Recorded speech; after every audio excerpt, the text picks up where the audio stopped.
This is Caramel Conspiracy, a Molly Sweetwater cozy mystery, Book 1, written by Sophie Love, read by Laura. Prologue. Molly Sweetwater peered at the rows of taffy laid out on the marble countertop, her green eyes narrowing as she prodded the now-cool confections. "It's set," she announced, her voice echoing lightly off the pastel-painted walls of Sweetwater's taffy. From the back room emerged Poppy, a spring in her step and hope alight in her light eyes that looked neither green nor gray, but somehow both. "Is this it? Have we nailed it this time?" she asked, her tone bordering on sarcastic as she brushed a stray lock of hair behind her ear. Molly shrugged, a pinch of uncertainty creasing her brow. "Might be too much caramel," she mused, her fingers absent-mindedly twisting a strand of dark brown hair. "Too much flavor?" Poppy's brows rose in playful skepticism. "Is there such a thing?" "Balance," Molly insisted, "is key. Too much and it turns bitter." A gentle breeze wafted through the open window, carrying with it the briny scent of the sea mingled with the fresh bloom of spring. It ruffled the candy-striped curtains and played with the chimes that hung from the door, singing the song of their seaside town just awakening to the season. "Here's to hoping," Poppy said, lifting a piece of taffy in a mock toast. "Cheers," Molly echoed with a small smile, tapping her own strip against Poppy's. They bit in unison. A moment passed, a silent communion of sisters, and then their expressions fell flat. Simultaneously, they spit the chewed pieces into their palms, distaste etched on their faces. "Ugh, no," Molly muttered, discarding the terrible taffy into the trash. Poppy followed suit, tossing hers atop Molly's with a grimace. "Why does it taste like a salt lick?" Poppy asked, her face puckering as if the flavor lingered. "Needs more sugar and less caramel, maybe less salt? I don't know," Molly reasoned, eyeing the bad batch. "The salted caramel balance is tricky. The salt flavor comes from both the caramel and the salt, so I can't be too sure." Her hand hovered over the bin as she considered the remnants of their efforts. "Great.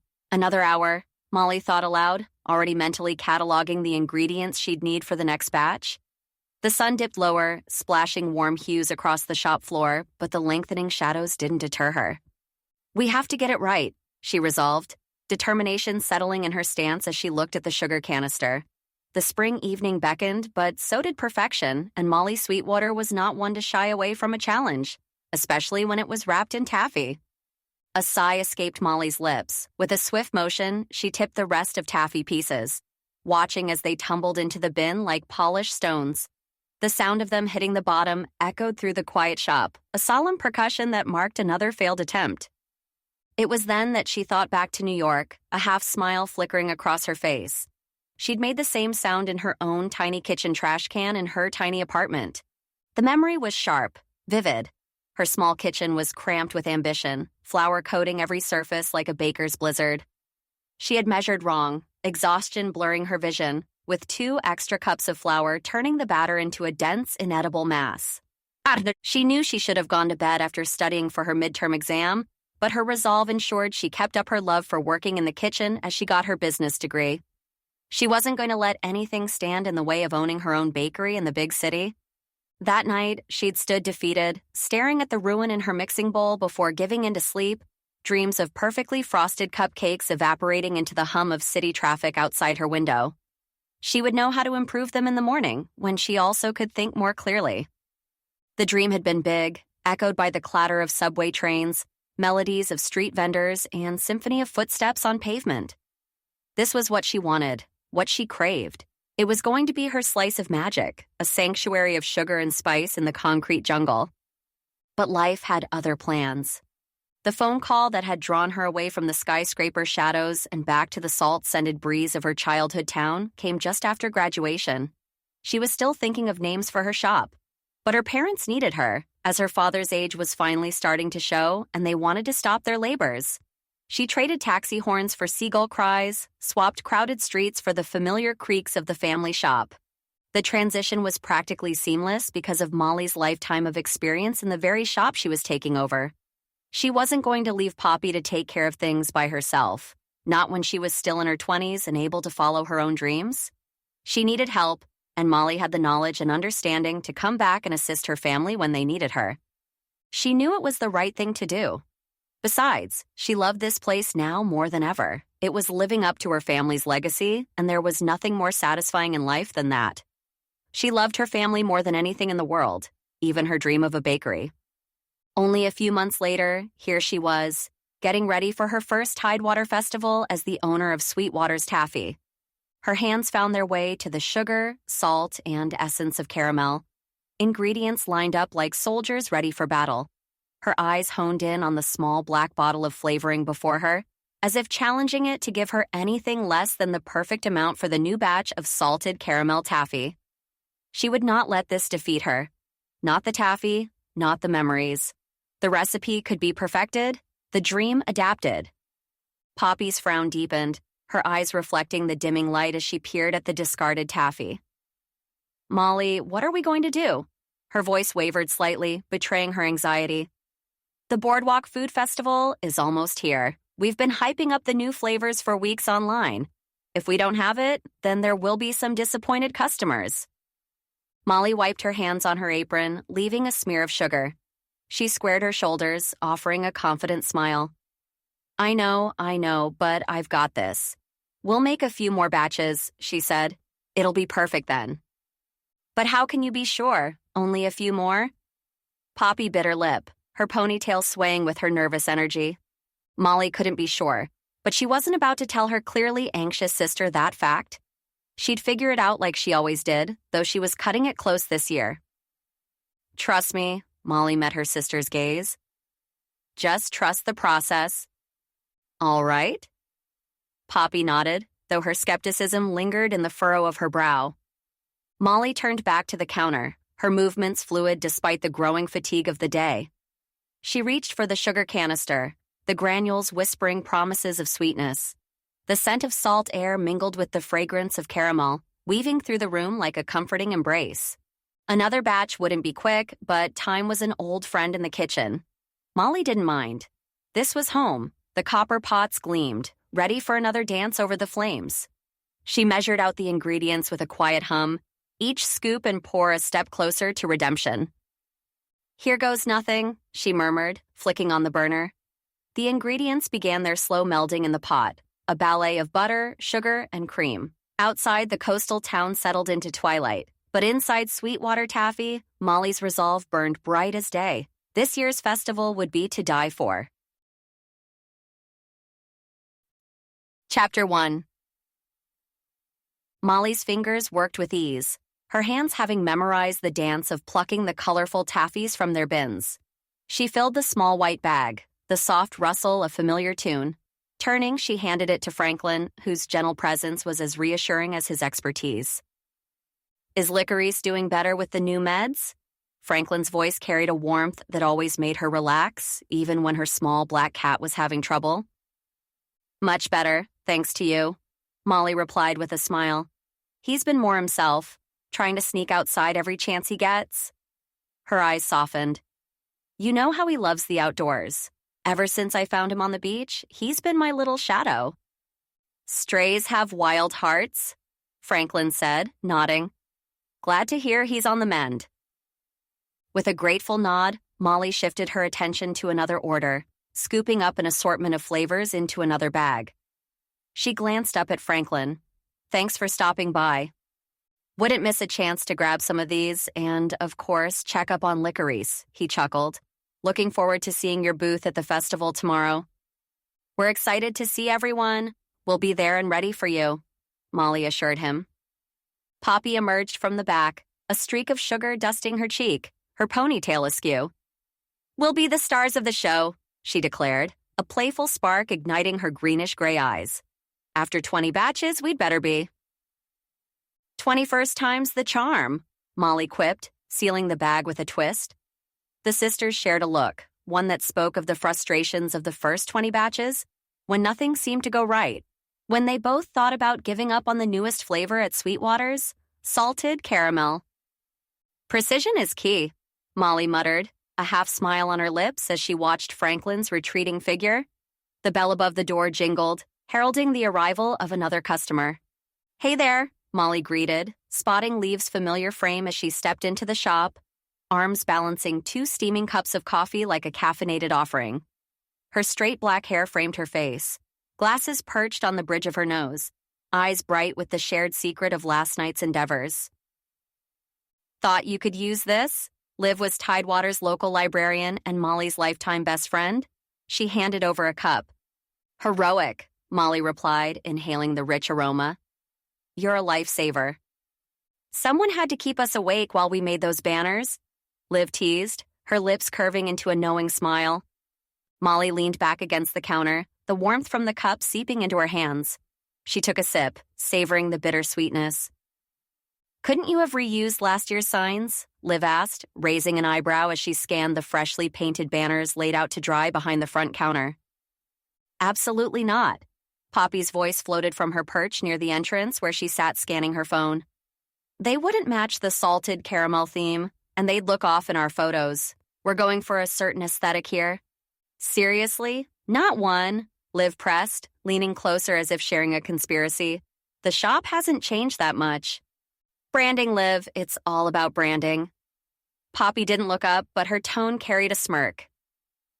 I can hear you two, you know. Molly chuckled as they both took sips of coffee.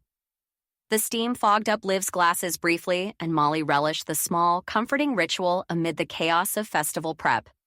Her laughter bubbled up as Poppy held up a tattered old label, dramatically cringing.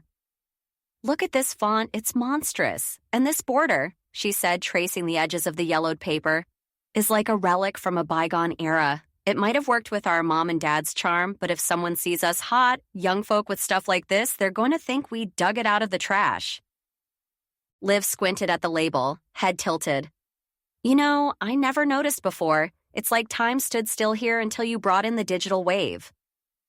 Trust me, Poppy said, dropping the label back onto the counter with a small puff of dust. Our online presence? Night and day difference. Molly's gaze drifted over the shop, the past mingling with the present. Her parents' touches lingered in every corner, in every jar of colorful taffy. They had embraced the internet's infancy, attempting tweets and posts with endearing awkwardness. Yet it was Poppy's flair that lured the digital world to their doorstep. The store's Instagram showcased vibrant taffies against the backdrop of the beach, each post curated with an artist's eye. A good aesthetic? A social media manager. The pillars of modern commerce, or so they said. But her parents had something else. Something intangible. Loyalty. Community. That's what filled the aisles with laughter and kept the register chiming. Molly sighed, her fingers tracing the wood grain of the counter. It felt different now, steering the ship without their familiar hands at the helm. She squared her shoulders, taking solace in the walls that whispered tales of yesteryears. Molly tilted her head, eyeing Poppy with an inquisitive gaze. Have you talked to Mom and Dad recently? Texted Mom this morning, Poppy replied, thumbing through her phone. Going to call them later this week? They'll want to hear about the festival. Liv nodded in agreement, a knowing look crossing her features. They're probably sad to miss it. It's a highlight every year. They're happy, Molly said with a shrug, her eyes softening. Florida sun beats boardwalk bustle any day. She reached for a striped piece of banana taffy, the scent sweet and familiar, and handed it to Liv. Just as Liv's lips turned upward in thanks, Poppy's eyes widened. Molly. Molly's pulse quickened. She followed Poppy's gaze to the large windows at the front of the shop. Ethan's tall frame filled the view, his sandy blonde hair ruffled by the breeze, brown eyes scanning the interior as he approached. His casual fisherman's attire seemed out of place amid the quaint storefronts. Molly ducked behind the counter, trying not to scream as her knee slammed onto the floor harder than she had intended. Ugh, do you think he saw me? She asked, her voice low and her eyes wide. Liv leaned over, whispering back, I don't think so. The bell above the door jingled, signaling Ethan's entrance. Molly held her breath, crouched among boxes of sugar and syrup, her heart thumping against her ribcage. Her breath was shallow as she listened to the familiar cadence of Ethan's voice. Hey, Poppy, is Molly around? Ethan's inquiry floated over the counter. Poppy paused, her fingers hovering over the cash register. No, she's out. Won't be back till later. The lie slipped smoothly from her lips. Busy with the festival prep, Liv added, her tone casual as she straightened a stack of flyers on the counter. Ah, okay. Disappointment laced Ethan's response, a subtle drop in his usually confident timbre. Can I get some taffy, though? There was a rustle of paper as Ethan made his selection. Sure thing. Poppy's voice held a practiced cheerfulness. Molly heard the crinkle of cellophane and imagined Poppy's hands deftly packaging Ethan's candy, her sister's ponytail swishing as she worked. Minutes stretched like taffy being pulled, each second longer than the last. Molly stayed silent, hidden from view, until the jingle of the bell marked Ethan's departure. She released a breath she hadn't realized she'd been holding. He's gone, Liv whispered, peering down at Molly with concern etched in her eyes. Are you ever going to tell him to stop coming by? Liv's question was soft but pointed. I've told him. He keeps trying to sweet-talk his way back in. I already broke up with the guy. What else can I say to make it clear that I don't want to see him? Molly's words were tinged with frustration. Her hand found a loose strand of her hair and twisted it. Good for you. I think it's very practical of you to think that way. Liv's approval came with a nod. Practical? This woman tried to convince me that the store needed a mascot the other day. Poppy's chuckle broke the tension. I don't know if I would call that practical. Liv's gaze flicked between the sisters, eyebrows knitting together. Banana costume, Molly mused aloud, a half smile curving her lips. Could be fun, right? Their laughter mingled, light and free, carrying away the remnants of unease left by Ethan's visit. In their laughter, Molly could only hope that the festival would be full of such happiness as this. She was glad she had come back home, and this festival would mark the first on a long list of Sweetwater's taffy booths run by Molly. The judge would be there to make sure everyone knew if she had failed or succeeded. Everyone would listen to him to know if Molly was doing a good job taking over for her parents. It was the only thing Molly could think about before the big day. She was determined to make sure that her family's legacy continued without failure. It was time to show her hometown everything she had. Chapter 2. Poppy, are you done with those photos yet? Molly asked, her fingers fiddling with the array of small paper tents on the display table. Each bore the name of a taffy flavor in whimsical script. Around them, people shuffled their things in their own booths to ensure they were ready for the Tidewater Boardwalk Food Festival. Almost, Poppy replied without looking up, the sun casting a warm glow on her features as she focused on her phone. The light is just perfect. Molly shook her head, a strand of dark brown hair falling into her vision. The spring day was indeed impeccable for the festival. Seagulls cried overhead, the scent of salt and fried delicacies mingled in the air, and a gentle breeze carried the laughter of festival goers prepping their stands. She placed the labels, Strawberry Dream, Peppermint Twist, Blue Raspberry, on each bin. Okay, but we're on a clock here, Molly reminded her sister, her voice carrying the subtle hint of authority that came from years of working at the family business. Got it! With a final click, Poppy pocketed her phone and stood back to admire her work. All done. Great. Can you pull out the banner for the salted caramel now? Molly watched as Poppy unfurled the tall banner they had prepared, its glossy surface showcasing promotional photos and elegant lettering proclaiming Sweetwater's new signature salted caramel taffy. As Poppy secured the banner, Molly busied herself by stashing extra stock behind their tent. She organized boxes of taffy neatly, ensuring everything was in order. Nervously, she sifted through the box of salted caramel and looked for the perfect pieces to set aside for the guest judge. She wanted to make sure they were exactly as she pictured them. Perfectly round with perfectly even flavoring and color that matched the richness of caramels from the store. Molly plucked them out from the box and set them on top, readying them for judgment. She stepped back, surveying their setup. Candy bins filled with colorful taffy, the banner waving like a flag of pride, and the familiar logo of Sweetwater's taffy bringing it all together. I think everything looks pretty good, Molly said more to herself than Poppy. Yep, it's looking sweet, Poppy agreed with a grin, dusting her hands off on her jeans. Should we check out everyone else's stands? Molly's green eyes sparkled with curiosity, eager to see what the competition had cooked up for the festival. Molly caught the grimace on Poppy's face, the sunlight casting a soft glow on her sister's features. Poppy shifted her weight from one foot to the other, eyes darting to the crowd that was steadily growing thicker as the Boardwalk Food Festival in Tidewater brimmed with life. Can't we just hang here? Wait for the festival to kick off? Poppy's voice had that edge, the one that said she was looking for an escape route. Absolutely not, Molly replied, firm but gentle. She knew her sister's quirks well, her need for space despite her outgoing front. We have to check out what everyone else is doing. Maybe it'll give us ideas of our competition. Poppy took a step toward Molly, then froze, head tilting.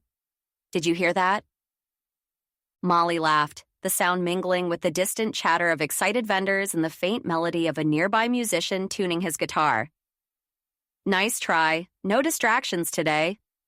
Okay, fine, but I swear I heard something. Poppy's shoulders sagged in mock defeat before she hurried to catch up with Molly's purposeful strides. They wove through the stands, each overflowing with the fruits of hard work and culinary passion.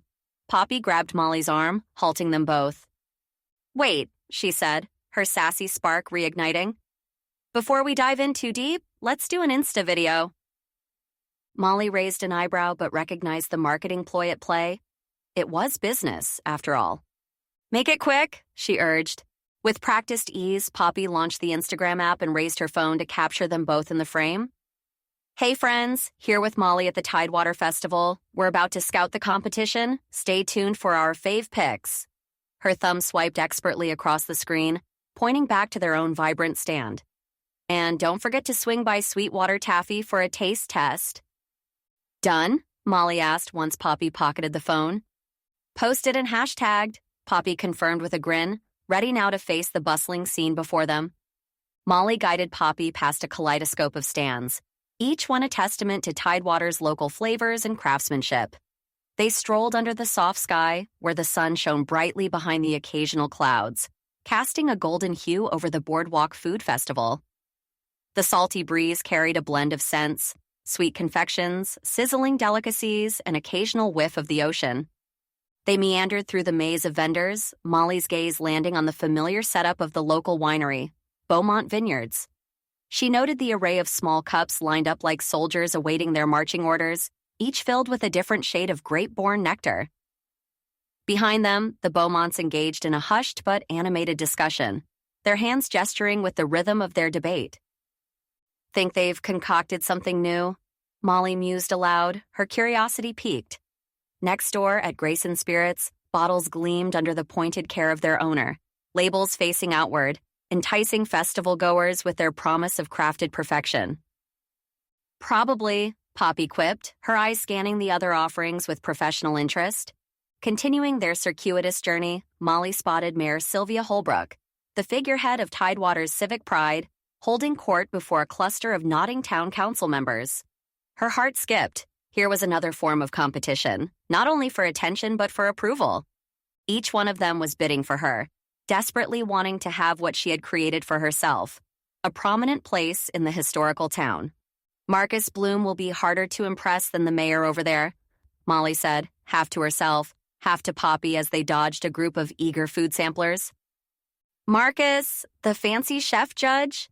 Poppy's lips twitched into a wry smile. Your taffy's already a hit, Molly. He'll love it. Hope so. Molly's words were a whisper drowned out by the lively chatter around them. It would mean everything to have their family legacy acknowledged by such a palate as his. It was refined, tasteful, something otherworldly. Or at least, that's what people thought, including Molly. Trust me, Poppy reassured her, bumping shoulders lightly. It's perfect. I just really want him to like it, you know. His review means everything to me. Molly paused, her gaze lingering on the bustling boardwalk filled with the fragrance of culinary delights. Poppy had halted, a few steps behind, her expression caught between amusement and disbelief. Molly turned around to face her. Marcus Bloom, Poppy cocked an eyebrow. The guy who called a perfectly good fish a citrus assault? Molly nodded without missing a beat. He can be eccentric, but he does know his food. Guess so, Poppy conceded, eyeing the throngs of people. With that many restaurants to his name? Exactly. Molly started forward again, her eyes scanning the kaleidoscope of stands. They passed by the pie hole, where golden crusts cradled apple, cherry, and rhubarb fillings, steam dancing into the spring air. Behind the counter, Frida was setting them aside, her jars full of various fillings and toppings. It smelled like home on Thanksgiving Eve. Nearby, the kettle corn corner popped corn in giant cauldrons, the sweet scent mingling with savory notes from Herb's BBQ Haven, where smoky ribs glistened under a glossy glaze. It was a collection of all of the best foods in Tidewater. "Check it out," Molly murmured as they approached Reed's Sweet Treats. Anton Reed stood like a candy maker general behind his arsenal of confections. Jars of gummy bears, chocolate-covered nuts, and rainbow lollipops lined the tables. In the corner, red bottles of flavoring stood at attention, waiting to infuse his next batch of sweets with vibrant taste. "Good thing he doesn't do taffy," Molly whispered to herself, her relief tangible. Their journey continued to a booth decked out in ropes and life preservers. Captain's was an homage to the sea. Lobster rolls and clam chowder samples beckoned passers-by. Beside it, the shrimp shack displayed a spread of shrimp cocktails and po' boys, its blue and white streamers fluttering in the breeze. The flying flounder contrasted with sleek lines and a contemporary design. Oysters on the half-shell presented on ice sculptures. "Looks like they're busy prepping," Poppy noted, her eyes flitting between the neighboring stands. "Seems like everyone is nervous about the judge," Molly replied. Poppy said, "And the judgy people." Molly nodded, feeling her own anxiety rise with the thought of her first festival, her family's business riding on how well she did. It mattered to her deeply. Though their business had kept up due to her family's reputation, she worried that a bad review would take them down just as quickly as Molly had returned home. Molly eyed the trio of seafood stands. Nolan Chase manned Captain's with a sailor's ease, his worn hands deftly plating samples of his famous lobster bisque. His grizzled beard and twinkling eyes gave the impression of a man who'd weathered many storms and still found the sea enchanting. Next door, Billy Baskins of Shrimp Shack was all smiles, chatting up customers as he skewered shrimp on tiny sticks. His apron was splattered with cocktail sauce, evidence of his hands-on approach. Molly loved their fried shrimp and chips. At the Flying Flounder, Hannah Dresden oversaw her staff with precision. Her sleek bob haircut matched the modern lines of her stand, where she served up elegantly plated seared tuna that glistened under the sunlight. She noticed Molly looking over and nodded in professional camaraderie. Hannah's stand was decorated perfectly. There were small blue bags with fish labels on them, as if the fish were caught in a net. Molly made mental notes about each stand so that she could decorate hers even better next year. They were always looking for ways to improve, because Molly knew that she was going to need the extra help to prove that she was meant to be working at Sweetwater's. "Bet they're all ears for Marcus's comments," Molly mused, glancing at Poppy. "Glad we're not in the splash zone." "Speaking of splash zones," Poppy said, tapping Molly's shoulder with urgency. Molly turned to follow Poppy's wide-eyed gaze. There it was, Bliss. Vicky Sugarman's booth towered with its large inflatable columns and neon signs blinking in broad daylight. The tent space overflowed with visitors, drawn by the pulsating music and the allure of modernity. "Looks like someone raided a high-end party supply store," Molly whispered to Poppy. Vicky emerged like a queen from behind one towering column, her sharp blue eyes locked onto the sisters. "Actually, I bought them," she said, brushing a strand of platinum hair from her face. "Investments, darling. You should try it sometime." "Maybe in a few years, when they're vintage," Molly quipped, biting back the sarcasm as she took in the spectacle before her. Molly's jaw tightened, her restraint as tenuous as the paper wrappers around her saltwater taffy. "Your booth is impressive, Vicky," she conceded, the words sticky in her throat. "But candy? That's the true battleground." Vicky's laughter tinkled like glass wind chimes in the sea breeze. "Oh, Molly, my sweets could sprint laps around yours without breaking a sweat." Poppy's arms folded over her chest, her ponytail swishing with defiance. "Better watch out. Our new taffy flavor might just steal your thunder." "Is that so?" Vicky snorted, flicking an imaginary speck of dust from her pristine sleeve.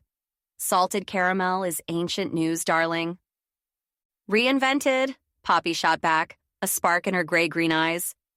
"Classic flavors win hearts. You'll see."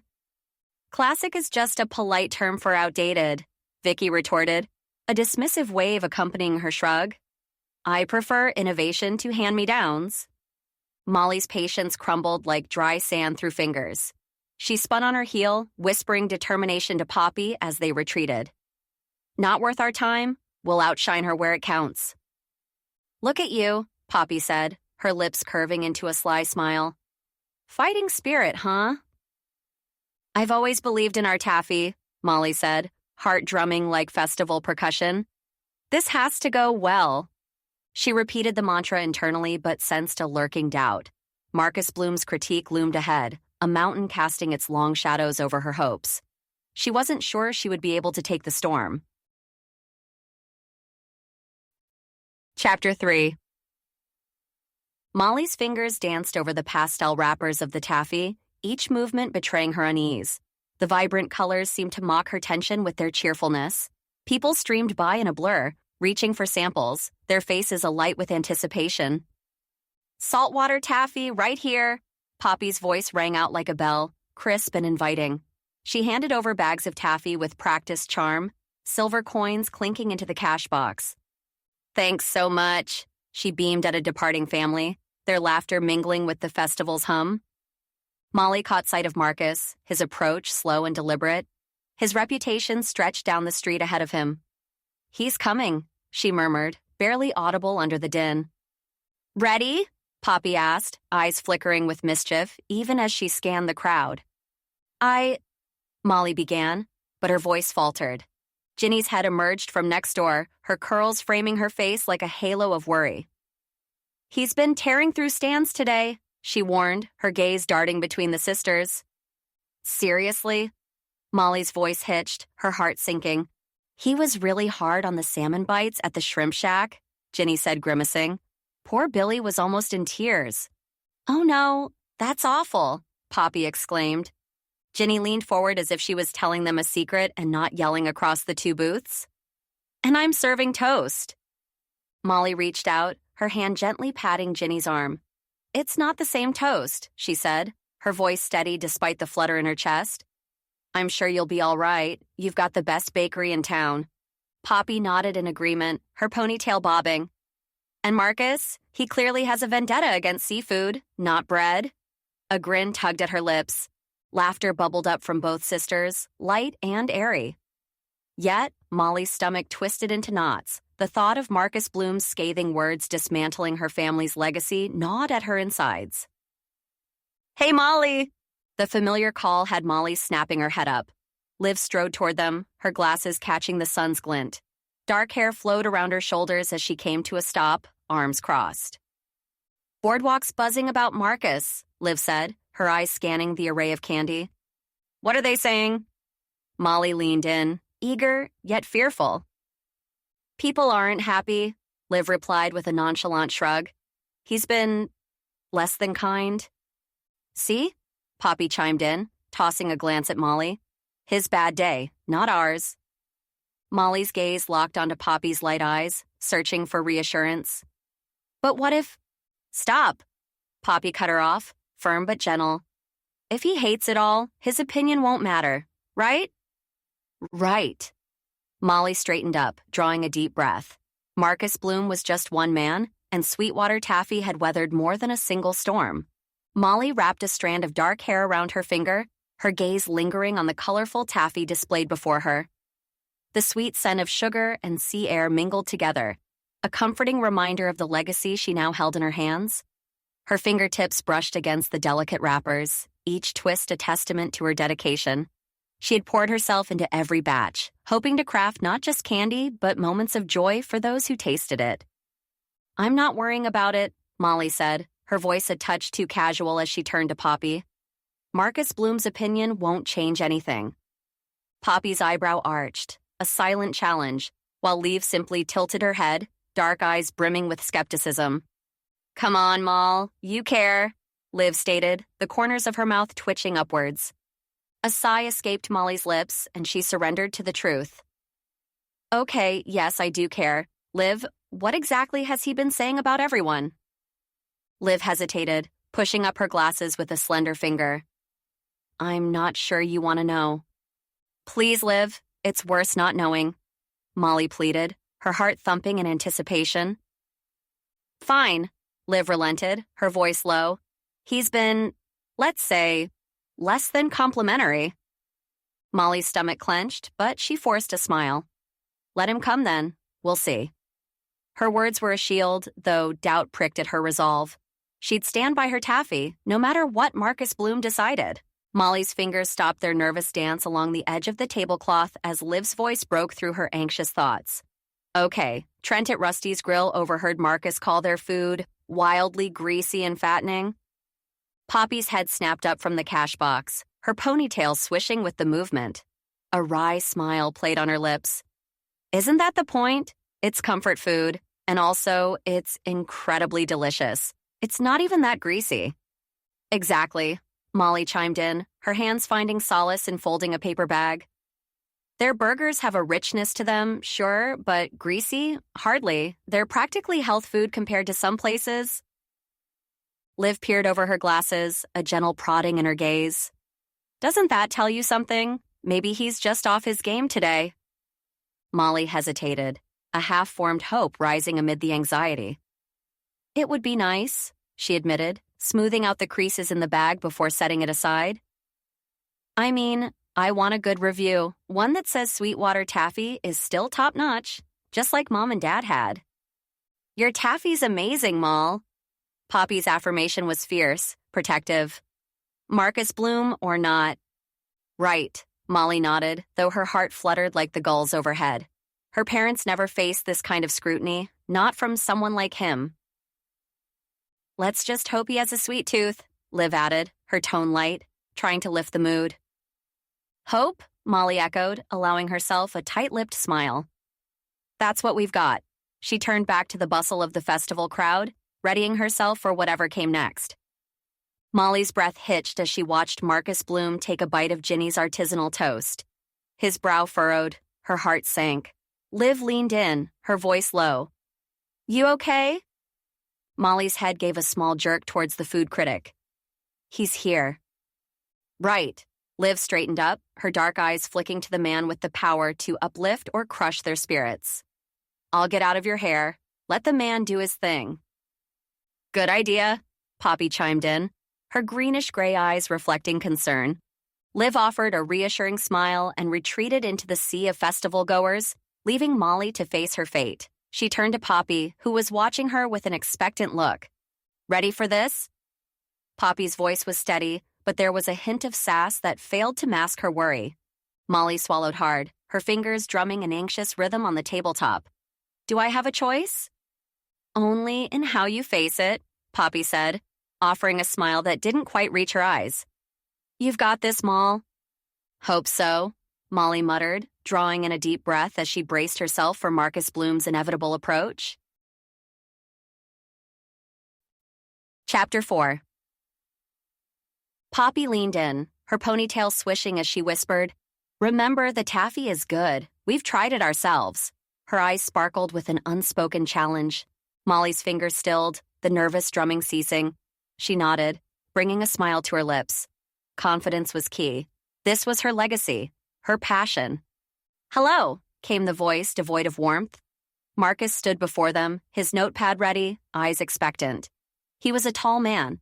Molly thought he grew broader shoulders every year, but she knew it was just that he became more intimidating the more she knew about him. He was so prestigious a chef that he ran his own shows, had dishes named after him, and people begged for his reviews. Hi, Marcus, Molly greeted, steadying her voice. She reached for the taffy she'd set aside earlier, specifically for this moment. As she felt them in her hand, she picked out the best one and held it up. Today, Sweetwater's has a special treat, salted caramel taffy, perfect for those summer nights when you crave something sweet. She was presenting the taffy to him as if offering a truce to an old-time rival. The paper crinkled between her fingers, the sound crisp in the tense air. Marcus accepted the candy, his movements deliberate. Molly watched, her breath trapped in her throat as he brought it to his nose. He smelled it, a ritual of sorts, then took a small bite. His face betrayed nothing as he scribbled notes, the scratch of pen on paper loud in Molly's ears. The rest of the taffy disappeared into his mouth. Molly waited, her fate momentarily suspended within the confines of Marcus Bloom's discerning palate. Marcus's jaw worked methodically, the taffy yielding to his bite. Molly searched his face for a sign of approval or distaste, but found nothing. His expression as blank as an unwritten page. Then, unexpectedly, his hand dipped again into the taffy jar, selecting another piece, one she hadn't picked out. Surprise flickered across Molly's features, but she remained silent. It was all the same batch. Whichever piece he chose would confirm her skill, or reveal a flaw she couldn't fathom. Her gaze flitted to Poppy, whose relaxed posture and faint smile offered a silent balm to Molly's jitters. Pen poised, Marcus scribbled furiously once more, his brows knit in concentration. Molly's curiosity piqued, itching to decipher the shorthand that held the fate of Sweetwater's latest creation. "Your thoughts?" Molly ventured, the question hanging fragile in the air. Marcus paused, pen hovering mid-note. He met her eyes, his own void of emotion. "The taffy wasn't what I expected," he admitted, his tone flat. "It's not the worst piece of candy I've had today, but something about it. The flavor is off, not quite hitting the mark for caramel. Inexcusable for such a distinct taste and texture." His words were terse, clipped. Molly's heart sank, the weight of disappointment settling like lead in her stomach. She watched him turn away, his silhouette growing smaller as he retreated from her booth, leaving behind a trail of silence where praise should have echoed. Her hands trembled slightly, the brown paper of unused taffy wrappers rustling softly. The rest of the festival carried on, oblivious to the small defeat unfolding at the Sweetwater stand. Molly took a deep breath. This wasn't the end, just a bitter note in the symphony of her career, but it stung far more than she cared to admit. The door chimed softly as Molly, Poppy, and Liv entered Sweetwater's after the festival. The familiar scent of sugar and sea air wrapped around them, a comforting embrace in the quiet shop. They settled on the floor, legs crossed, forming a small circle. Banana taffy passed from hand to hand, its chewy sweetness a stark contrast to the bitterness of the day. "Can't believe he said that," Molly muttered, her voice barely above a whisper, eyes locked on the vibrant yellow candy she twisted between her fingers. Poppy's brow furrowed, eyes wide with concern. "You okay?" she asked, reaching out to rest a reassuring hand on Molly's knee. Molly sighed, the sticky taffy in her hand forgotten. "I didn't think they were that bad," she admitted, searching Poppy's face for affirmation. "Of course not," Poppy replied firmly. "They weren't." Molly turned to Liv, seeking honesty in her best friend's eyes. "Were they, Liv? Tell me the truth." Liv shook her head, a lock of sleek black hair falling over her glasses. "No, they weren't bad at all." She took a sip of her boba tea, the tapioca pearls making a soft clacking sound as they rose through the straw. "I have no idea what Marcus was thinking." "Everyone loves them," Molly insisted, her voice tinged with confusion. "People all over the country come here and have my taffy, and they like it." "Remember," Liv interjected, setting down her drink, "Marcus gave everyone horrible reviews. It's not just us." Molly chewed on her bottom lip, the boardwalk's echoes of laughter and music now distant memories. She offered a weak smile, trying to let go of the sting from Marcus's words. But inside, doubt lingered like the stubborn stickiness on her fingers. Molly slumped against the pastel-painted wall of Sweetwater's, her green eyes clouded with uncertainty. "It doesn't even matter," she muttered, flicking a crumpled wrapper across the checkered floor. I wanted recognition from someone like him." Poppy shifted closer. "You mean Marcus?" she asked, voice laced with skepticism. "Who else?" Molly picked at the edge of a candy jar label, her fingers sticky. "He didn't even say why it was so bad, just that it wasn't good." She paused, her gaze drifting to the large copper kettle where they'd made the taffy. "I've tasted it 100 times. Salty, sweet, gooey caramel. Perfect." "Molly," Liv interjected gently, pushing her glasses up on her nose. "His palate isn't the end-all, be-all. But he has years of experience, though, plus all those restaurants and television shows. He's not just a random man off the streets," Molly countered, a frown creasing her forehead. "Experience in being a grouch?" Poppy snorted, but her attempt at lightening the mood fell flat. Molly sighed, her thoughts tumbling. First festival running the place, she whispered, more to herself than to her friends. I needed it to go well, to prove myself here. Liv leaned forward, hand reaching out to nudge Molly's knee. The shop has its own reputation, you know. It's solid, respected. She gave a small smile.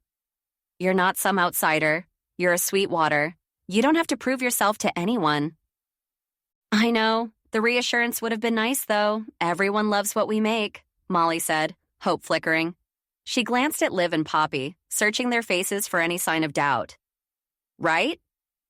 Absolutely, Liv confirmed, her tone steady and sure. Confusing, though. Molly's shoulders sagged. Why didn't he see it? You come from a long line of taffy wizards, Moll, Poppy said with a smirk. One critic can't change that. Guess not. Molly forced a smile, but her heart still felt heavy, like a lump of unspun sugar waiting for the pull. The copper kettle gleamed under the string of lights across the ceiling of Sweetwater's. Poppy's voice cut through Molly's reverie, sharp and clear. Seriously, Molly, it was good. Great even. Molly's fingers toyed with a stray wrapper on the floor, twisting it between her fingers. Then why didn't he like it? Her voice was barely above a whisper. Because he's a miserable man. Poppy reached out, her hand warm against Molly's arm. Forget about him. Liv nodded in agreement, her eyes reflecting the conviction in her voice. You should focus on your loyal customers. They love what you do here. Don't sit here and dwell on what he had to say. We mean it. Seriously, forget about everything he said. Molly gave a slow nod, but the assurance from her friend didn't reach the pit in her stomach. Yeah, I'll just forget about it, she said, but the words felt hollow as they left her lips. Chapter 5. The sun dipped low, casting a warm glow on the quaint facade of the lighthouse. Molly lingered in her car, watching the light fade from the sky, her thumb hovering over Liv's contact on her phone. She let out a sigh, slipping the device into her purse instead. No, she couldn't risk being talked out of this. Her gaze shifted to the bustling lobby, where guests flitted in and out, their faces alight with the joy of vacation. None that she could see bore the stern countenance of Marcus. Tucking a stray lock of dark brown hair behind her ear, Molly reassured herself with thoughts of his room's location. It was famed that Marcus always asked for the ocean view suite on the bottom floor, accessible from the back of the building.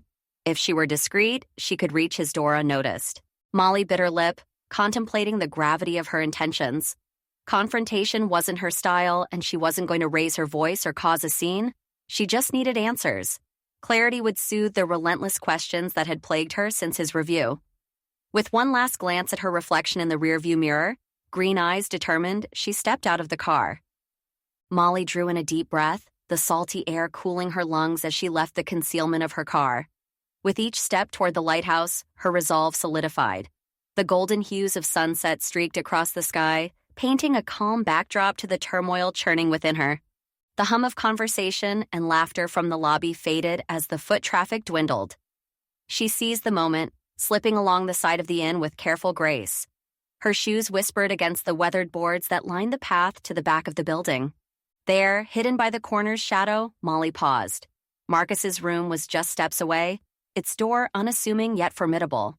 Her heart tapped an erratic rhythm against her ribs, her palms dampened despite the cool breeze. She rehearsed silently, words she had crafted to challenge the critic who dared dismiss her family's legacy with a mere shrug. Molly recalled the indifferent mask Marcus had worn while delivering his verdict on her taffy. The memory stung, a sharp contrast to the warmth that usually enveloped her shop, a place of confectionery delights and cherished traditions. She could hear Poppy's light-hearted quips and Liv's reasonable advice, both urging her to let go of the slight. But the echo of Marcus's voice, devoid of emotion yet cutting so deeply, refused to be silenced.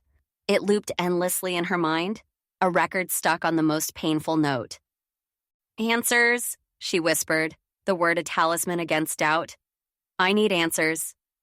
Steeling herself with the knowledge that understanding was the key to peace, Molly readied her approach. Tonight she would not be deterred. Clarity awaited on the other side of that wooden barrier, and she would have it, one way or another. Molly stepped up to the door, her prepared speech feeling like a tangible weight in her mind. She raised her hand and knocked firmly, the sound resonating in the quiet hallway. Drawing back, she waited, listening for any movement inside. Silence stretched out. No footsteps approached, no locks clicked. She knocked again, a little louder this time as impatience nipped at her resolve. Again, there was no answer. "Marcus," she called softly, her voice laced with uncertainty. Her gaze flitted around, seeking signs of life or movement, but the corridor remained still, bathed in the amber glow of the setting sun filtering through the windows. She tapped her foot, the click of her shoe on the hardwood echoing her growing unease. The seaside town, now settling into the darkness of night, offered little in the way of distraction at this hour. Where could he be? Doubt crept in, and she glanced at the room number etched on the plaque beside the door. Had she misread it? Her intuition, usually so reliable, gnawed at her with worry. This had to be the right place. It had to be. Everyone knew he stayed right here every time he came to town. Molly retreated, her footsteps soft against the path. She found a weathered wooden bench, its paint chipped from time and salty breezes, facing the vast expanse of the ocean. The horizon was ablaze with the fiery sunset, but she barely registered the beauty. Her fingers danced over the screen of her phone, tapping into the search bar. The hotel's official website popped up, boasting cozy rooms and stunning views. With a few more swipes, Molly located the layout of the ground floor suites. Her finger hovered over the virtual map, tracing the path she had walked. Yes, that was the right door. No mistake there. She couldn't sit idly by, not when answers were so close yet out of reach. "I can't wait all night," she muttered to herself, determination settling in her green eyes. Standing, Molly approached the door for the third time. Her hand felt heavy as she raised it, knuckles rapping firmly against the wood. "Marcus?" This wasn't confrontational. This was inquiry, clarification, necessary. No response came, not a sound from within. "Come on," she whispered, more to herself than anyone else.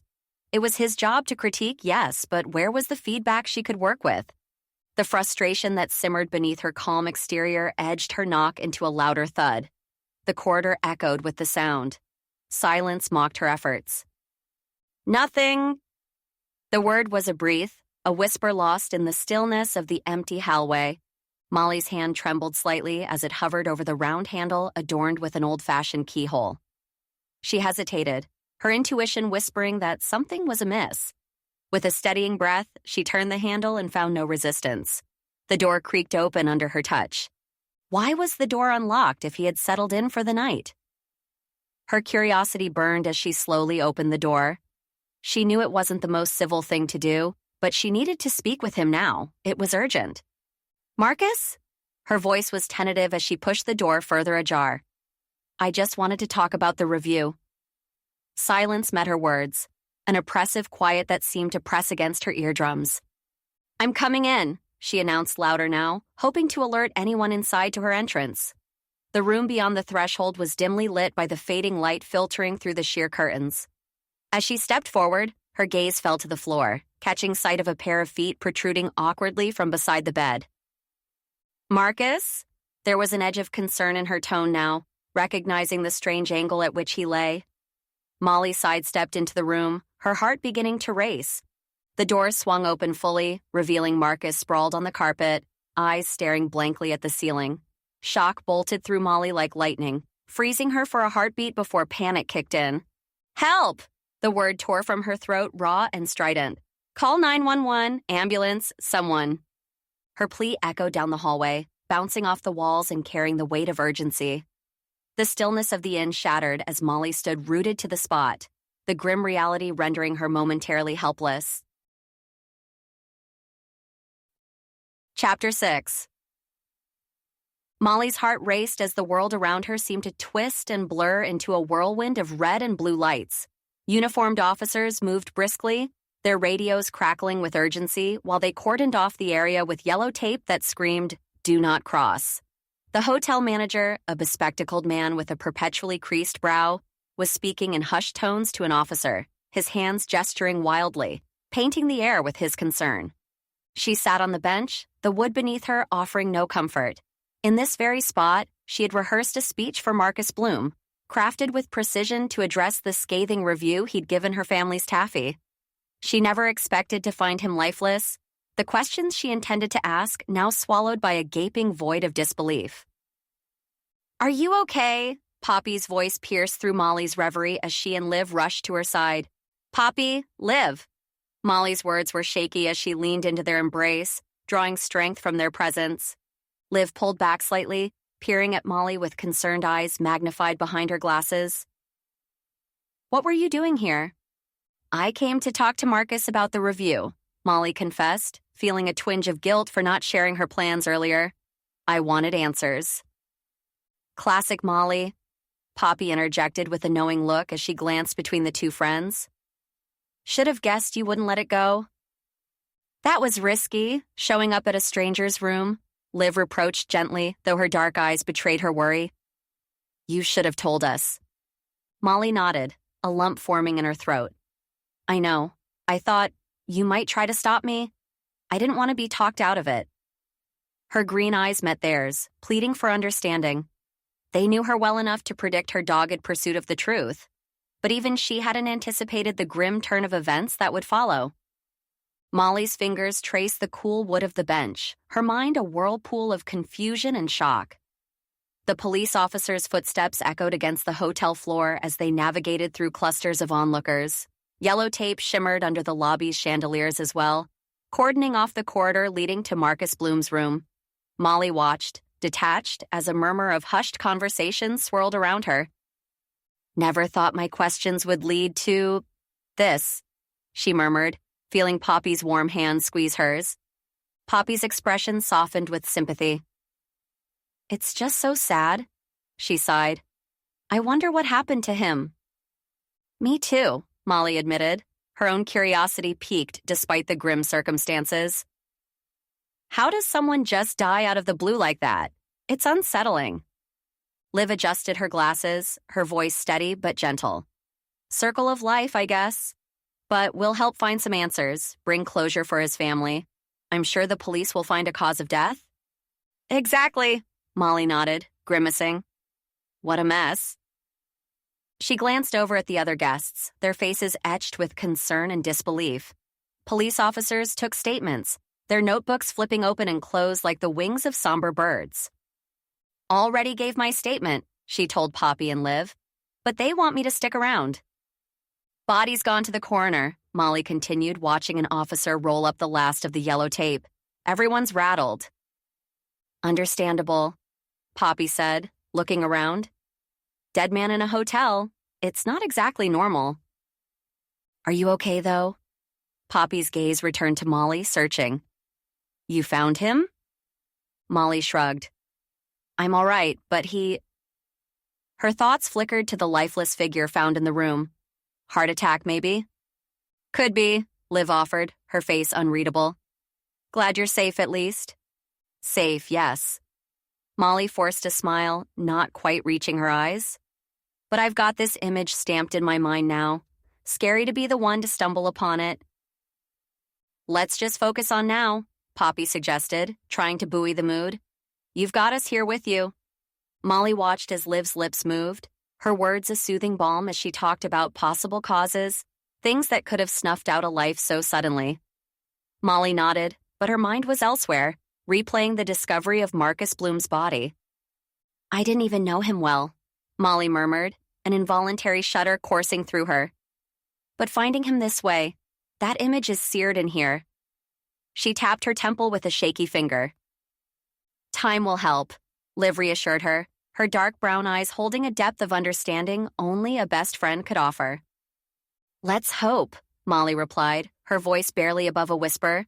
The murmur of the crowd dimmed as Emily, a well-known local police officer, approached with her badge glinting under the hotel lights. She wore a look of professional concern. Molly straightened up and composed her expression. "Miss Sweetwater?" Emily's tone was gentle yet firm. "There's someone at the station keen on speaking with you and the manager as well." "Who?" Molly's eyebrows knit together in confusion. "Why would they need to talk to me?" "Detective Hawthorne," Emily said, her voice steady. New to Tidewater, by the book kind of guy, wants to chat with anyone closely involved. Me and the hotel manager. Molly's eyes searched Emily's face for clues. Procedure, Emily assured her with a sympathetic tilt of her head. Just dotting the I's and crossing the T's. Right. Molly took a deep breath. Lead the way, officer. Take your time, Emily said, gesturing towards the exit. We'll sort this out together. Molly's nod was slight, but it carried the weight of her fatigue. Liv stepped in, decisive as ever. We'll drive you there. We can follow you, she said to Emily, already fishing for her keys from the depths of her oversized tote. Sure thing. Emily gave a brisk nod and strode out, her navy uniform cutting a professional silhouette against the commotion. Poppy leaned in, her ponytail bobbing with forced cheer. Thrilling stuff, she quipped, her smile glinting with mischief. More mundane questions to spice up our day. A half smile tugged at Molly's lips. She caught the joke and felt the levity in Poppy's voice trying to seep into the tension. Well, at least I've got you two now, she said, her smile growing genuine. Next time I stumble into a mystery, I'll have my own personal response team. Instead of a room full of strangers, Poppy finished, rolling her eyes dramatically. Exactly. Molly's laugh was light, but brief. An image flashed behind her lids. Marcus Bloom, lifeless. She shook her head as if to dispel the memory. Come on, Liv said, touching Molly's arm gently. Let's get this over with. They walked together, the sisters' steps in sync, Liv's shorter stride keeping pace. The parking lot shadows stretched their forms like dark whispers on the asphalt. Molly pulled her jacket tighter around herself, fighting off the evening chill and the unease that clung to her like a second skin. Chapter 7. Molly's gaze lingered on the small, tidy desks that occupied the main room of the Tidewater police station. The scratchy hum of a radio dispatcher provided a backdrop to her thoughts as she fidgeted in the hard plastic chair. Liv sat beside her, her dark hair gleaming under the fluorescent lights. Relax, Molly, Poppy soothed, laying a comforting hand on Molly's denim-clad leg. It's just procedure. Molly sighed. I know. Her voice held an edge of frustration. But it feels like overkill. People die every day, and now this new detective's making a big show out of it. It's rude to everyone, including Chef Bloom. The office door creaked open, drawing their attention. Out stepped the hotel manager, his face drawn and weary. Behind him emerged a figure Molly hadn't seen before. A man clad in a crisp white shirt, sleeves rolled up to the elbows, revealing strong forearms. His tie hung loose, the top button of his shirt undone in a way that suggested long hours and too much coffee. His jaw was set, eyes sharp beneath thick brows, analyzing the room as if committing it to memory. Miss Sweetwater, his voice was firm, inviting no argument. That must be him. Molly rose, her heart quickening. She smoothed her blouse, suddenly conscious of her appearance. Detective Jack Hawthorne, he introduced himself, extending a hand across the threshold of his office. His handshake was firm, confident. But you can call me Jack. Hi, Jack, Molly replied, trying to sound more at ease than she felt. Have a seat, please. He gestured to the chair across from his desk. His office was sparse but organized, with files neatly stacked and a laptop open amid a field of paperwork. Tell me what happened at the hotel, Jack said as he settled behind his desk. Molly took a deep breath, her eyes meeting his steady gaze. Well, I went to speak with Chef Bloom about... She hesitated, then pushed forward, deciding to recount the events as clearly as she could manage, omitting nothing. Jack listened intently, his expression unreadable. She wondered what he was thinking, what theories were forming behind those discerning eyes. Molly shifted in her chair, the faux leather creaking under her weight. Unease knotted her stomach as she recounted the details yet again. Chef Bloom was less than gracious about my taffy, she began, avoiding Jack's gaze. His review was terse. I wanted to discuss it. Jack's pen scratched across his journal, a steady rhythm that matched Molly's thumping heart. She licked her lips, dry from repetition and nerves. I knocked on his door, got no answer. I waited, then did that a few more times before I was wondering where he was, so I tried the knob. Her voice faltered. Go on, Jack prompted, not looking up from his notes. I opened the door and called out to make sure if someone was in there, then they would know that I was coming inside. Then I saw him, on the floor. The image flashed before her eyes, unwanted and stark. Jack paused, his pen still. He assessed her with a look that seemed to piece together more than what was said. You've done a great job, and you did the right thing by calling for help, he finally spoke, his tone even. Molly watched him write, his focus intense. A minute stretched on, her thoughts racing. What was he jotting down? Every hesitation, every inflection?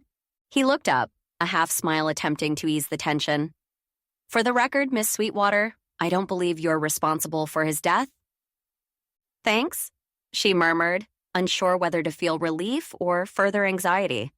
But then it was as if she finally heard what he was saying, like it took a minute too long to process his words.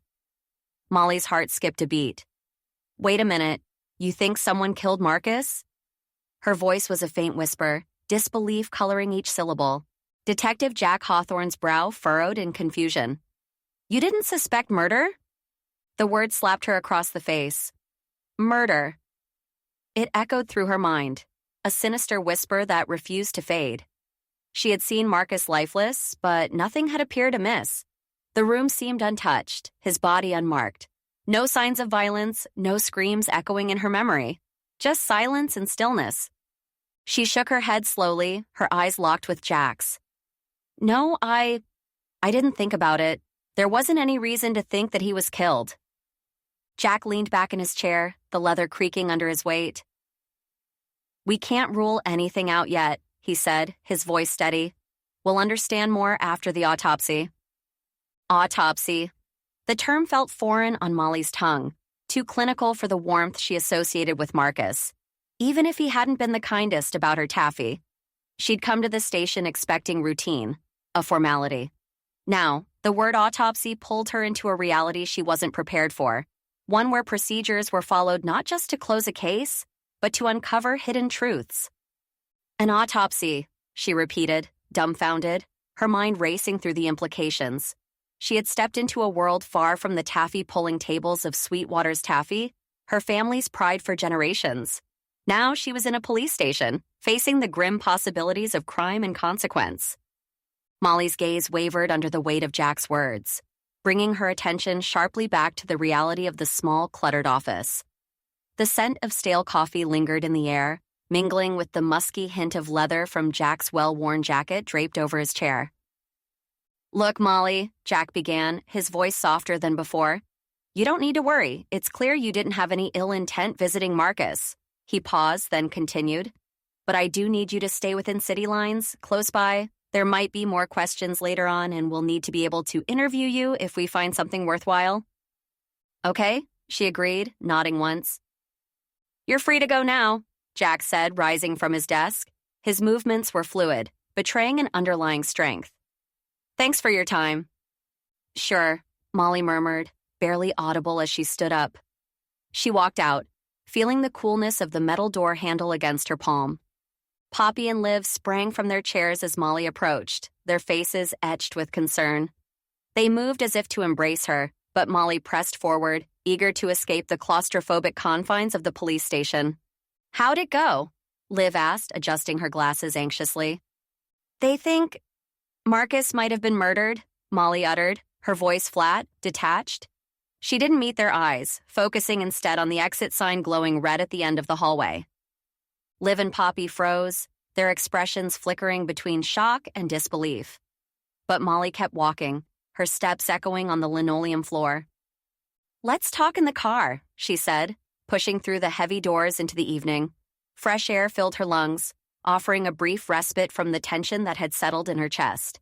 As they walked to the car, Molly felt the onset of a night that promised no rest, only questions spiraling endlessly in the dark. Molly's footsteps quickened as she left the police station behind, the evening air crisp against her skin. The world outside seemed suddenly sharper, every sound and scent magnified. She slid into the back seat of Liv's car, the familiar scent of vanilla air freshener doing little to settle her stomach. Let's just head home, Molly said absently, gaze lost to the passing streetlights that cast elongated shadows on the pavement. Poppy twisted in the front seat, her ponytail brushing against the headrest. Molly, you okay? Yeah, I'm fine. The word was a pebble tossed into a still pond, ripples of untruth spreading out from it. Liv started the engine, the purr of the car filling the silence between them. We're here for you, you know. Molly nodded, her hands folded tightly in her lap. The questions churned in her mind. How did Marcus die? Who would do such a thing? Why didn't I see it coming? Murder, she whispered to herself. Did you say something?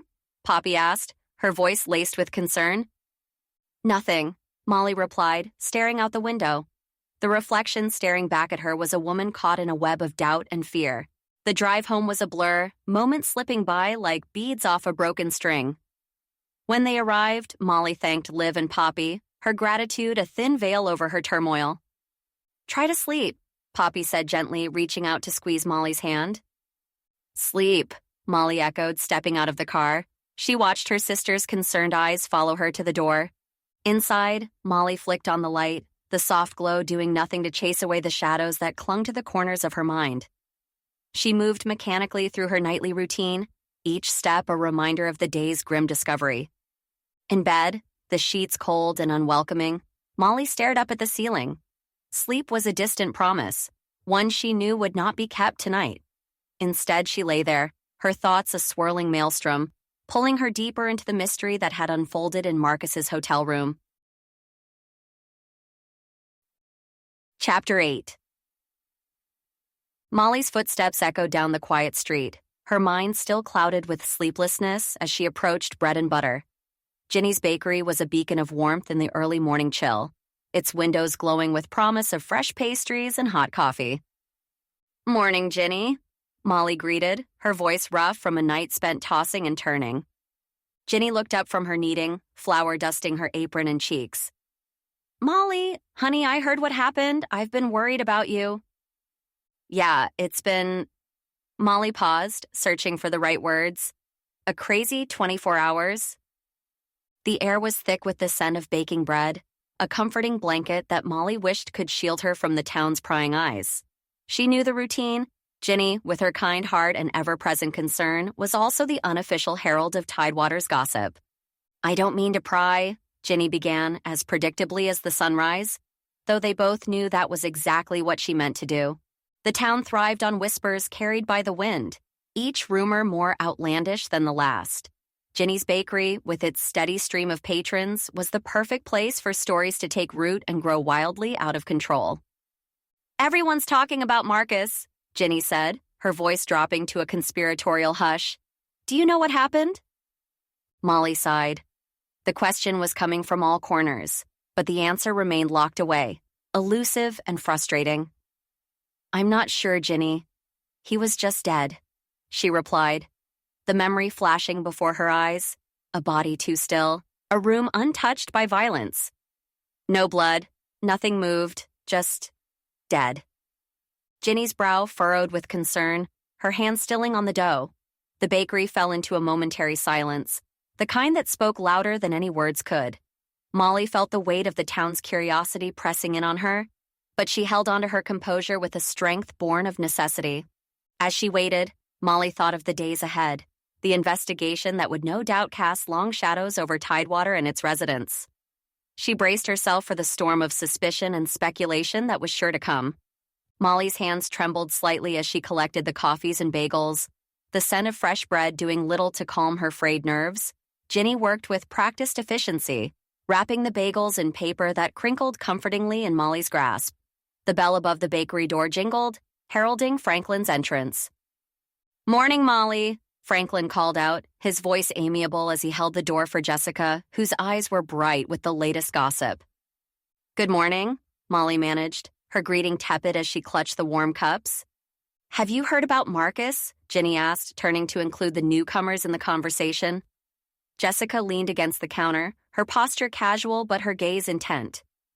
Been hearing about it all morning? Jessica said, a flicker of excitement beneath her concern. Lots of pounding on the walls before he died, and screaming, someone said. Molly's heart skipped a beat. She shifted the coffees to one arm and picked up the bagels, eager to escape the building pressure of their stares. "Morning, Franklin," she acknowledged with a nod as she sidestepped to the condiment station. The vet's eyes, kind but probing, followed her. "Jessica," she added, forcing a smile that didn't reach her eyes as she tore open sugar packets with more force than necessary. "Weren't you there, Molly? We heard you found him," Franklin said, his tone gentle but insistent. Molly's fingers paused on the lid of her coffee. She nodded, her mouth dry. "I was. In fact, it was probably me yelling and knocking on the door. I had to call for help for someone to call the police," she admitted, avoiding eye contact. "Notice anything odd?" Jessica prodded, tilting her head to catch Molly's gaze. "I'm really not sure," Molly murmured, stirring her coffee with a small plastic stick. Her movements were automatic, mechanical. "It's been quite crazy the past day."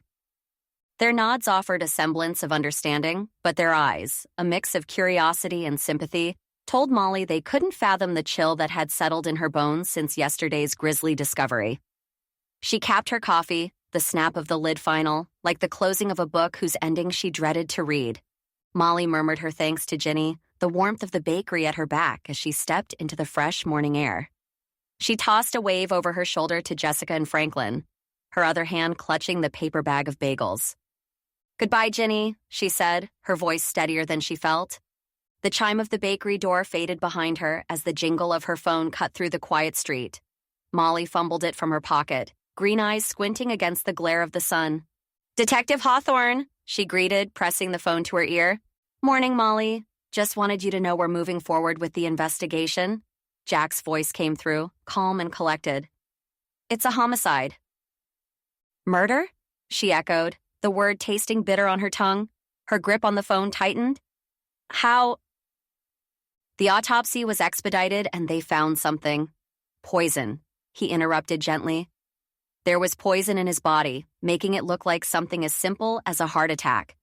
If we hadn't looked closer, we would have never known. We're planning to release the news of it soon. I thought you should hear it from me first." "Thanks," Molly replied, her mind a whirlpool of thoughts. "I appreciate it." "Of course. This is going to be a whole new beast," he told her. Molly bit her bottom lip in worry. She had watched TV shows before, but seeing death live was something different. "Don't panic for now," Jack reassured her. "We have more work ahead. I'll be in touch." "Okay." Molly ended the call, the finality of the click mirroring the heaviness settling in her chest. She pocketed the phone, her hands suddenly clammy. If only Jack knew who he was talking to, then maybe he would have known that she would most definitely be panicking and already thinking of ways to decipher this code. "Murder," she whispered to herself, the word hanging in the crisp morning air like an accusation. Molly took a shaky breath. She clutched the coffees and bagels a little closer to her chest as if they could shield her from the weight of the conversation. The buzz of the town around her seemed distant, muffled by the pounding of her own heart in her ears. Poison, she thought again, the word coiling in her stomach like a live wire. Her steps were automatic, carrying her down the cobblestone street without conscious thought. A part of her wanted to dissect Jack's words, to analyze each inflection and implication, but her brain felt swaddled in cotton. She glanced up at the clear blue sky, seeking a moment of solace, but found none. Instead, her gaze fell on the curious glances of passers-by. Townsfolk who would soon whisper about poison and point fingers. Molly tightened her lips, pushing away the tendrils of panic that sought to take root. "Focus," she told herself sternly. As she rounded the corner, the familiar striped awning of Sweetwater's Taffy came into view. She quickened her pace, eager for the sanctuary of her shop. The heaviness in her chest persisted, a constant reminder that everything had changed with one phone call. Murder felt more severe than death, even though they both ended the same way. Something about the case made Molly's skin crawl. She couldn't stop picturing Marcus lying on the ground. Molly's feet shuffled along the pavement, her mind a maelstrom of thoughts she couldn't quite tame. The detective's words echoed in her head. A homicide investigation, poison, each step toward the shop doing little to diminish the tremor in her hands. Her eyes scanned the familiar storefronts as she passed. But today they seemed alien, watching her every move. The local's eyes met hers with an intensity that made her skin prickle. She tugged at her blouse, second-guessing her hasty choice of attire. Why were all of these people staring at her? Was it something she said? A hair out of place or a shoe on the wrong foot? Did I even brush my hair? She thought, attempting to smooth out the perceived disarray with her fingers. "Morning, Molly," called Mr. Henderson from his perch outside the hardware store. His smile was kind, but his eyes held questions she wasn't prepared to answer. "Morning," Molly managed, offering a tight-lipped smile as she pressed onward. When at last she reached Sweetwater's Taffy, her sanctuary and curse, the bell above the door jangled sharply as she stepped inside. It was a sound that once brought comfort. Now it felt like an alarm announcing her arrival to scrutinizing ears. "Guys, do I look okay? Smell funny?" Molly asked, her voice louder than she'd intended. "I feel like I'm under a microscope out there. Everyone is staring at me.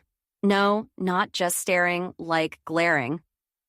Poppy and Liv paused mid-conversation, their expressions serious and brows knitted with concern. They exchanged a glance before turning to face Molly fully. "Poppy, Liv, what's going on?" Molly's chest tightened, a sense of foreboding creeping in. Liv bit her lip, hesitating for a moment. "It's the talk of the town, Malls." "Spit it out, Liv. People think you might have had something to do with Marcus's death." The accusation hung heavy in the air, a tangible weight that threatened to suffocate the room's warmth. Molly's heart skipped, and for a brief second, she wondered if the ground beneath her feet might give way. Molly's chuckle died in her throat as Liv's words settled like stones in her stomach. The warm scent of freshly brewed coffee mingled with the yeasty promise of bagels did little to soothe the sudden tightness constricting her chest. "Seriously," Molly placed the coffees and bagels on the counter, her hands trembling ever so slightly. "You're not joking." Liv shook her head, her dark eyes solemn behind the lenses of her glasses. "I wish I were, Malls." "But I've just spoken with Detective Hawthorne," Molly protested, her voice a notch higher than usual. "It's official. Marcus was poisoned." Poppy leaned against the counter and tilted her head, considering Molly with an unreadable expression. "That's just it," Poppy said, the words slow and deliberate. "Everyone's saying the last thing he ate was your taffy." The room spun momentarily as Molly's grip on the edge of the counter tightened. She could almost hear the whisper of the cellophane wrappers, feel the sticky sweetness of the candy between her fingers. Her taffy. A product of her own hands now woven into the fabric of a murder. She opened her mouth, but no sound emerged, just a breathless gasp. A silent testament to the shock that coursed through her veins. Her own community, the people she'd known her whole life, suspected her of being capable of such a horrific act. "Everyone," the word finally escaped, barely audible over the hum of the taffy machines in the back. "Word spreads fast in Tidewater," Poppy confirmed, her sassy demeanor subdued by the gravity of the accusation. Molly's jaw worked silently as she absorbed the blow. Her mind raced. A whirlwind of denial, fear, and indignation. Her family's taffy, a Sweetwater staple, now a vehicle for death? It couldn't be. And yet, the evidence was apparent that everyone in Tidewater thought she'd killed Marcus. And they had a good reason to think so. Chapter 9. Molly's paced steps were a metronome of anxiety, her practical flat scuffing the worn wooden floor of Sweetwater's Taffy. The familiar scent of sugar and sea was laced now with tension that left a bitter taste in her mouth. "What am I going to do?" Molly fretted aloud, hands wringing together as she turned on her heel, dark brown hair swishing across her shoulders. "Everyone thinks I'm involved in this murder." Poppy looked up from her half-eaten bagel, a frown tugging at the corners of her mouth. "You just need to lay low," she advised between bites. "Let the rumors die out." Liv, ever the voice of reason, nodded over the rim of her coffee cup, her glasses catching the light. "She's right. Let the police handle it. You know you didn't do anything." Molly came to a halt, her green eyes flickering between her sister and her best friend. She drew in a deep breath, the smell of coffee mingling with the underlying sweetness of taffy. "Yeah, the police will figure it out," she said, though her voice lacked conviction. "And then everyone will forget about it when the next scandal hits, right?" "Absolutely." Liv affirmed, setting her cup down. Of course, Poppy echoed, though her attention had already drifted back to her bagel. Saying the words felt like grasping at straws, a flimsy shield against the whispers and stares that awaited her beyond the shop's painted door. But Molly needed to believe them, for her sanity's sake. There was a part of her that knew she could relax, focus her attention elsewhere. But the other part of her was banging pots and pans together in the back of her mind, unable to think about anything else at all. Molly exhaled slowly, trying to let go of the fear that clawed at her insides. She could almost convince herself that it would all be fine, that the police would clear her name. Almost. The chime of the front doorbell cut through the tension like a knife. Ethan Brewster's sandy hair came into view as he pushed through, his tall frame filling the doorway. Molly's eye roll was reflexive, her body tensing at the sight of him. What was he doing here? Again? They had already gotten rid of him just a few short days ago.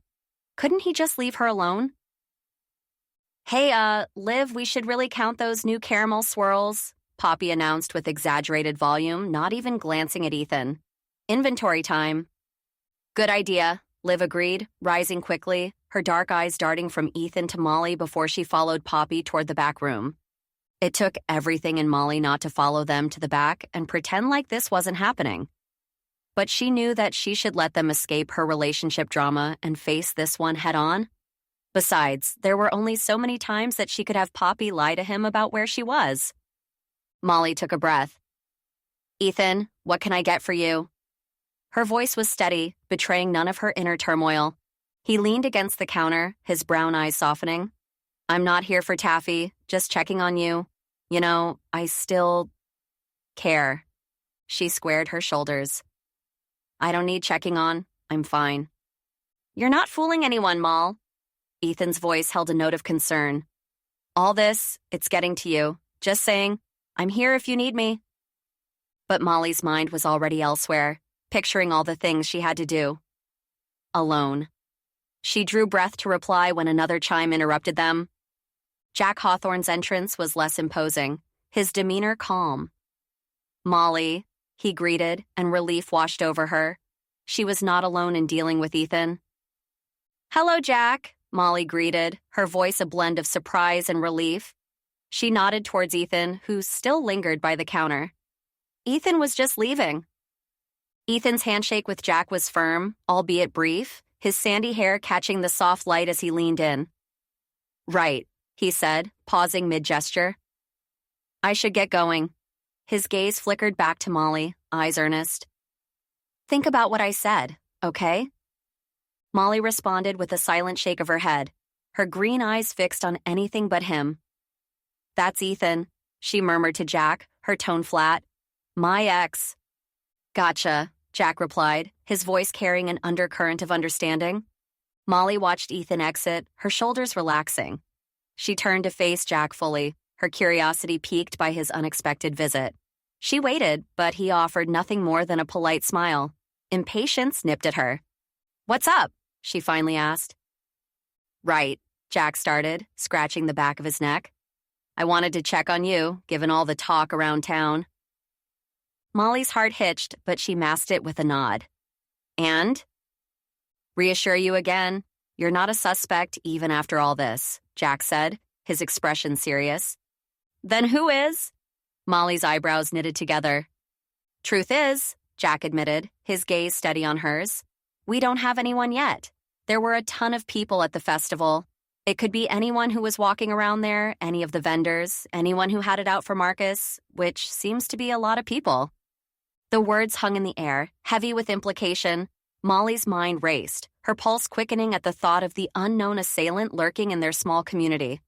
The police didn't have a single idea who could have done this, and her head was on the chopping block with the whole town. This wasn't looking good for her, and her mind couldn't deny it now. Molly's insides churned, a mix of relief and dread. I'm relieved I'm not a suspect, she said, her voice steady despite the turmoil within. And I hope you find out what happens soon. People are going to be knocking on the store's door with pitchforks soon, so if there's anything I can do to help... Your cooperation means a lot, Jack replied with a reassuring smile as he pocketed his notebook. I promise we're going to find out who did this. All you have to do is stay here, try to process the events of the past few days. If you think of anything else you remember, just give me a call." She offered a nod and a practiced smile, the kind that hid nerves well. Jack handed over his business card, which Molly stared at as he began to back away towards the exit. "Thanks again, Molly," he said as he opened the door. "Thank you," she called out to him. The moment Jack stepped through the doorway, her smile crumbled. She turned to the window, peering through the glass. Outside, people passed by, their eyes flicking toward the shop. Their glances were quick and curious, but none ventured inside. The usual hustle of customers was absent, replaced by a stillness that hung heavy in the air. Her heart sank further. Not a single sale today. On a normal afternoon, the bell above the door would be singing with the comings and goings of taffy enthusiasts. Today it was silent. The weight of gossip pressed down on Molly. Whispers had power. She knew that now more than ever. They could turn a thriving business into a ghost town attraction overnight. She thought about Marcus, about finding him lifeless. That image haunted her, another shadow cast over her already dimmed store. She swallowed the lump in her throat, her hands feeling suddenly cold. This wasn't just about clearing her name, it was about salvaging her family's legacy. Molly turned away from the window, her resolve hardening. She would have to face this head-on. The police were doing their job, but time was something she couldn't afford to waste. And Jack didn't know the town like Molly did. There was a learning curve. Molly wasn't sure she could afford to wait while Jack tried to figure out how this place worked.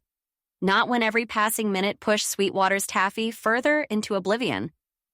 Poppy and Liv shuffled back into the shop, their faces etched with concern. "What did the cops say?" Poppy's voice cut through the silence that had settled over the store. Molly took a deep breath, feeling the weight of her words before they left her lips. "They don't think it's me," she said, trying to sound more relieved than she felt. "Thank goodness," Liv exhaled, a small crease relaxing on her forehead. Poppy let out a dry chuckle. "That makes at least one person in town."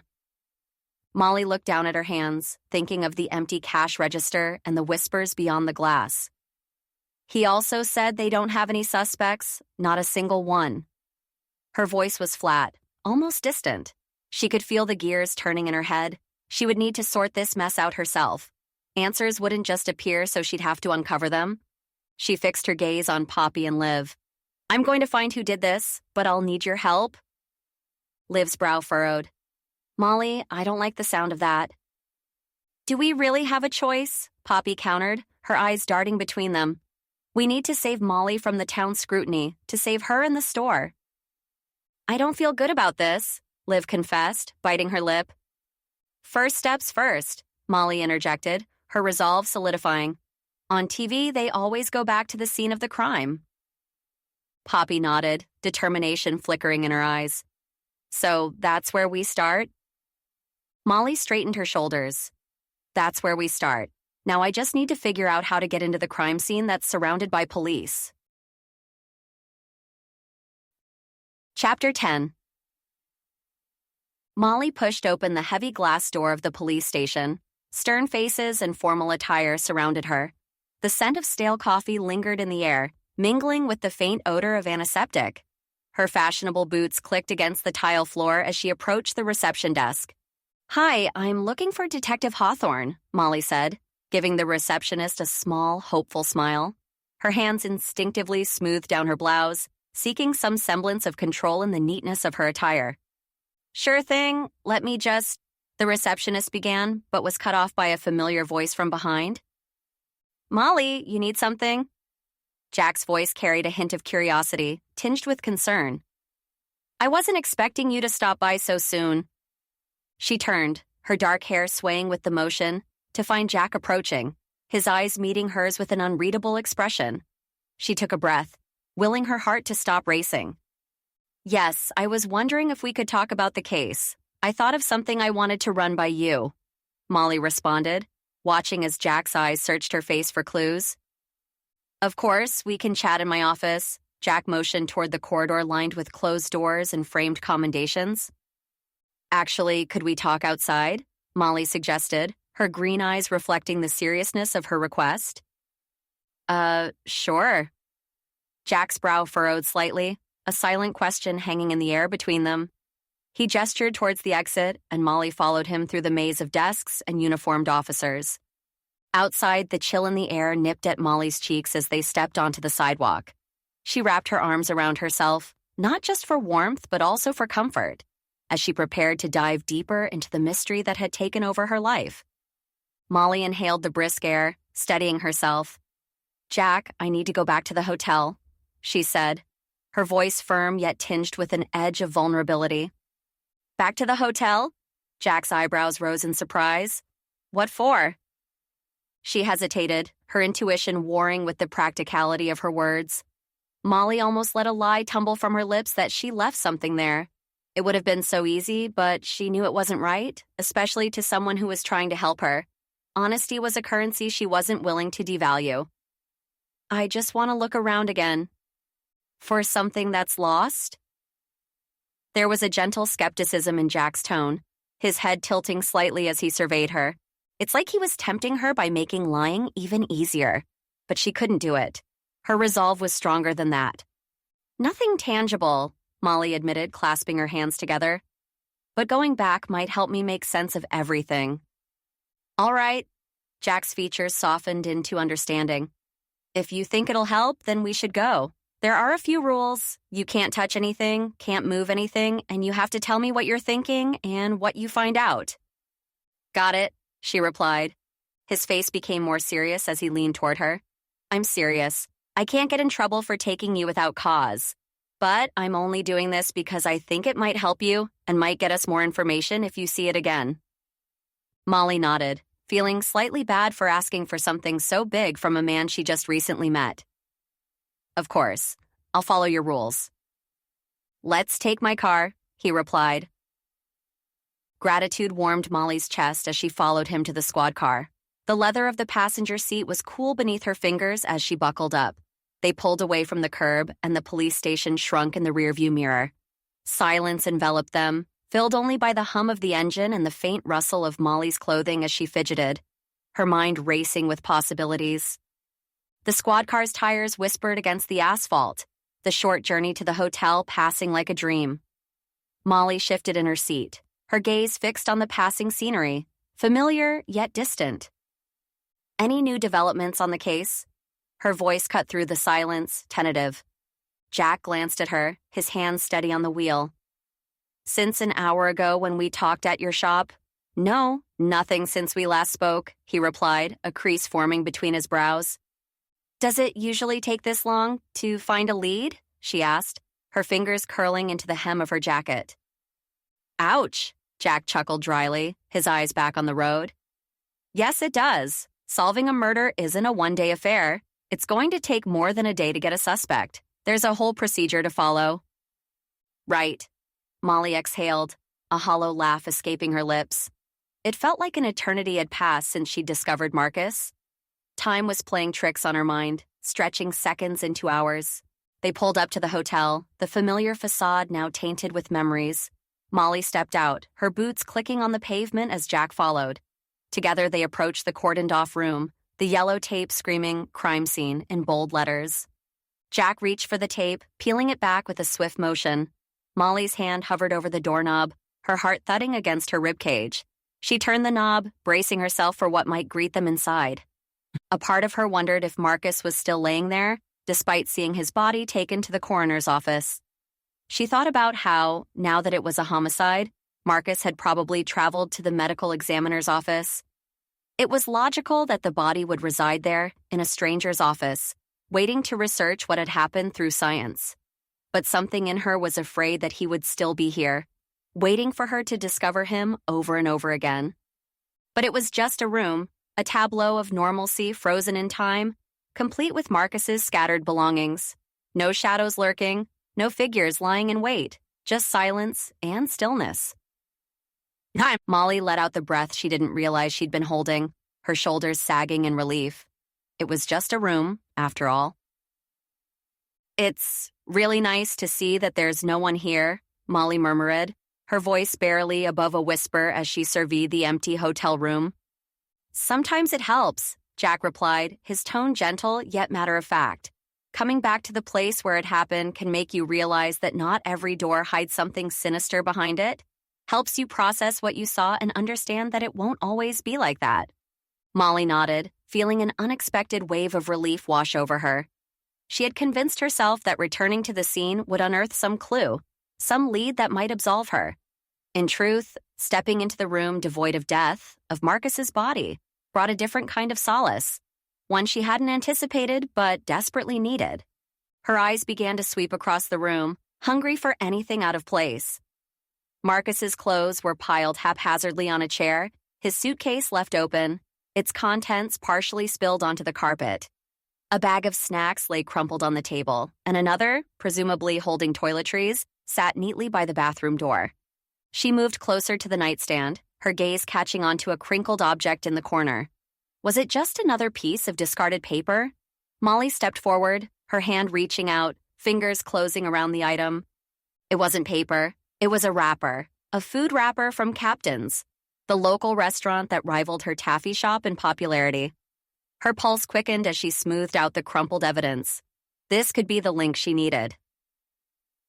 "What did you find, Molly?" Jack's voice brought her back to the moment, his figure leaning in with interest. Molly held out the crumpled wrapper like a winning lottery ticket. "It's from Captain's," she said, her voice tinged with excitement. "Marcus must have eaten there on the same day he visited my booth." Jack's eyes mirrored hers, sparking with the thrill of the potential lead. "This is good, really good," he said, the corners of his mouth turning up. "One step closer to figuring this mess out." "Yeah," Molly replied, but inwardly she added a silent prayer for her own vindication. For a split second, their gazes locked, and an electric current seemed to sizzle in the space between them. Their smiles were wide, genuine, reflecting a shared triumph.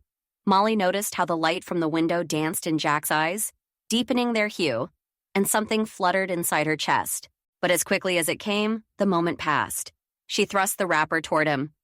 "You should probably get this checked or something," she suggested, her voice steady despite the odd leap her heart had taken. "Right." Jack was business again, pulling out a tissue and carefully picking up the wrapper, avoiding any direct contact. Fingerprints hadn't crossed Molly's mind. She was an amateur after all. But watching Jack handle the wrapper with such care, she realized every detail mattered. She doubted the crinkled piece held any groundbreaking secrets, yet it was a clue. And every clue counted. Molly lingered at the threshold, her gaze tracking Jack as he made his way to the unmarked police car. Its black exterior gleamed under the midday sun, an ominous beacon in the quaint setting of their town. He paused by the driver's side door, casting a glance back over his shoulder. "Need a lift back to the station?" he called out. The air was crisp, carrying the scent of the sea and the faintest hint of blooming flowers from nearby gardens. A breeze tugged at Molly's dark brown hair, coaxing strands to brush against her cheeks. She tucked them behind her ear and shook her head. "No, thanks," she replied. "I'll walk. There's an errand I need to run first anyway." "All right then." Jack unlocked his car with a click. "Just stay safe, okay?" "Always do." He offered a final nod, almost imperceptible, before slipping into the vehicle. The engine rumbled to life. With a wave that barely lifted her hand, Molly watched him pull away, the car disappearing around a corner. Taking a deep breath, she stepped off the curb and onto the sidewalk, her sensible shoes connecting with the pavement in a rhythmic cadence. The walk wasn't far. Captain's was just a few blocks over, nestled between the florist and a bookstore that always smelled faintly of dust and leather. Her mind raced, piecing together fragments of conversation, snippets of evidence. Nolan might have seen something, might know something.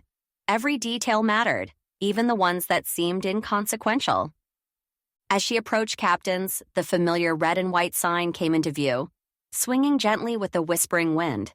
The bell above the door would jingle when she entered, a sound that usually brought comfort. Today, it heralded the pursuit of truth. Molly's green eyes sharpened with resolve. She pushed open the door and crossed the threshold, determined to unravel the mystery that had tangled her life in its web. Chapter 11. Molly's eyes took in Captain's with a practiced gaze.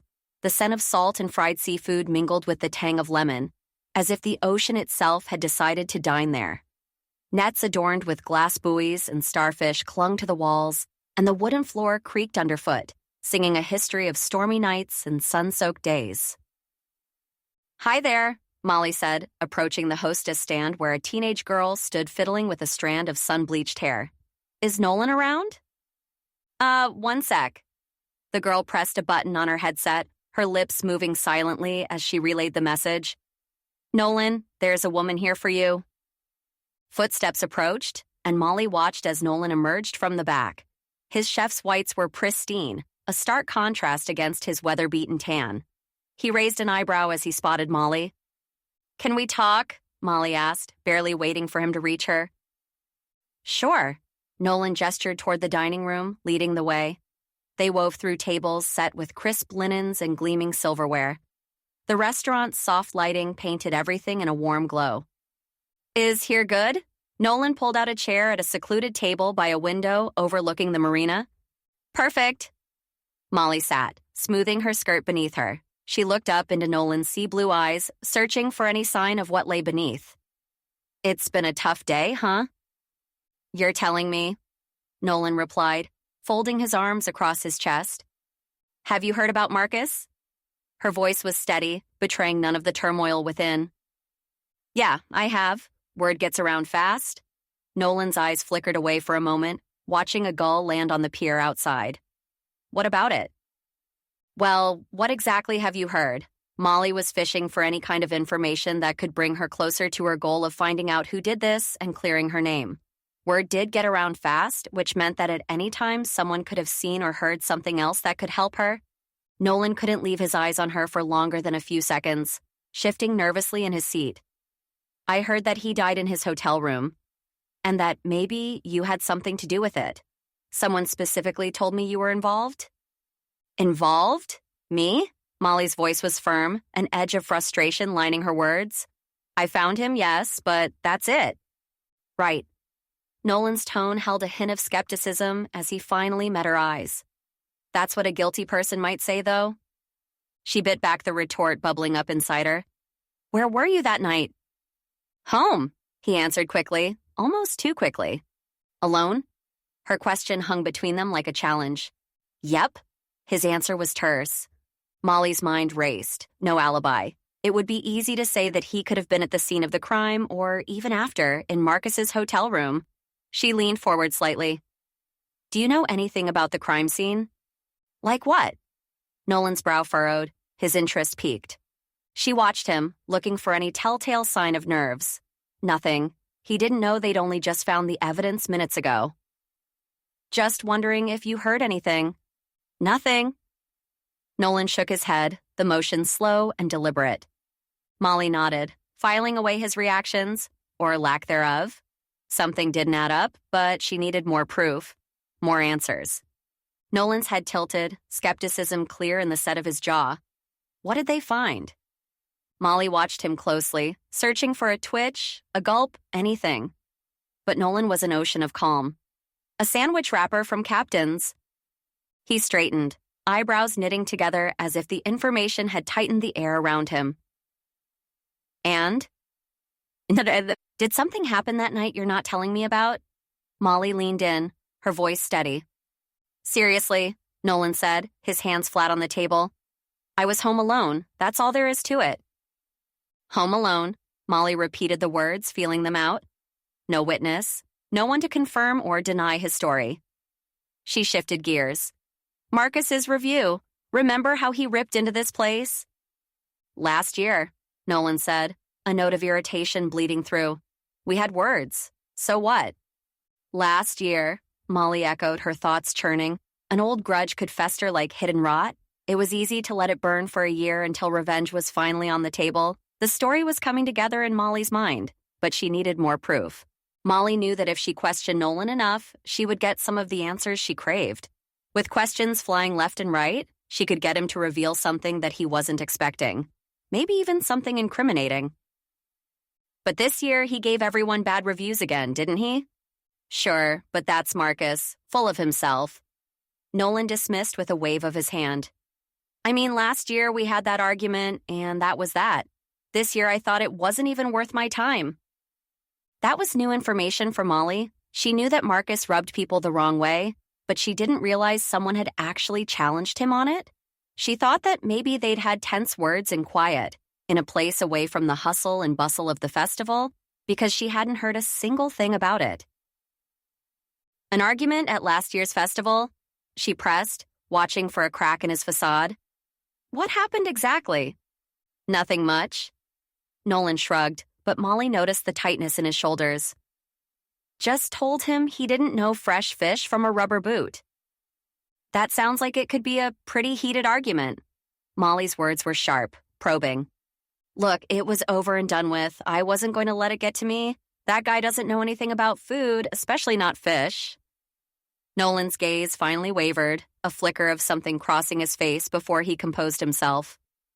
Molly filed away every detail. She'd need more than a wrapper and old hostilities, but her instincts told her she was on the right path. Nolan leaned back against the checkered tablecloth, arms crossed. Marcus went on about the fish, kept saying it was off, even though it was caught that morning. I told him he was wrong. Publicly correcting him in a place where he was supposed to be one of authority? Molly murmured, her mind turning. That's a big accusation. It wasn't a correction, just the truth. Nolan's jaw clenched. Sounds like motive, she said quietly, watching the play of emotions on his face. Because I defended my food? Because I told a judge that he was wrong? Passions run high over reputations, Nolan. Molly glanced around the dining room, noting the knots of patrons, the clatter of cutlery. The air smelled of lemon and garlic. Everyone here had something to lose from a bad review. People were furious at the festival. A lot of people could have been angry enough to kill the guy who smeared their name. Sure they were, he conceded with a shrug. But that doesn't make me a killer, especially since everyone else was mad. Doesn't that mean we all have motive? Molly didn't want to think it, but she realized that Nolan had a good point. If everyone at the festival was angry, then didn't they all have a reason to kill Marcus? But there was just one wrapper in Marcus's suite from Captain's. Care to explain why the man that was clearly poisoned ate at your restaurant beforehand? He ate from everyone's stand that day, but he also stopped by right after he got into town. He said he wanted to make sure he was right the first time.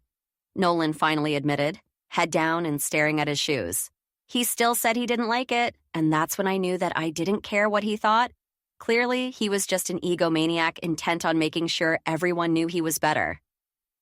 The anger in Nolan's voice shouldn't have sprung up such excitement in Molly, but it did. It meant that there was still a part of him that was hurting, even though he said he wasn't. Something about it seemed fishy. Why would Marcus stop for food when he was going to taste it the next day at the festival? Was Marcus really that much of an egomaniac? To go to a restaurant he previously reviewed just to prove to them and himself that he didn't like it? Anything else you want to add? Molly asked. Maybe you weren't home alone? At the hotel, perhaps? Home alone, Nolan repeated, his tone flat. And I'm done talking. You should go. Of course. Molly stood, extended her hand in a gesture of farewell. Nolan didn't reciprocate. His eyes hardened, his mouth a firm line. Thanks for your time, she said into the silence. He turned on his heel, disappearing through the swinging kitchen doors. Molly watched him leave, the weight of suspicion settling heavily on her shoulders. She tucked away each detail, each denial. They were pieces of a larger puzzle, and she would find where they fit, even if it meant facing down every last resident along the boardwalk. Molly stepped out into the sea-scented air, the door of Captain's closing behind her with a soft click. She wrapped her cardigan tighter around her as the ocean breeze played with the dark tendrils of her hair. The seagulls cried overhead, their sounds mingling with the distant crash of waves against the shore. As she walked, her mind churned over the conversation with Nolan, replaying his words, his gestures, the tension in his jaw. She had gained ground, hoping to sift through lies and half-truths. Each step on the weathered boardwalk planks was a silent promise to herself. Molly knew her business depended on her name remaining untarnished. Amateur aside, she'd handle this investigation with the precision of a master confectioner crafting the perfect batch of taffy. Nolan's adamant denials echoed in her head, his insistence that he wasn't involved. Yet there was something about the way he avoided her gaze, the defensiveness in his voice. It didn't sit right with her. Her intuition twinged, suggesting there was more beneath the surface, layers she hadn't peeled back yet. Adamant doesn't mean innocent, she muttered to herself, her green eyes keen as she scanned the familiar path home. The quaint storefronts, each with its own charm, whispered secrets of the small seaside town. They held stories, just like the one she was living, stories waiting to be told. Molly stopped for a moment, watching a couple walk hand in hand along the beach. The simplicity of their romance was stark against the complexity of her current predicament. She breathed in deeply, tasting the salt on the air, feeling the resolve settle in her bones. Nolan may seem like the number one suspect, but instincts were nothing without evidence, and Molly Sweetwater was determined to find it. She would clear her name, protect her legacy, and serve justice no matter what it took. Determination carried her as she thought through what she knew so far and the questions she didn't yet have answers to. She continued her walk, the fading light casting long shadows. There was work to be done, people to question, evidence to find. Molly would hunt it down, every last piece of it. As she finally approached Sweetwater's Taffy, she was confused by the sight in front of her. The inspiration from her talk with Nolan was fading fast as she heard Poppy yelling beside another woman just outside the front door. Chapter 12. Molly's stride was purposeful as she approached the pastel-colored facade of Sweetwater's Taffy. The fading daylight cast a soft glow on the shop front, but the scene outside was anything but serene. Poppy, her ponytail bouncing with every agitated gesture, stood toe-to-toe with Vicky Sugarman. "Poppy, what's going on?" Molly called out, quickening her pace. The two women turned to face her, Poppy's eyes flickering with distress. Molly's gaze shifted to Vicky, taking in her rival's impeccable attire and the self-satisfied tilt of her chin. The tension between them was a palpable force, stirring the air like the coming of a storm.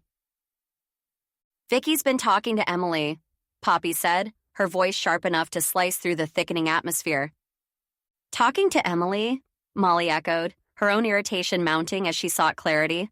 "I just saw her, outside the store, right here," Poppy continued, her hands moving animatedly. "She was telling Emily that your taffy was the last thing Marcus ate at the festival. That because of what he said about your taffy, everyone thinks you killed him. She was saying that the town is usually right about these things." Molly's heart skipped a beat. Accusations swirled around her, threatening to choke her with their gravity. She stared at Vicky, astounded by the audacity of the woman before her. "Spreading rumors now, Vicky? Why would you say I'm a killer?" Molly's voice was steely, a hint of her intuitive nature peeking through as she searched Vicky's face for any sign of deceit or malice. Vicky's lips curved into a thin smile, not reaching her cold blue eyes. She stayed silent, reveling in the discomfort her words had sown. Molly felt the weight of accusation hanging over her, a dark cloud obscuring the truth. But she was determined to dissipate it, one fact at a time. "Vicky," Molly pressed, her tone demanding an answer.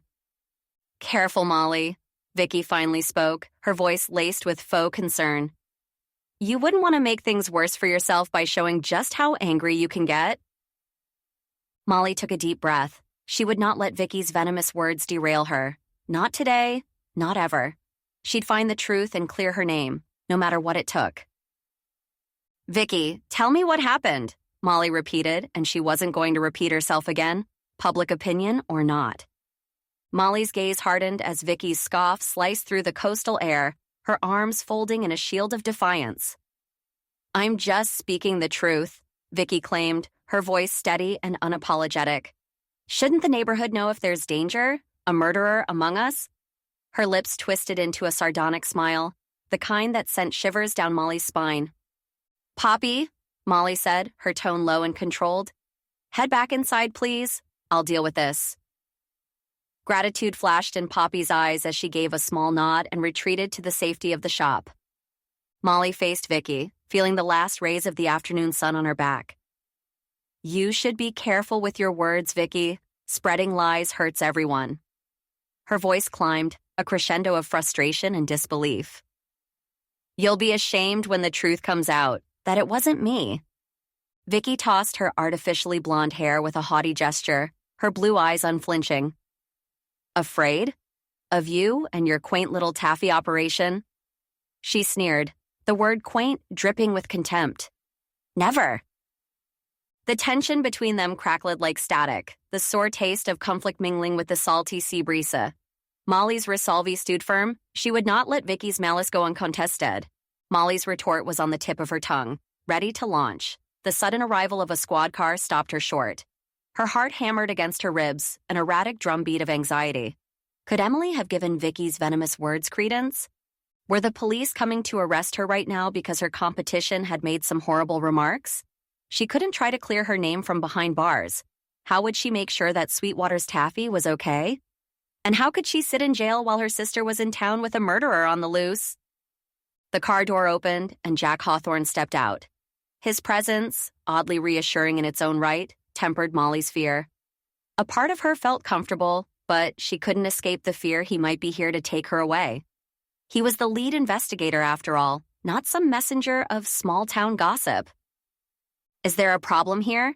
Jack's voice cut through the tension, his eyes fixed on Vicky, seeking the truth beneath the surface. Just leaving, Vicky said with a dismissive wave, though her posture betrayed a hint of unease. She pointed a manicured finger toward Molly. But you're going to need to watch this one. I've already spoken to one of your colleagues about this. Thank you, but I can handle it, Jack replied, his tone even, betraying nothing of his thoughts. Vicky's heels clicked against the pavement, a staccato retreat. Molly's glare followed her departure, willing her silent accusations to fall on deaf ears. As Jack turned to face Molly, his expression unreadable, she braced herself for what would come next. Molly exhaled, relief washing over her as Vicky disappeared. She turned to Jack, gratitude etched in her features. Thank you for that, she said. What brings you here, though? Molly eyed him curiously, the weight of the day heavy on her shoulders. Emily reported back, Jack replied, his voice calm. I sent her to gauge the town's gossip about the murder. Sometimes things come out because people don't want to speak to the police directly about it. It's always good to know what people are saying. Smart, Molly conceded. Silence drew between them, Molly unsure of what was going to happen here. Was she supposed to turn herself in or defend herself from Vicky's cold words? Am I under arrest now? The words slipped out, half joking. Jack chuckled, a brief sound that didn't quite match the stern lines of his face. No, I'm not here for that. Just wanted to ensure Vicky left you alone. Molly sighed, a smile tugging at her lips despite the situation. We've got to stop meeting like this. I mean, just doing my job. Jack shrugged, the corners of his eyes crinkling just so. Part of the job is checking up on me repeatedly? Molly arched an eyebrow, the faintest hint of amusement dancing in her green eyes. Not usually, he admitted, but you're connected to this case, it seems. His gaze held hers, steady and unwavering.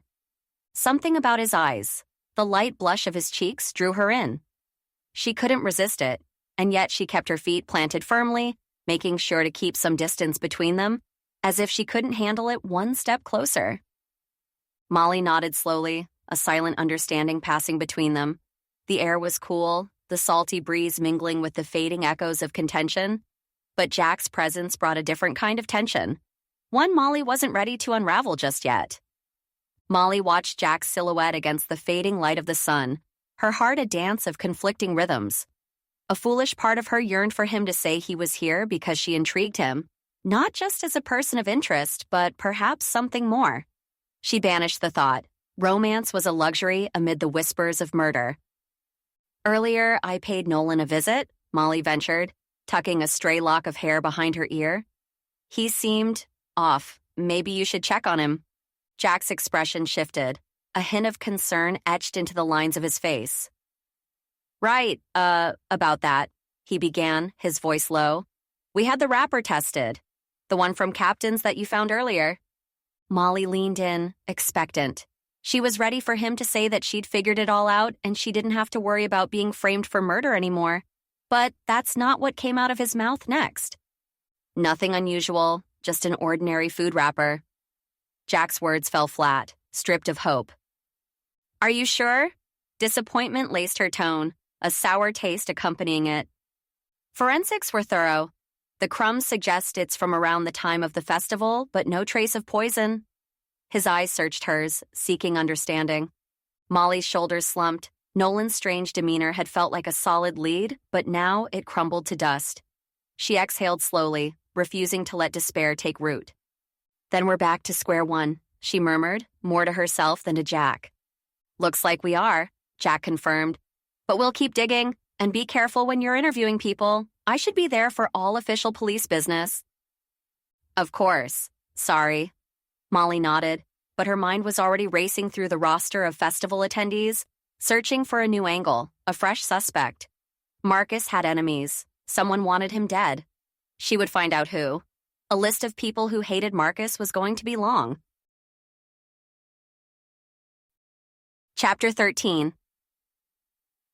The next day, Molly's fingers paused above the keyboard, her green eyes reflecting the frustration of hitting another dead end.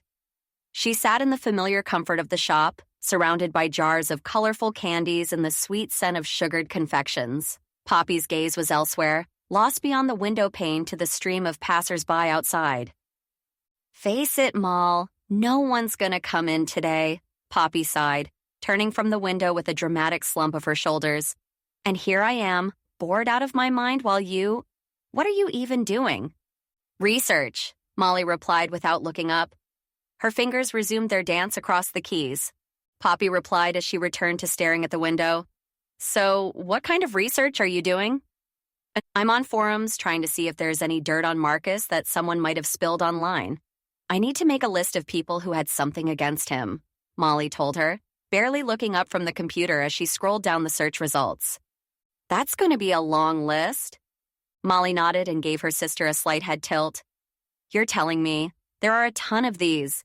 It's so hard to tell what's real and what's just complaining online." Poppy furrowed her brows, fixing Molly with a quizzical look that pulled her attention away from the screen. "How do you even know how to do that? You're the last person I'd peg for being tech-savvy."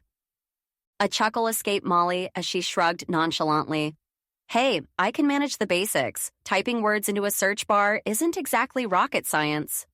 "Let me try," asked Poppy, a glint of determination sparking in her grayish-green eyes. "Sure," Molly said, closing the lid of her laptop halfway before handing it over. "Maybe you'll have better luck than I did." Poppy's fingers flew across the keyboard with a determination that Molly found both impressive and endearing. The rapid clicking of keys filled the quiet space between them, a testament to Poppy's focus. Molly leaned back in her chair, watching her sister's ponytail sway with each animated movement. She felt a wave of gratitude for having someone like Poppy by her side, especially now when technology seemed as daunting as deciphering an ancient script. "Thank you," Molly said softly, her voice laced with genuine appreciation. Poppy paused, her hands hovering above the laptop as she looked up. Confusion flickered across her features, eyes narrowing slightly. "For what?" she asked, tilting her head to one side. Molly offered a small smile.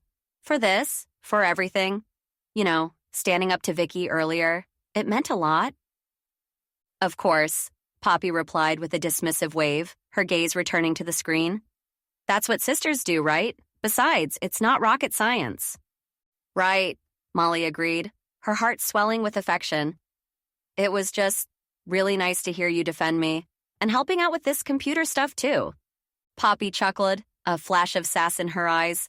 "I'm supposed to help you out. It's just my job." "Yeah?" Molly nodded, her admiration evident. "But no one does it better than you?" Poppy's typing didn't cease as she continued to search, but finally it stopped suddenly. A grin grew across her face from ear to ear, her eyes sparkling with triumph. "You're going to owe me a truckload of thank yous." Molly leaned in, curiosity piqued, feeling like she finally had some kind of hope in figuring all of this out. "What is it?" "Feast your eyes on this." With a swift motion, Poppy spun the laptop around. A video buffered for a moment before playing. Two figures appeared on the screen, locked in a heated exchange. The man was unmistakable. Marcus Bloom, his face twisted in anger. Beside him, a woman stood her ground, her gestures sharp as she shouted back. There were people crowding around them as they screamed at each other. Molly couldn't make out what they were saying, but it was clear that they were angry. Molly finally saw that the woman wore a coat with the name of Marcus's restaurant, Bloom's, on it, but there was no name tag. At least not one she could make out in the low-quality video. "Who's that?" Molly asked, pointing at the defiant woman. Gabrielle Winters, Poppy said, scrolling through the forum post beneath the video. A former employee. Apparently she had a bone to pick with Marcus. Molly's pulse quickened. Poppy, you're a genius. This could clear my name. She had a motive, especially after a public spat like this. I mean, it's gotta count for something, that she was already so angry at him, Poppy said as she smiled at Molly. So, wait, can we find out if she was at the Boardwalk Festival? Molly asked, her voice urgent. If she was really going to consider Gabrielle as a suspect, she needed to know that she wouldn't have an alibi. Sure, give me a minute, Poppy murmured, her fingers a blur against the keyboard.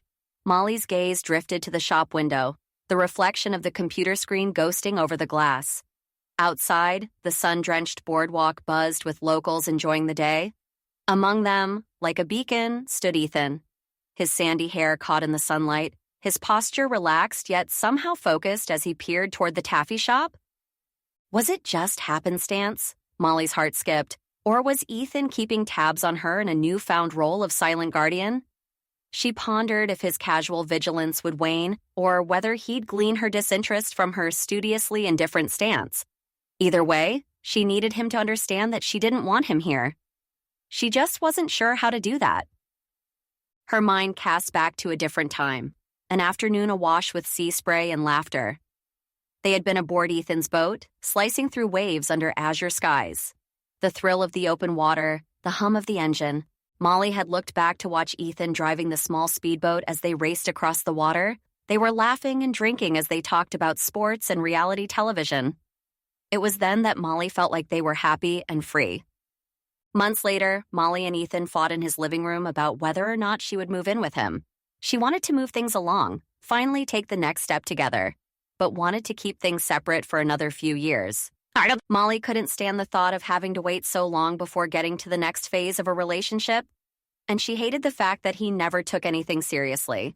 He didn't want to settle down like she did. With a heavy heart, she cut the mooring line between them, determined to navigate solo despite the magnetic pull he still held over her senses. Found anything? Molly asked, her voice betraying none of the nostalgia that lingered within her. Still looking, Poppy replied, her tone one of dogged determination. Molly nodded, her attention returning to the present, where threads of mystery waited to be unraveled, and where her past remained just out of reach, like the figure of Ethan Brewster on the sunlit boardwalk. Gotcha, Poppy declared triumphantly, her voice yanking Molly's gaze from the window back to the screen. Molly leaned in as Poppy spun the laptop around. A colorful montage of the Boardwalk Festival sprawled across the display, a mosaic of faces and festivities. Where is she? Molly squinted, scanning the image for Gabrielle. Right there, Poppy pointed with a manicured nail towards the edge of the photo. In the periphery, partly obscured by a cluster of balloons, stood a woman locked in an animated exchange. Gabrielle, Molly felt a jolt of recognition, the same steely eyes, the same defiant stance. There was no mistaking the woman from the video. It was her staring back at Molly at the very festival that happened just days ago when Marcus died. Looks like she was at the festival last weekend. Poppy's voice held an undertone of excitement. Could she be? Molly trailed off, the implications swirling in her mind. Do you think she could have done this? Who knows, but motive, opportunity, Poppy shrugged, leaving the sentence to hang in the air like the balloons in the picture. Any idea where she might be now? Molly turned to her sister, a lifeline in the sea of uncertainty. Maybe we could talk to her. Poppy chewed on her lip, tapping the keys in a staccato rhythm. Doubtful she'd broadcast her whereabouts, but... But what? Molly prompted, leaning closer. She's chatting with Hannah Dresden in this shot. Poppy's cursor hovered over the familiar local figure beside Gabrielle. They were clearly friends. They weren't standing by Hannah's booth, the Flying Flounder, or in line to buy the same item. They were off to the side, talking animatedly. It indicated that they knew each other. Okay, that's something to work with. Molly's mind raced. Hannah could be her link to Gabrielle Winters. She stood up, conviction fueling her movements. Seems like I'll have to pay Hannah a visit. Be careful, Molly, Poppy cautioned with a half smile. You're a candy maker, not a detective. Today I'm both. Molly flashed a determined grin, her intuition already mapping out the next step in clearing her name. And it started with heading to the Flying Flounder. Chapter 14. Molly approached the Flying Flounder, its white-painted wood gleaming in the afternoon sun. Perched on the edge of the pier, it looked like a seafarer's haven, with nautical ropes coiled beside the entrance and brass lanterns swaying gently in the sea breeze. The windows reflected the sparkling ocean, hinting at the upscale experience within. She paused, smoothing down her skirt, steeling herself for the conversation ahead. If Gabrielle was indeed friends with Hannah, then perhaps she could glean some information without arousing suspicion. Molly rehearsed her questions silently, each scenario playing out in her mind. If she could just talk to Gabrielle, she was convinced that she would have another possible suspect, just like Nolan, who she wasn't letting off the hook just yet. They both had reasons to kill Marcus, and she wouldn't let them forget it. Molly's gaze swept across the restaurant's polished wooden floors and the crisp white tablecloths adorned with delicate glassware through the large front windows. She spotted Hannah behind the counter, focused intently on preparing a fish with practiced hands. She practiced how she was going to walk in and ask Hannah to tell her about Gabrielle. Then Hannah would bring Molly to her, where she would interrogate her, and Gabrielle would confess. A familiar voice behind her stopped her dead in her tracks. "Molly?" It was Jack, his expression a mix of surprise and concern. His button-up shirt and work pants hugged his stance as he shifted his weight to one side. "Hey, what are you doing here?" Molly managed, her heart skipping a beat. If she remained nonchalant, then maybe Jack wouldn't notice that she was here when she was supposed to be letting the department do all of the investigating. "Actually, Molly, what are you doing here?" Jack countered, his brows knitting together. "Because I'm here for an investigation. Is that what you're here for, too?" Molly's hands began to rub against each other, the friction mirroring her inner turmoil. Jack had been nothing but kind since they'd met, and the thought of deceiving him now twisted her stomach into knots. Molly's gaze locked with Jack's, a blend of resolve and trepidation swirling in her green eyes. "Yes, I'm here for Gabrielle," she confessed, her voice steadier than she felt. "An old video surfaced, her arguing with Marcus, and then Poppy, my sister, found a photo. Gabrielle and Hannah were talking, so we know she's in town, and I'm guessing you're here because you found the same?" Jack's head dipped, the hint of a frown creasing his brow. He nodded reluctantly. "I was really hoping it wasn't that," he muttered, almost to himself. He straightened up, his stance firm. "Molly, you can't get involved in this. It complicates things for me, for the investigation." A chill from the sea breeze brushed Molly's cheeks as she met his concern with a determined tilt of her chin. "But I've already helped, haven't I? The wrapper I found, that was useful, right?" She shuffled her feet, her hands now still at her sides. "You said yourself there were no solid suspects. I need to do this, Jack, for my family, for Sweetwater's Taffy. My reputation's at stake." He let out a weary sigh, a sound that tugged at something inside her. "Molly, I get it. I do." His gaze softened for a moment before he composed himself. "But it's not safe. You're not trained for this kind of thing." Jack paused, his voice taking on a protective edge. "There's so much you don't know, risks you can't see." "Maybe," Molly conceded, her voice barely above a whisper. "But I'm willing to take those risks. If it means clearing my name, protecting what's mine, then yes, I'll take them." Their breath mingled in the air between them, an unspoken understanding hanging heavy. Jack's eyes held a storm of thought, and Molly wished she could read every flicker. Jack rubbed the back of his neck, a gesture that Molly had come to recognize as frustration. "Molly," he started, his voice low and serious. "Being a suspect and poking around, it's not a good look. People talk. It could make things worse for you. If people think you're a killer now, what happens when you start pointing fingers at everyone else?" She tensed, biting her lip. The thought of retreating, of allowing her name to be tainted by suspicion, made her stomach churn. She wanted to argue, to fight against the tide of unfairness washing over her, but Jack's eyes pleaded with her, a silent call for understanding.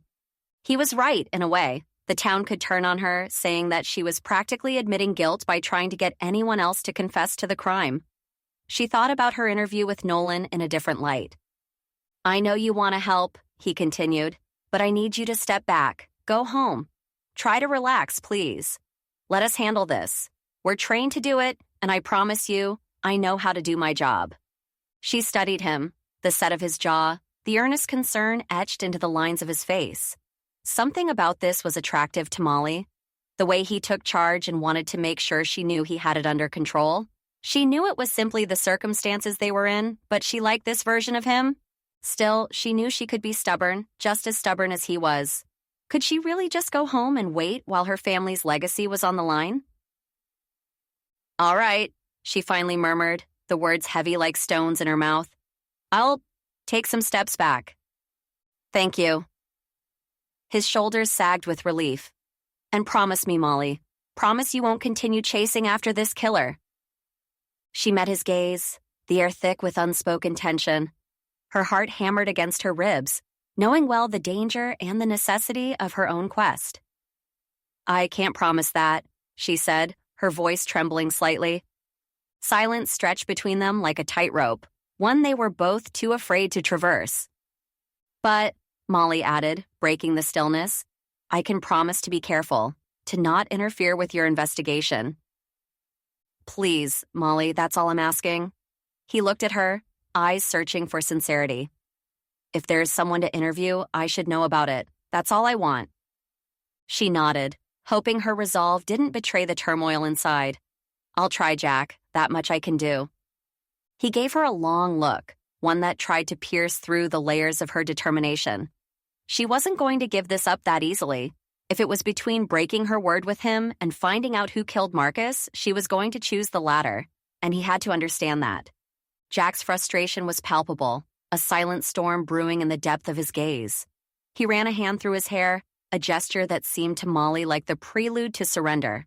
She stood rooted to the spot outside the restaurant, her mind racing as she tried to decipher the myriad of emotions playing across Jack's face. Was it annoyance, concern, or something more? "Fine," he finally conceded, the word cutting through the tension. "But you have to go home. Do as you promised and give me the space right now."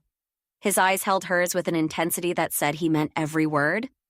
"Okay," Molly replied, her heart lifting slightly as a plan took shape in Jack's voice. "You're interviewing Gabrielle, then?" Jack nodded, and Molly felt a spark of hope. "Yes, she's already agreed to sit down with me." "That's great." Molly couldn't help but cheer up at the news. It was progress, and progress meant answers. "I'll fill you in after I've gone over everything," Jack promised, his tone softening just a fraction. "But only if you keep your end of the bargain. No more sleuthing without my knowing about it first." She bit back her impulsive urge to argue, instead nodding in agreement. "I won't get in your way, Jack. You have my word." He searched her face, perhaps looking for the assurance he needed to believe her promise. With a scrutinizing look, he asked again, "Are you sure?" Molly's hand shot up, her fingers splayed against the salty breeze. "I swear it," she affirmed, her voice carrying a weight of solemnity. "Good," Jack replied, his smile reaching his eyes for just a fleeting moment. "Now I need to get back to my job and hopefully not run into you at every corner." A playful smirk teased Molly's lips. "But you'd miss me," she countered, her green eyes alight with mischief. "You're probably right," Jack admitted, his own smirk mirroring hers for an instant before he spun on his heel and strode into the Flying Flounder. Molly turned away, her smile lingering as she made her way down the pier. The scent of the salt water mingled with fried seafood wafted around her, but her thoughts lay elsewhere. There was an earnestness to Jack, a steadiness that drew her in.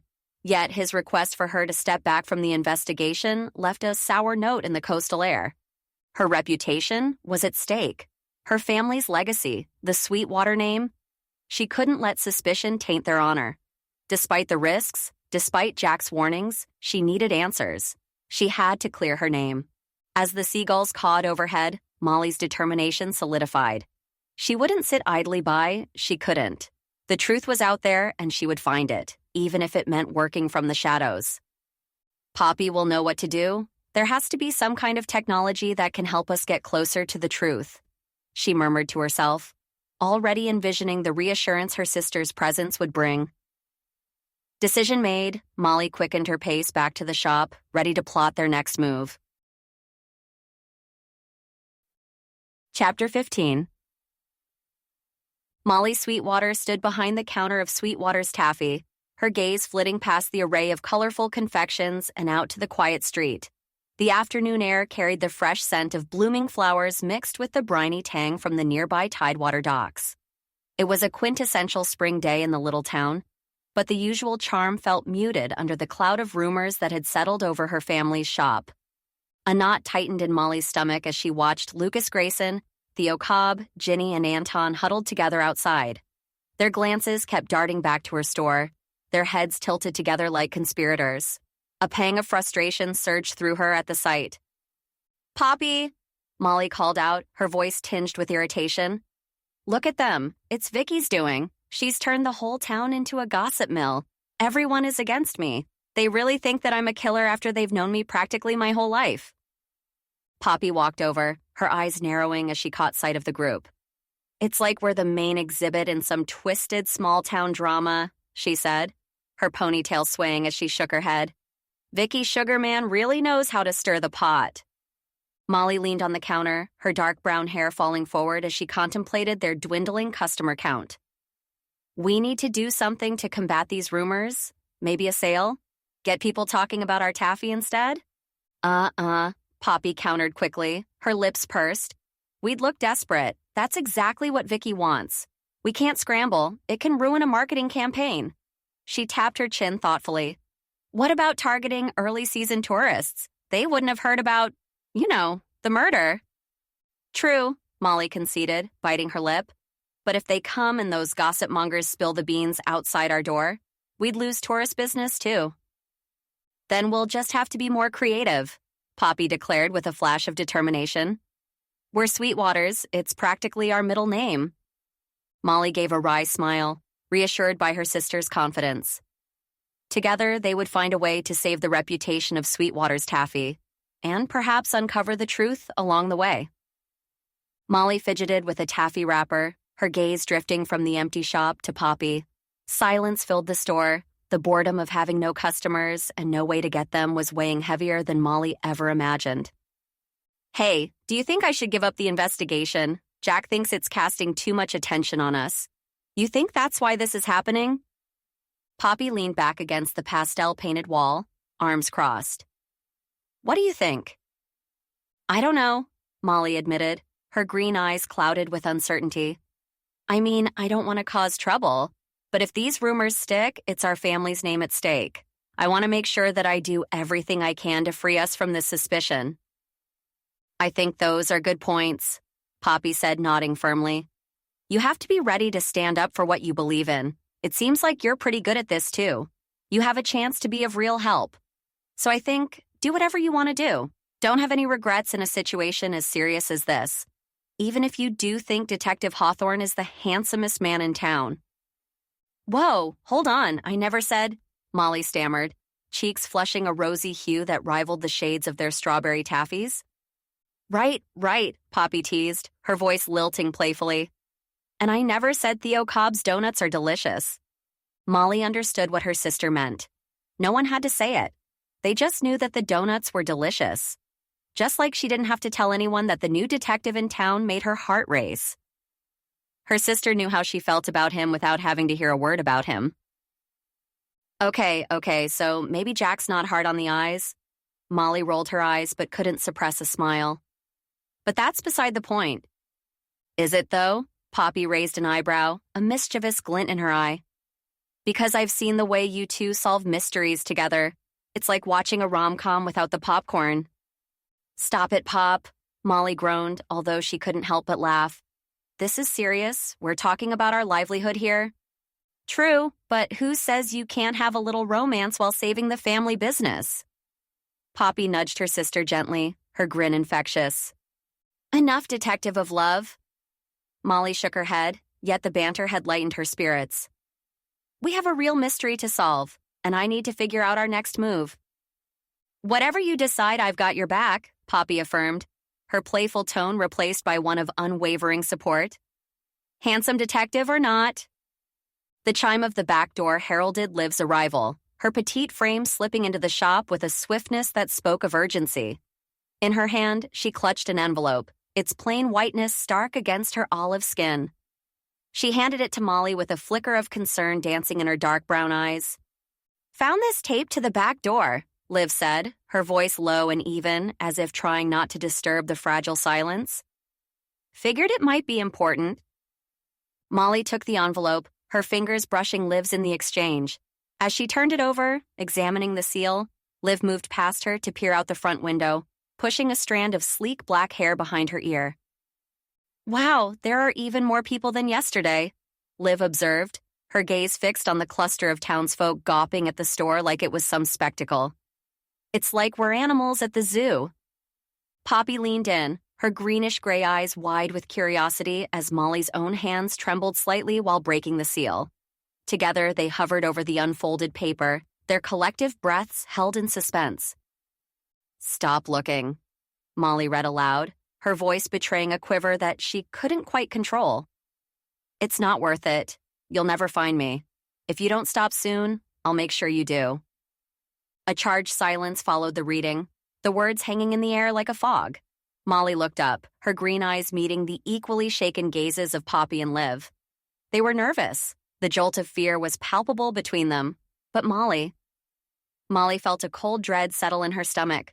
What did this threat mean? Who could be so determined to halt her search? "Nah!" Poppy snatched the note from the table with a flick of her wrist. "Oh, now they're threatening us? Great," she muttered, the sarcasm in her voice as thick as the tension in the room. Molly leaned back against the counter, the cool marble offering a faint comfort against the heat that prickled at the back of her neck. She eyed the impersonal, blocky font printed on the page.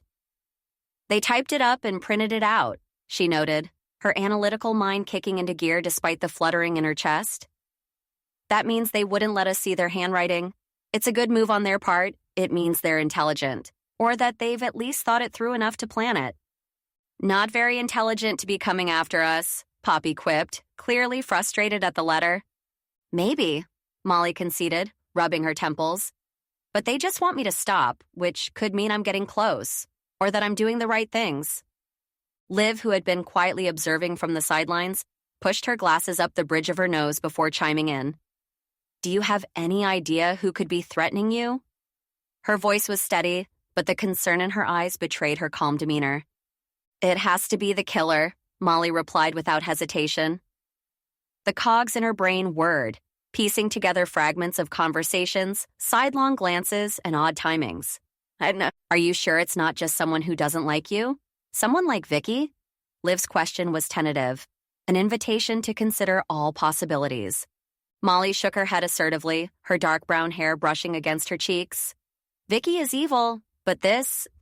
She gestured to the note as if it were a venomous snake lying on the counter. "She wouldn't risk getting caught doing something like this. This is someone desperate for me to stop looking. They have to be out of options." The shop fell silent again, save for the distant murmur of the crowd outside, their idle chatter seeping through the walls like a reminder that the world was still turning, even as theirs stood dangerously still. Molly's fingers trembled as she placed the threatening letter back on the counter. Her green eyes searched Liv's for some semblance of reassurance. "Liv, should I stop investigating?" she asked, her voice barely above a whisper. Liv tilted her head, considering Molly with a look of concern and inevitability.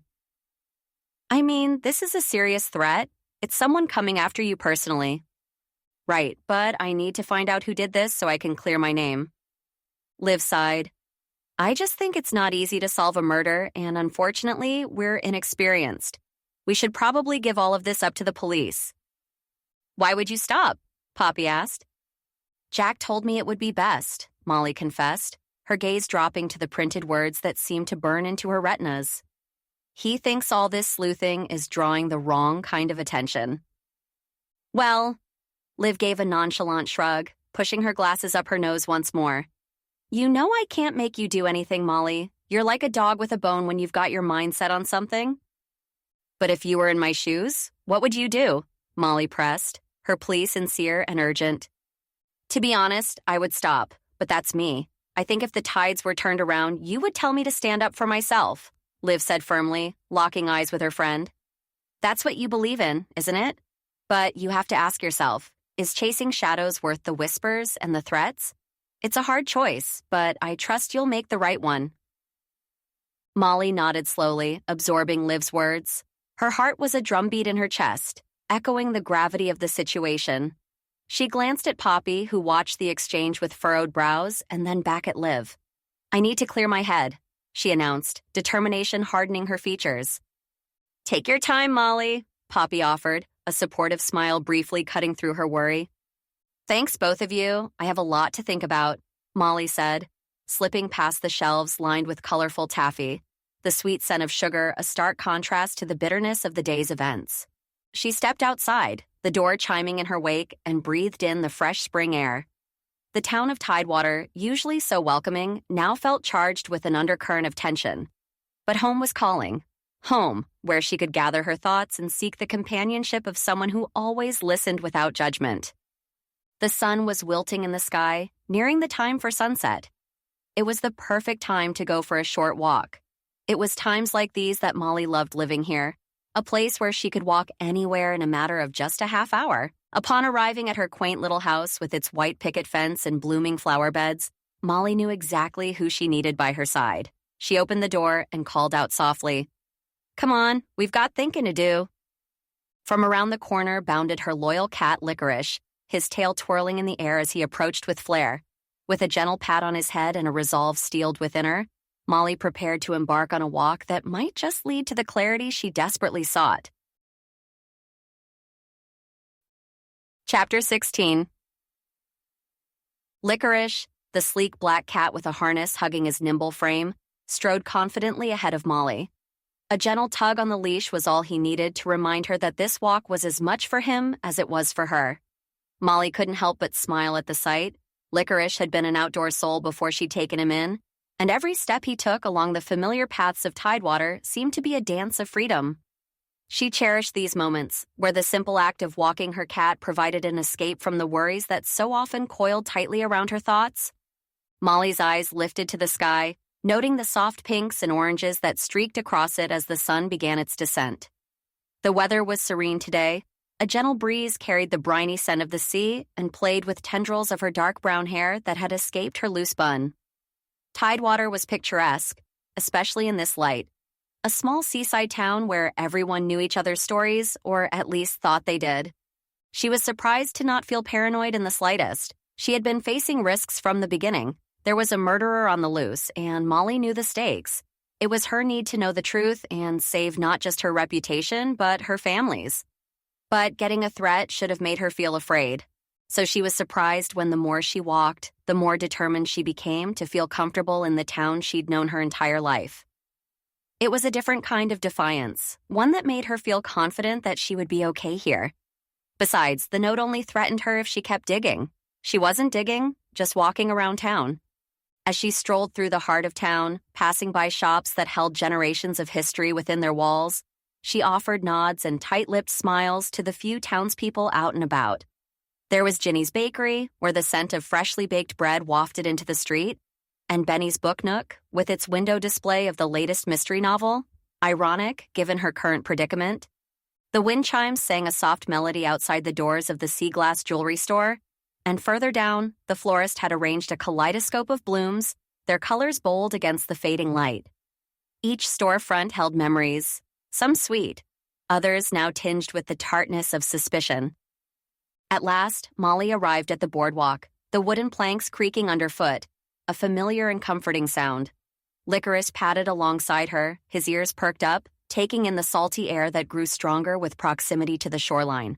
The ocean stretched endlessly before them, waves lapping at the shore rhythmically, a natural lullaby for the troubled mind. "Nice evening for a walk, isn't it, Licorice?" Molly mused aloud to her feline companion. Licorice merely flicked his tail in response, ever the enigmatic confidant. Together, they continued along the boardwalk, the sun's final performance painting the sky with strokes of fire and gold, promising that no matter what darkness fell, there would always be a new day on the horizon. Molly took a seat on an empty bench, the worn wood familiar beneath her. Licorice, sensing the pause in their journey, curled himself onto the marginally cooler cement beside her feet, his sleek black coat absorbing the residual warmth from the sun-soaked path. She drew in a deep breath of briny air and released it slowly, trying to untangle the knot of anxiety that had taken residence in her chest. The ocean breeze toyed with strands of her dark brown hair, offering a gentle caress, but her troubled green eyes remained fixed on the horizon. Could she really walk away from all this? Abandon the quest to clear her name? If she stepped back, letting the suspicion solidify around her, how could she be certain that justice would find its rightful target? Who could reassure her that she wouldn't be the one to end up in jail after not being able to find the true murderer?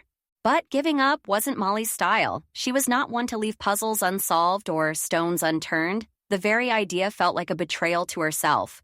It was between giving up, letting the police do their jobs, hoping that they would find the right person, and fighting for her innocence, and possibly causing more people to turn on her. She reached down and gently scooped Licorice into her lap, his body pliant and trusting against her.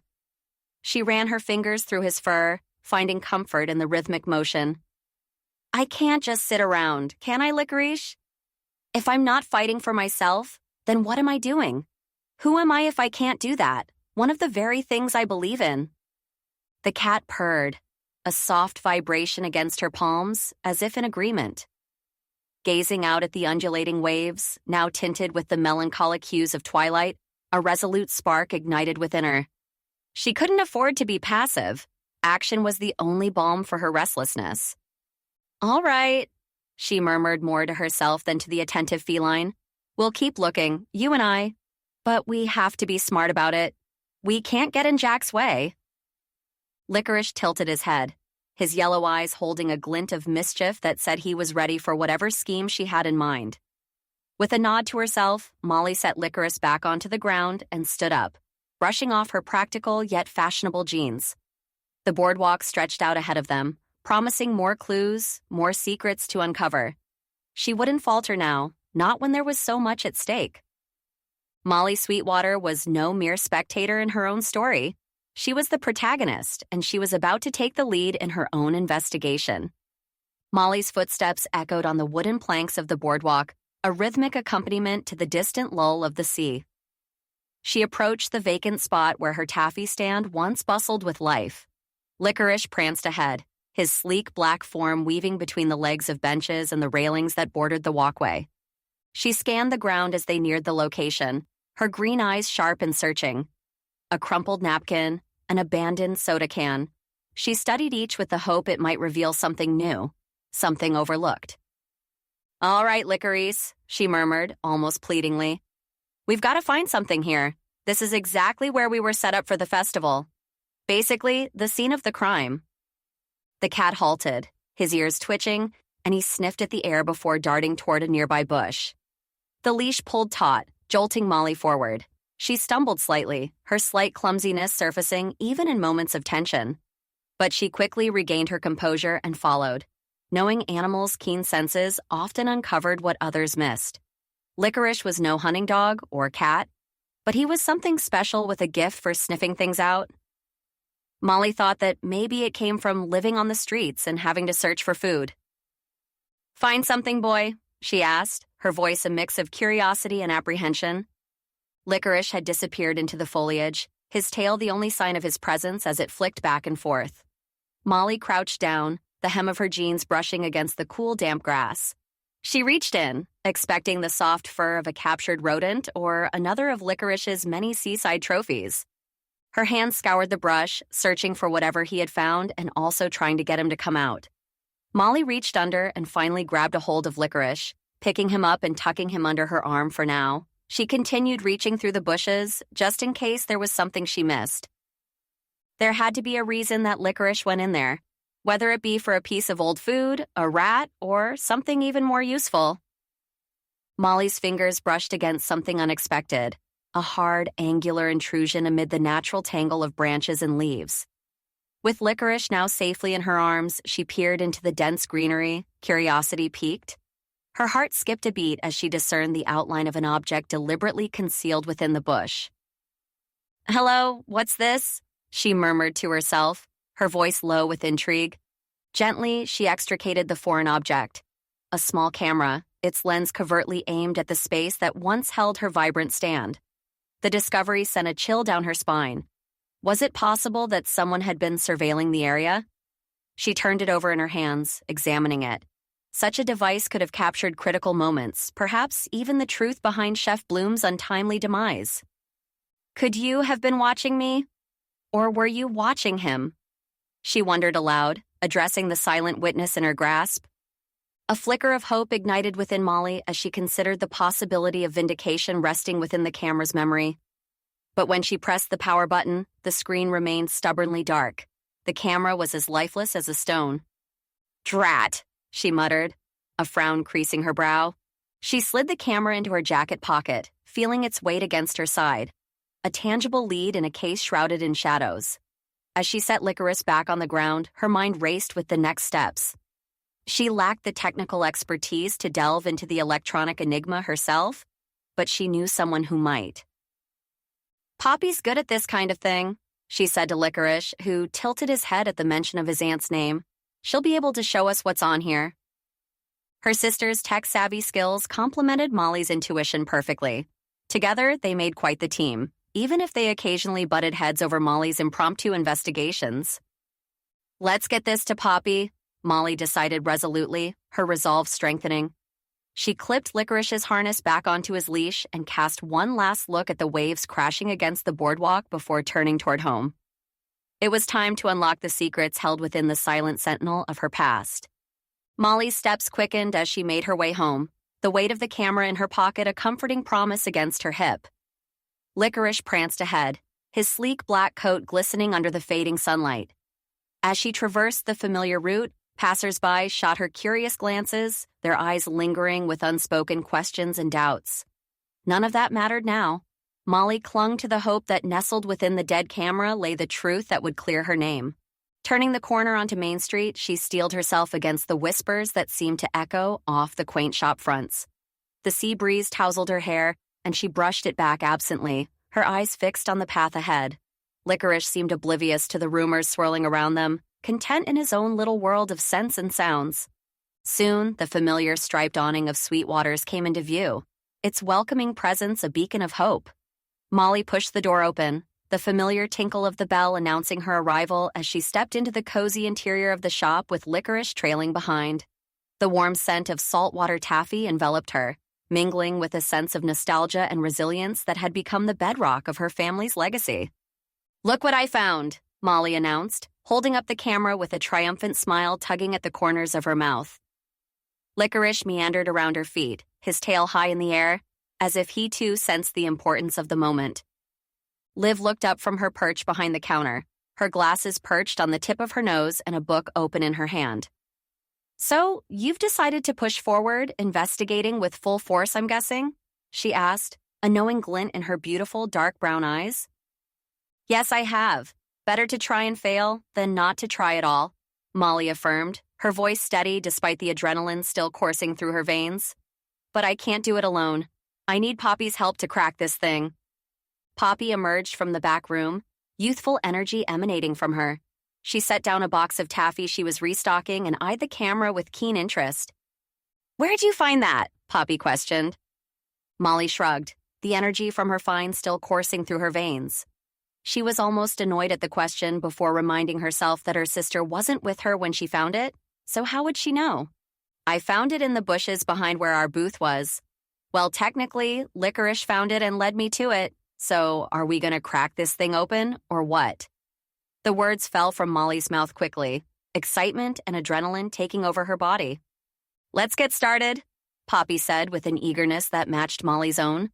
Her eyes sparkled with the challenge as she pulled out her laptop and set it on the counter. Molly watched as Poppy deftly connected the camera to the laptop, her fingers dancing over the keys with practiced ease. Licorice settled by Molly's feet, his intelligent gaze fixed on the screen as if he too understood the gravity of what they might uncover. "Whatever's on here," Molly whispered, more to herself than to anyone else, "is going to prove we're not just victims of circumstance. We're fighters." The three women leaned closer, their reflections mingling on the laptop's screen, united by the quest for truth and buoyed by the unspoken bond of friendship and family. In that small seaside shop filled with the sweet promise of innocence, the investigation took a new turn, one that would very well lead them out of the shadows of suspicion and into the clear light of exoneration. What they found was going to change everything. Chapter 17. Molly hovered over Poppy's shoulder, her breath shallow with anticipation as the lingering scent of saltwater taffy infused the air. The laptop screen cast a pale glow against the darkening spring evening pressing at the shop windows. "Okay, let's see," Poppy muttered, her fingers tapping rhythmically on the keys. After a few moments of silence punctuated only by the sound of Liv flipping through a book on local history, Poppy frowned. "That's weird. It looks like the files are in some kind of format I can't open here." "Can't open?" Molly's pulse quickened. "What does that mean?" Poppy shook her head, her ponytail flicking in frustration. "It's like the camera was designed to send footage to another device directly, maybe to watch live, like on a phone. There's no software I have that can open it to watch it." A cold shiver ran down Molly's spine. "So you're saying someone was watching us? In real time?" Her voice was barely a whisper, but Liv looked up from her book, her dark eyes wide behind her glasses. "That's scary," Liv said, voicing the unease that twisted in Molly's gut. "Someone spying on you like that?" Molly's mind raced, images of their daily routine in the shop suddenly cast in a sinister light. "They might have been watching Marcus," she interjected, referring to the victim who came to her stand last on the day of the festival. Maybe they were trying to see when he was leaving the festival so they could be there at the hotel? "Maybe," Liv ventured, her logical mind seeking rational explanations. Someone just wanted to know what was happening, where he was, what reviews he was giving other people. It has to be something like that. Or, Molly said, her intuition flaring, they were making sure we gave him the taffy. We can't rule out that it was our taffy that killed him, but we also can't pretend it couldn't have happened at the hotel. The words hung in the air, heavy and ominous. The three women exchanged glances, each lost in their own thoughts. Outside, the world moved on, but within the walls of Sweetwater's taffy, a mystery unfolded. One that tied them all together in a tapestry woven with threads of danger, curiosity, and an unyielding desire for justice. The reflection of flashing red and blue lights danced across the glass display of Sweetwater's taffy, pulling Molly from her thoughts. A police cruiser eased to a stop in front of the shop, its silhouette cutting through the dimming light of the spring evening. "Poppy, hide the camera and the laptop, quick," Molly whispered urgently, her voice barely more than a breath as she spotted Jack stepping out of the squad car. Without hesitation, Poppy's nimble fingers snapped the laptop shut, scooping up both it and the camera, and hiding them beneath the counter with an adeptness that belied her usual sassy nonchalance. Liv, pausing mid-sentence at Molly's sudden command, frowned in confusion. "Why hide it? It could be evidence. Shouldn't you be giving it to him?" "Jack already thinks I'm in his way from this morning," Molly muttered, watching Jack approach with a steadiness that stirred something inside her. "I can't let him think that again tonight. Not if I want to keep investigating. We don't have any information yet, so we can't give it to him." Jack entered the shop, the little bell above the door ringing a greeting that contrasted starkly with the gravity of the situation. His eyes found Molly immediately, a knowing glint in them that suggested he was aware of more than he let on. "Hello, everyone," he said, his voice carrying a calm authority that somehow felt reassuring within the confines of the candy-striped walls. "Molly, I have an update about earlier today." Molly straightened, pushing off from where she leaned against the counter, her heart thumping erratically. "I forgot you said you'd give me an update," she stammered, feeling strangely disarmed by his presence. "Of course I would," Jack replied, the corners of his mouth lifting in a faint smile that didn't quite reach his eyes. "You're involved and clearly not going away, so I'm going to let you know about things I'm allowed to tell you." His voice was even, but Molly sensed the unspoken weight behind his words, the delicate dance of what could and couldn't be shared in this intricate game they were all playing. Molly's gaze flickered to Liv, who watched her with a furrowed brow, her dark eyes wide behind the lenses of her glasses. The silent exchange was enough to stir a pang of regret in Molly's chest. She should have confided in Jack about the camera, yet something held her back. A small doubt that it might just be a red herring or a wild goose chase. She couldn't send him off on a tangent without knowing it would result in information. She promised him she wouldn't get in his way, which sounded a lot like sitting right in the middle of it. "Jack, what did you figure out?" she asked, her voice steadier than she felt. Jack nodded, a solemn expression etching his features as he met her eyes. "Gabrielle Winters," he began, pausing as if considering how to phrase his next words. "She's been cleared of any suspicion." Molly's heart skipped a beat, and she leaned forward, her hands gripping the edge of the counter for support. "Cleared? But how? Can I ask why?" "Of course," Jack said, reaching into his jacket pocket. He produced a folded document, which he unfolded and laid flat on the counter. "Gabrielle showed me this contract. She talked to Marcus before the festival. That's what she came here for, to apologize. Apparently, they smoothed things over, and he ended up offering her the job back. She was supposed to start on Monday." Molly stared at the contract, the lines and words blurring as she grappled with this new information. It didn't seem possible, given the tension she had witnessed between Gabrielle and Marcus. But there it was, black on white, an agreement that painted a different picture to the one she had in her head. If she was supposed to start the new position on Monday, then she would have no reason to kill him. This wasn't just evidence that she wasn't angry with him. This was evidence that she had a reason to keep him alive. Molly's fingers drummed an uneven rhythm on the counter, her mind reeling from Jack's update. She glanced at the contract again as if it might morph and reveal a hidden clause that explained everything. "But in the video," she started, her voice tinged with disbelief. "They seem to loathe each other. It's hard to fathom they'd just bury that kind of animosity and agree to work together." Jack shrugged, his expression unreadable in the dim light of the shop. "People reconcile, Molly, and there's more. Hannah can vouch for Gabrielle, says they were together all day and nothing seemed off about her." "Nothing?"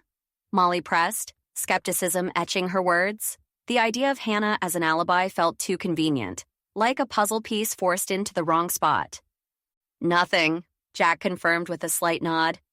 "She could be lying," Molly tried to explain, though even she didn't believe it.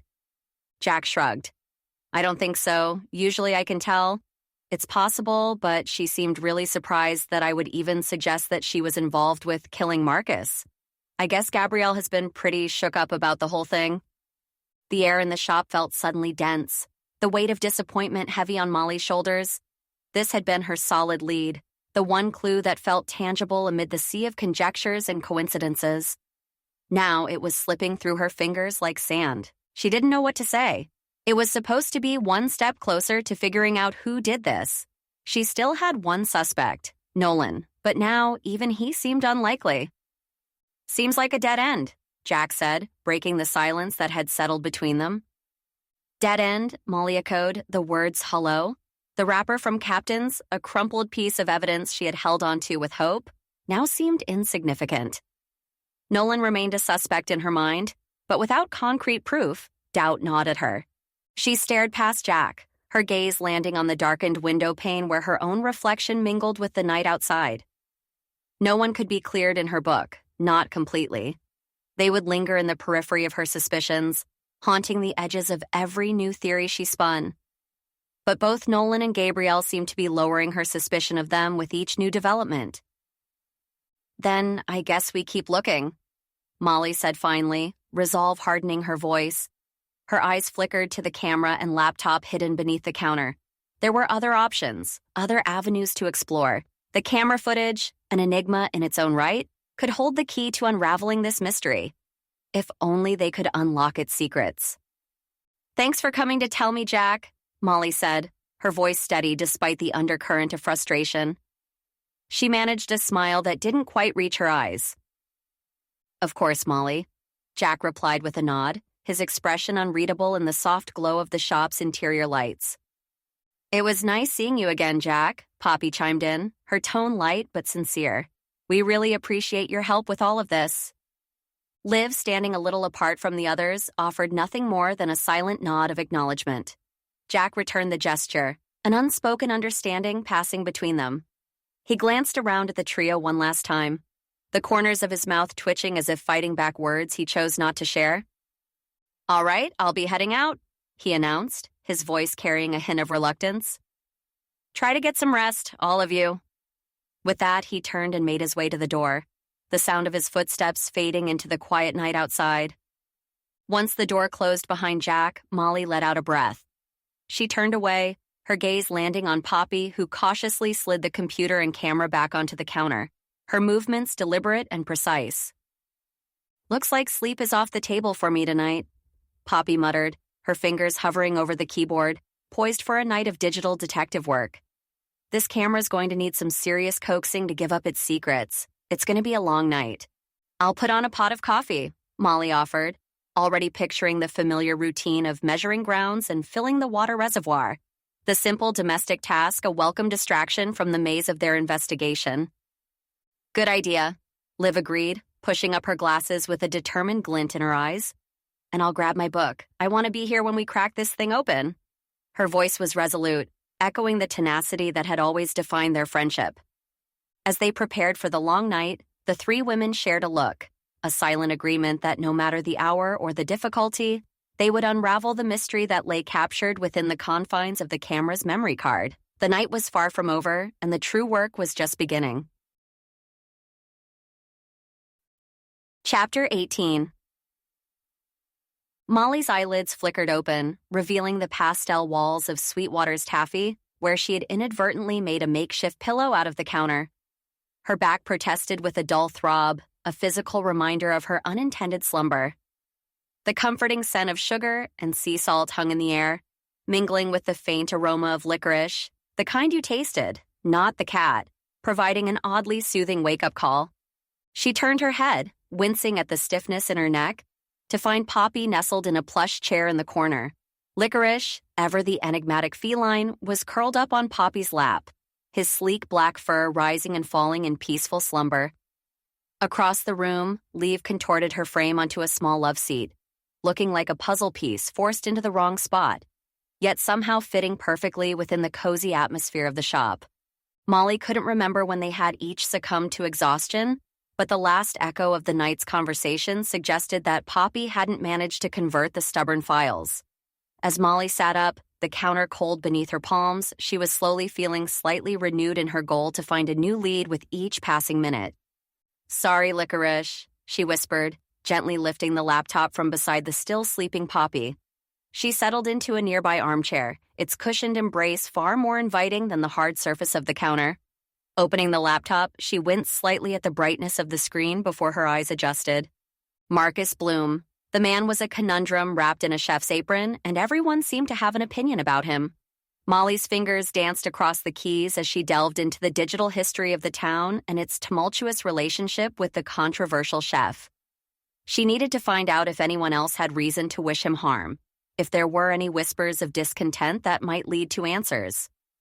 Chef Bloom and Tidewater became her mantra as she scoured the internet for any mention, any clue that could shed light on the shadows cast by Bloom's presence in the town. Who was this man to these people before he judged the Boardwalk Festival? Was he just a celebrity chef, or did he have relationships with the people here? Her focus narrowed, the only sounds the soft hum of the laptop and the rhythmic breathing of her companions, until the world outside the taffy shop faded away, leaving only the glow of the screen and the puzzle it promised to unlock. Molly's fingers paused mid-tap on the keyboard, her eyes scanning the litany of articles that chronicled Marcus Bloom's reign as a festival judge. The screen was awash with accounts of his strict standards and the grumbles of local confectioners and chefs who'd fallen short under his scrutinous gaze. Everyone was complaining about his reviews of their food. A sense of camaraderie swelled within her chest.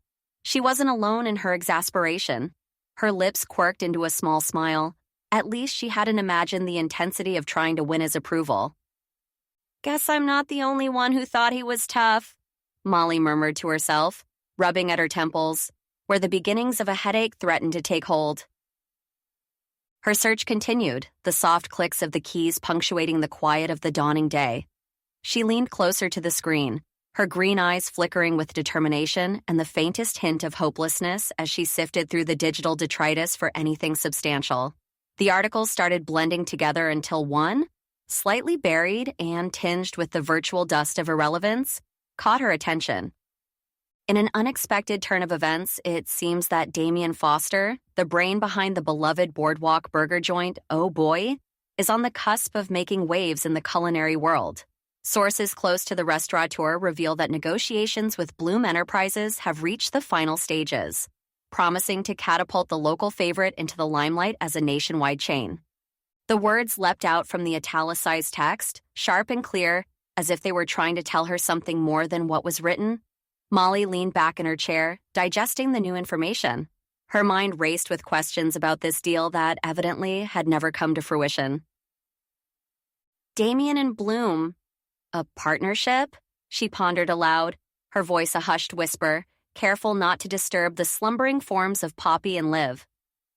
What happened to sink that ship? Molly's curiosity was piqued. This was a lead, a tangible piece of the past that could unravel the enigma tying Damien Foster to Marcus Bloom. And yet, there was nothing more. The article ended as abruptly as the deal it described seemed to have. Determined to pry open this new mystery box, Molly bookmarked the page. It was a thread, albeit a thin one, but it was all she had. And Molly Sweetwater was not one to let go of a promising lead easily. Molly's fingers danced across the keyboard in a futile search for follow-up stories. But the digital trail had gone cold. She scoured the forums where local gossips usually spilled secrets like loose change, yet not a single post mentioned the fate of the supposed deal between Damien Foster and Bloom Enterprises. The absence of information felt as tangible as the sticky residue left on the counters after a day of taffy pulling. "Any coffee?" Liv's voice, groggy with sleep, cut through Molly's concentration like a knife through soft caramel. "Not yet," Molly replied, swiveling in her chair to face her friend. "But I did find something." Her eyes gleamed with the thrill of the chase. Liv pushed herself off the loveseat, unfolding her petite frame with a series of stretches that crackled softly in the quiet shop. She patted over in socked feet, peering at the screen from behind her glasses. As she read, her brows knitted together, the telltale sign of her librarian brain cataloging every word. "Well," Molly prompted once Liv had finished. "That's a little suspicious," Liv concluded, stepping back from the laptop. "But it doesn't say why it didn't go through. Clearly Bowie's isn't a chain, so what happened to the deal?" "Exactly," Molly said, her frustration mirrored in the slight furrow of her brow. "I can't find it anywhere. Well, I haven't been searching for long, but we're going to have to dig up some dirt on this whole transaction." Liv folded her arms, tilting her head as she always did when a puzzle presented itself. It's like they just dropped off the face of the earth after this article. There has to be more to the story. Molly nodded, her mind already racing with possibilities. If there was one thing she knew about her quaint seaside town, it was that secrets didn't stay buried forever. She'd just have to dig a little deeper. Molly pressed her palms against the cool counter, steadying herself as she stood. The early morning light filtered through the candy-striped awning of Sweetwater's taffy, casting a soft glow on the pastel-colored walls. She turned to Liv, who was rubbing the sleep from her eyes. "So we're trying to figure out if there's more history between Marcus Bloom and this town than just his reputation for being a tough critic," Molly explained, brushing a strand of dark brown hair from her face. If she talked out loud, it was like she would be able to think better. It was easy to talk it through with Liv, who always knew exactly what to do. Maybe something that could point us to why someone would want to harm him. "Oh, I know. Let me dig into the archives," Liv suggested, pushing up the bridge of her glasses with a determined look. "I can access the local newspapers through my library account. We have a ton of old newspapers scanned in and local papers online saved. They might have something we missed." "Great idea." Molly handed over the laptop with a grateful smile, feeling a flicker of hope ignite within her. As they exchanged the computer, a soft groan emerged from the corner chair.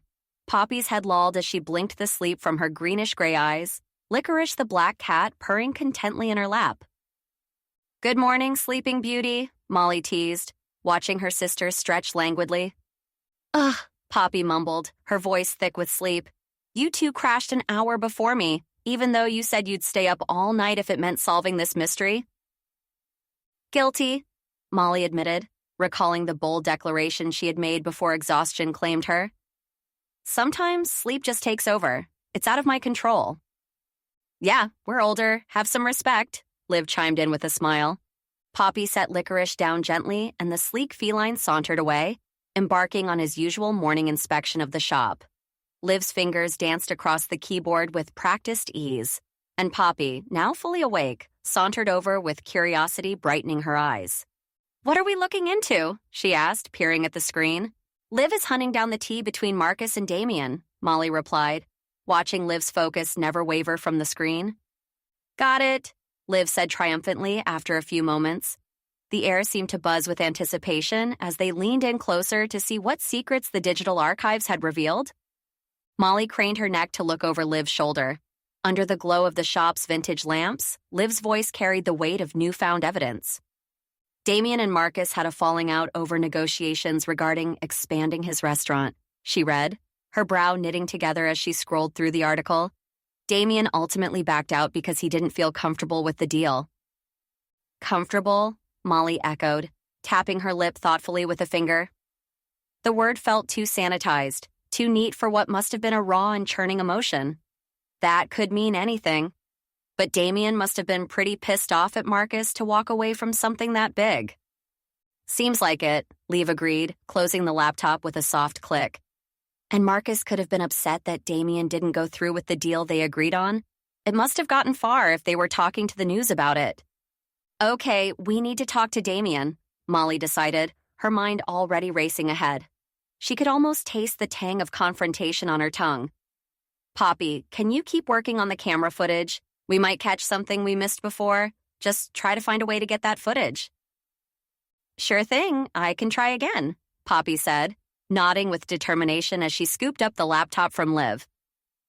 Good plan, Liv concurred, slipping into her coat, which hung over the back of a nearby chair. The bell above the taffy shop's door jingled cheerily as they stepped out onto the boardwalk, the morning chill biting at Molly's cheeks. Seagulls screeched overhead, their cries slicing through the sound of distant waves crashing against the shore. First stop, coffee, Liv suggested, rubbing her hands together for warmth as they began to walk. Absolutely, after a change of clothes, Molly replied, her spirits lifting despite the serious nature of their quest. The promise of caffeine was a siren call, beckoning them forward, fuel for the journey ahead, the journey of proving that someone else did this and bringing them to justice. After coffee, she would talk to Damien, leaving nothing behind. Chapter 19. Molly approached O'Boy's with Liv by her side, each grasping a steaming cup of coffee that did little to ward off the chill in the air. Molly's green eyes were heavy with fatigue, yet they burned with an unyielding flame of determination. As they neared the restaurant, known for its kitschy nautical decor and the best mozzarella sticks in town, Molly's mind was abuzz, piecing together the puzzle of Marcus's demise. She had a suspect now, someone with both motive and opportunity. Think we'll get anything out of Damien? Liv asked, breaking the silence between them as they walked. Her voice was as steady as the logic that always guided it, but Molly could hear the edge of anticipation. Maybe, Molly replied, taking a slow sip of her coffee, the bitterness grounding her thoughts. If he did have something to do with Marcus's death, I'm betting he won't give up without a fight. They were just steps away from O'Boy's entrance when the wail of sirens sliced through the quiet morning. 2 police cars, lights flashing urgently, pulled up in front of the restaurant. Molly felt a jolt of adrenaline surge through her, and she instinctively held out an arm to stop Liv, who looked up in amazement at the sudden commotion. Looks like we're not the only ones with Damien in mind, Molly murmured, her intuition tingling. Officers poured out of the vehicles with a sense of purpose that sent a ripple of tension through the air. They disappeared into O'Boy's, leaving behind a crowd of onlookers that seemed to materialize out of thin air. Molly and Liv exchanged a glance, silently agreeing to wait. Minutes later, the officers emerged, escorting a man whose shoulders slumped in resignation. It was Damien, his usually sharp features softened by what appeared to be a mixture of defeat and relief. There were no handcuffs in sight, suggesting compliance rather than coercion. Is he... Liv started to ask, but Molly shushed her with a slight shake of her head. Let's just watch, she said, her gaze fixed on Damien as he was guided into the back of a squad car. The door shut with a definitive thud and the car rolled away, leaving a wake of whispers and speculation among the bystanders. Molly took a deep breath, the scent of salt and fried food mingling with the crisp ocean breeze. Her mind raced with questions, theories knitting and unraveling with each passing second. This was just the beginning, she knew. The mystery of Marcus's death was far from solved. and Molly Sweetwater wouldn't rest until the truth was uncovered. The dwindling wail of the squad car siren faded into the distance, and as it turned the corner, Jack Hawthorne came into view, his posture rigid with authority. Molly's heart skipped a beat, not just from the shock of seeing him there, but also from the sudden proximity to the man who had become an unexpected variable in her life. "Looks like you're up," Liv murmured, her coffee cup pausing mid-sip as she caught sight of Jack's approach. With a knowing look in those beautifully dark brown eyes, shielded by her glasses, she leaned closer to Molly. "You got this one. I'll just be over here if you need me." With that, Liv retreated to a safe distance, her presence both a comfort and a reminder of the normalcy Molly craved amidst the chaos. Molly squared her shoulders and stepped forward to meet Jack halfway, her boots clicking against the pavement.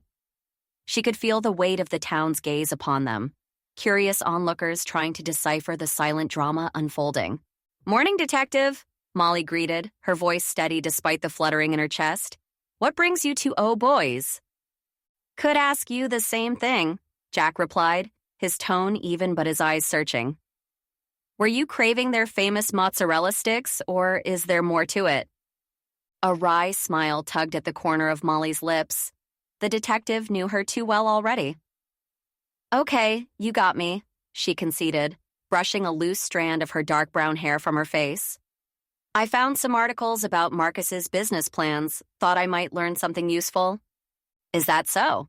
Jack's eyebrow raised in mild skepticism, a hint of his dry humor seeping through. "Or were you digging for more dirt and almost interrogating someone without telling me? Did you forget about the promise you made?" "I didn't forget," she said, even though she kind of did, getting too excited about the idea of getting more information. "I was going to call you and tell you everything. It's just really early in the morning."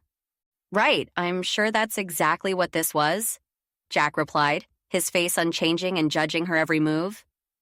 "So you were going to interrogate Damien?"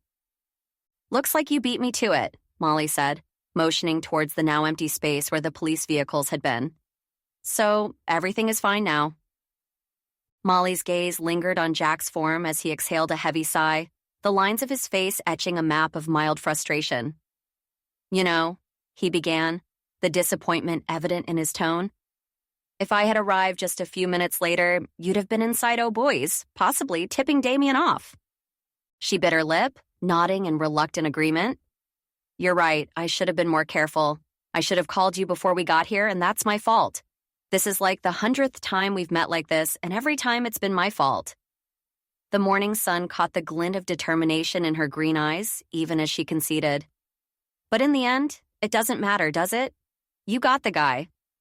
The stern set of Jack's jaw softened as he regarded her, the detective facade melting into something almost resembling camaraderie.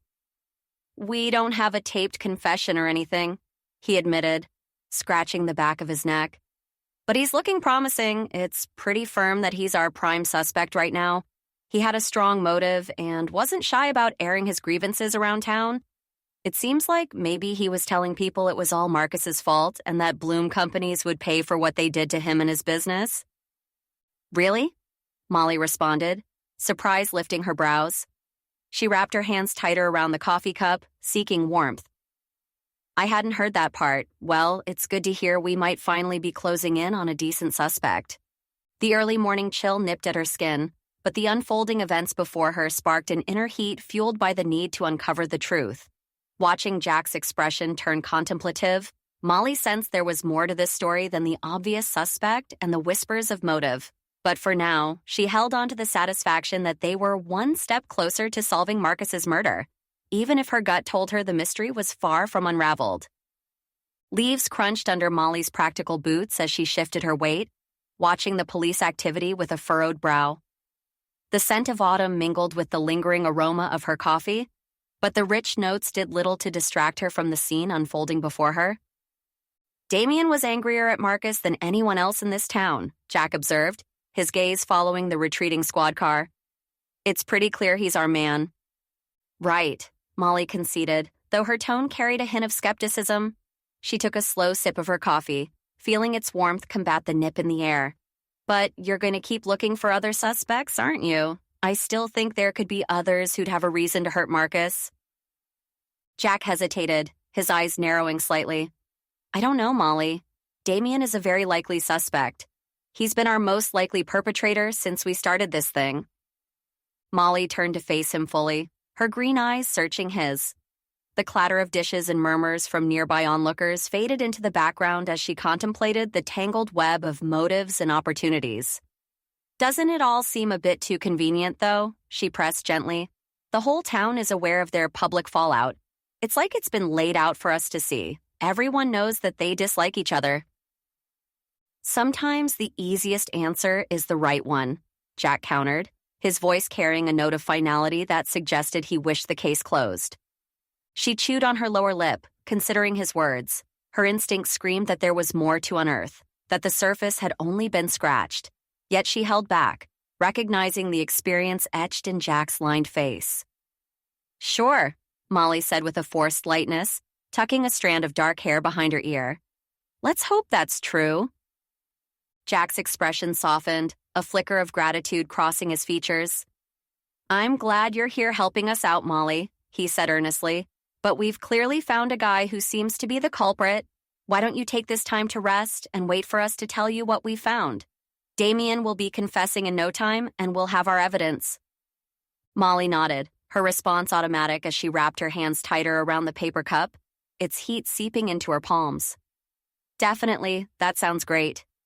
Her voice was steady, betraying none of the unease that churned in her stomach. Jack didn't need to know that her mind raced with doubts, with the conviction that there was more to uncover. Take care, Molly, Jack called out, already turning towards his car, the detective's role settling back onto his shoulders like a familiar coat. Bye, Jack, Molly replied, her voice light, but her wave was half-hearted as she watched him drive away. The lingering scent of coffee hung in the air, mixed with the briny tang from the nearby sea. Yet, it did little to soothe her restless thoughts. As she stepped away from O'Boy's, Molly's gaze lingered on the retreating police cars, the flashing lights reflecting off the windows of her family's taffy shop across the street. The town had a scapegoat, someone to bear the weight of their collective disdain for Marcus, but something about pinning it all on Damien felt too neat, like a puzzle piece forced into the wrong slot. She paused, taking a deep breath of the crisp seaside air. The townspeople might have been content to let the matter rest, but not Molly. The entire town held a grudge against Marcus, and Damien's motive wasn't unique, only more publicized. It was too simple, and simplicity rarely accounted for the messy truths of human behavior. If the police were going to focus on Damien, maybe she should focus on finding out more about the rest of the town who hated Marcus. There were so many possibilities and not enough evidence. Molly didn't feel good about this. Work needed to be done. Determination set in her steps, Molly walked away from the restaurant, her mind whirring with possibilities. She'd have to continue the search alone, if necessary, without the aid of the police. Because somewhere amid the idle gossip and silent judgments of the town, another truth waited to be uncovered. And Molly Sweetwater wouldn't rest until she found it. But today, she would start at home, where she knew she could do some digging without getting in anyone's way. Chapter 20. Molly Sweetwater stood on the doorstep of her shop, a tray of colorful saltwater taffy samples cradled in her arms. She wore an apron dusted with sugar over her practical yet stylish clothes, a testament to her dedication to the family business and her personal flair. The spring air was gentle, carrying the scent of blooming flowers from the nearby park, inviting the townsfolk and tourists alike to enjoy the day. Try our new spring assortment, Molly called out with a smile that didn't quite reach her green eyes. But it seemed as though the police's recent actions had cast a longer shadow than she'd anticipated. Even though the police had a suspect in custody, they still didn't want to step foot in her store. It was like they were holding out just in case she happened to be the killer. Just in case the police had the wrong guy, which seemed to be the only thing Molly agreed with them on. She watched small groups of tourists amble by, their laughter and chatter creating a melody that usually would have led them straight to her door.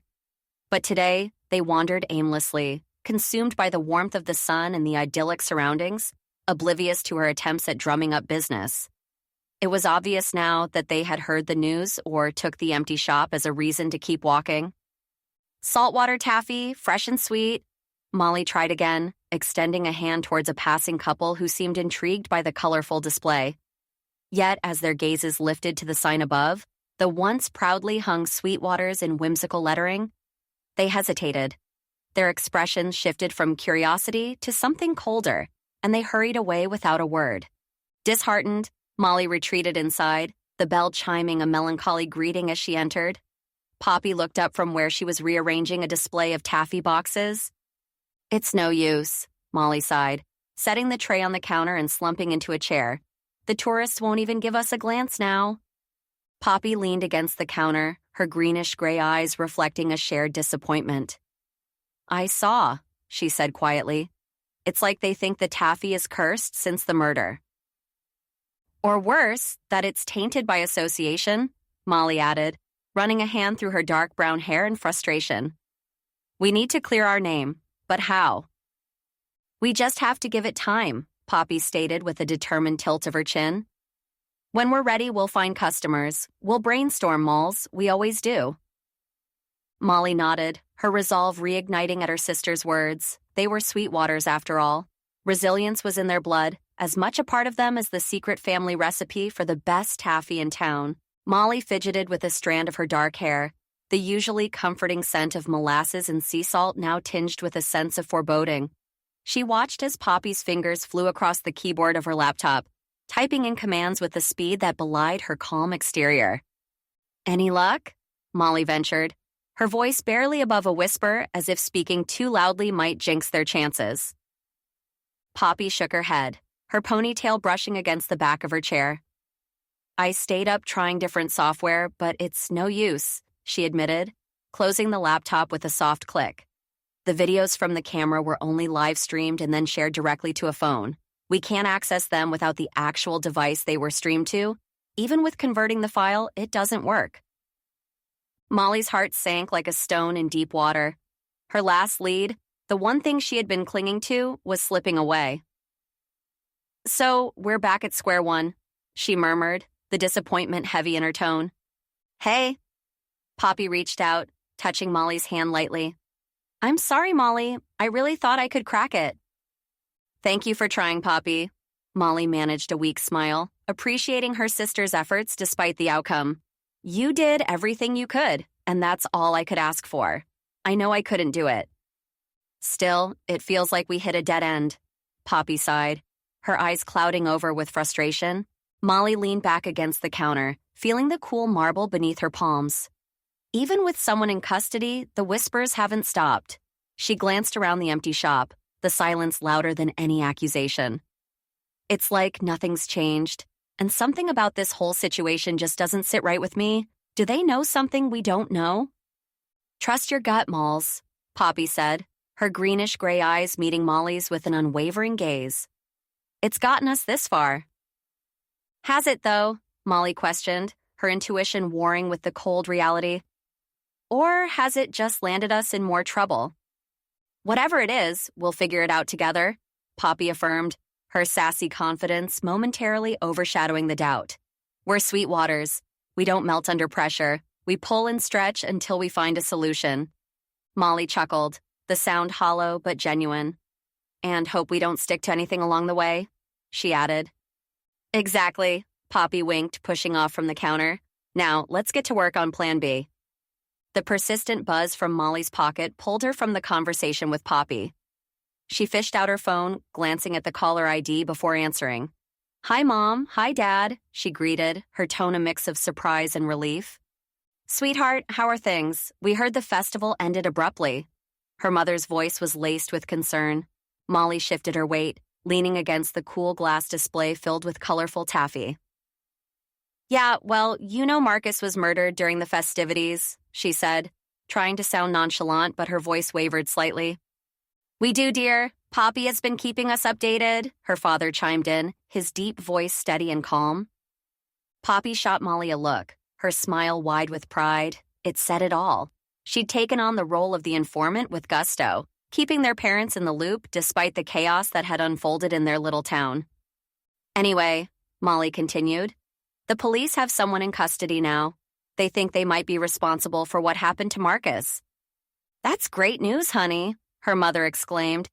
"Now you can put all this mess behind you and focus on your taffy again." Molly nodded, though they couldn't see it. The simplicity of her parents' outlook on the situation made her hesitate. She didn't want to burden them with the complexity of her reality. The fact that the shop was still shrouded in whispers and suspicion. "Yeah, back to taffy," she echoed softly, brushing her thumb over the embossed name of her shop on the phone case. It wasn't that she didn't like to talk about the business and the new taffy flavors she'd been working on. It was that it seemed unimportant when put next to clearing her name and making sure the business stayed afloat. "Enough about us," Molly quickly diverted. "What have you two been up to?" Her parents' voices mingled as they recounted their recent escapades, the gentle hum of their shared laughter crackling through the phone line. "The pool here is something else," her father said. She pictured him giving a wide smile as he described it. "And your mother loves the hot tub, but I don't go in it much. Too hot for me." It was a welcome respite from the tension that had been clinging to Molly since the festival. Her mother's voice, bright and animated, detailed their attempts at integrating into the new neighborhood, while her father's occasional interjections painted a picture of his more reluctant social endeavors. "Actually, we've been quite the social butterflies," Molly's mom chirped through the phone, a lilt of mischief in her voice. "We've explored every nook and cranny of our new neighborhood." "Really? Dad too?" Molly asked, a hint of surprise coloring her tone. No, your dad's still the same," her mom chuckled. "I have to promise him there'll be food just to get him out of the house for these community events." "Guilty," her dad admitted with a good-natured grumble. "But can you blame me? The way to a man's heart is through his stomach, after all." Molly couldn't help but smile, even as her mind raced with worries. Their light-hearted banter, so typical of her parents, was a balm to her frayed nerves. She glanced at Poppy, who was still grinning, her greenish-gray eyes sparkling with sisterly conspiracy and a touch of mischief. "Luring him with food, huh?" Molly murmured almost to herself, an idea beginning to simmer in her mind. "That might just work." "Work for what, dear?" her mother asked, her tone now tinged with curiosity. "Nothing, Mom, just thinking aloud," Molly deflected, not ready to share her fledgling plan. "Well, we've got to get to the beach before the waves get bad," her mother said. Molly caught Poppy's eye, and they shared a knowing look, their laughter mingling and echoing off the walls of Sweetwater's. The easy camaraderie was a temporary reprieve from the weight that had settled over the shop since Marcus's untimely demise. "Keep enjoying yourselves, okay? And tell me all about the beach next week," Molly said, her voice softening with affection. "Will do, honey," her mom responded, the sound of waves and distant chatter suggesting they were already outside, perhaps on a patio or a sunlit park. "I'll let you know what meal I use to convince your father to come with me." "Oh, I hope it's something good. Take care, girls, and keep us posted," her dad added, his voice warm with paternal love. "Poppy has that covered," Molly replied, rolling her eyes as her sister gave an exaggerated nod, her ponytail bobbing with the motion. She mouthed, "Best daughter," with a cheeky grin, and Molly couldn't help but chuckle at her sister's antics. "Of course she does," her mom said, pride evident in her voice. "We're lucky to have her." "Bye now, love you," Molly said, ending the call before turning to Poppy, her eyes twinkling with the seed of an idea. Molly's fingers tapped on the glossy counter, her mind racing with the spark of inspiration that had ignited within her. She swiveled around to face Poppy, who was diligently organizing the latest batch of saltwater taffy into vibrant displays. "Poppy," Molly began, her voice tinged with a newfound determination, "I think I've cracked it. The way to get the video from the camera." Poppy's hands paused mid-arrangement, her brows knitting together in confusion. "How?" she asked, her curiosity piqued as she turned to face her sister. "Remember what Mom said about luring Dad out with food?" Molly's green eyes gleamed with excitement, her earlier frustration now replaced by a sense of purpose. "It just sparked something in me. We can use the same tactic here." "Okay." Poppy's lips quirked into a half smile, her interest clearly hooked. "But how does that help us with the video?" "We have to get Liv first. It's the only way we're going to survive the night," Molly replied, raising her brows. "I'll get started on the coffee." "Count me in," Poppy said with a grin, rolling up her sleeves and setting to work.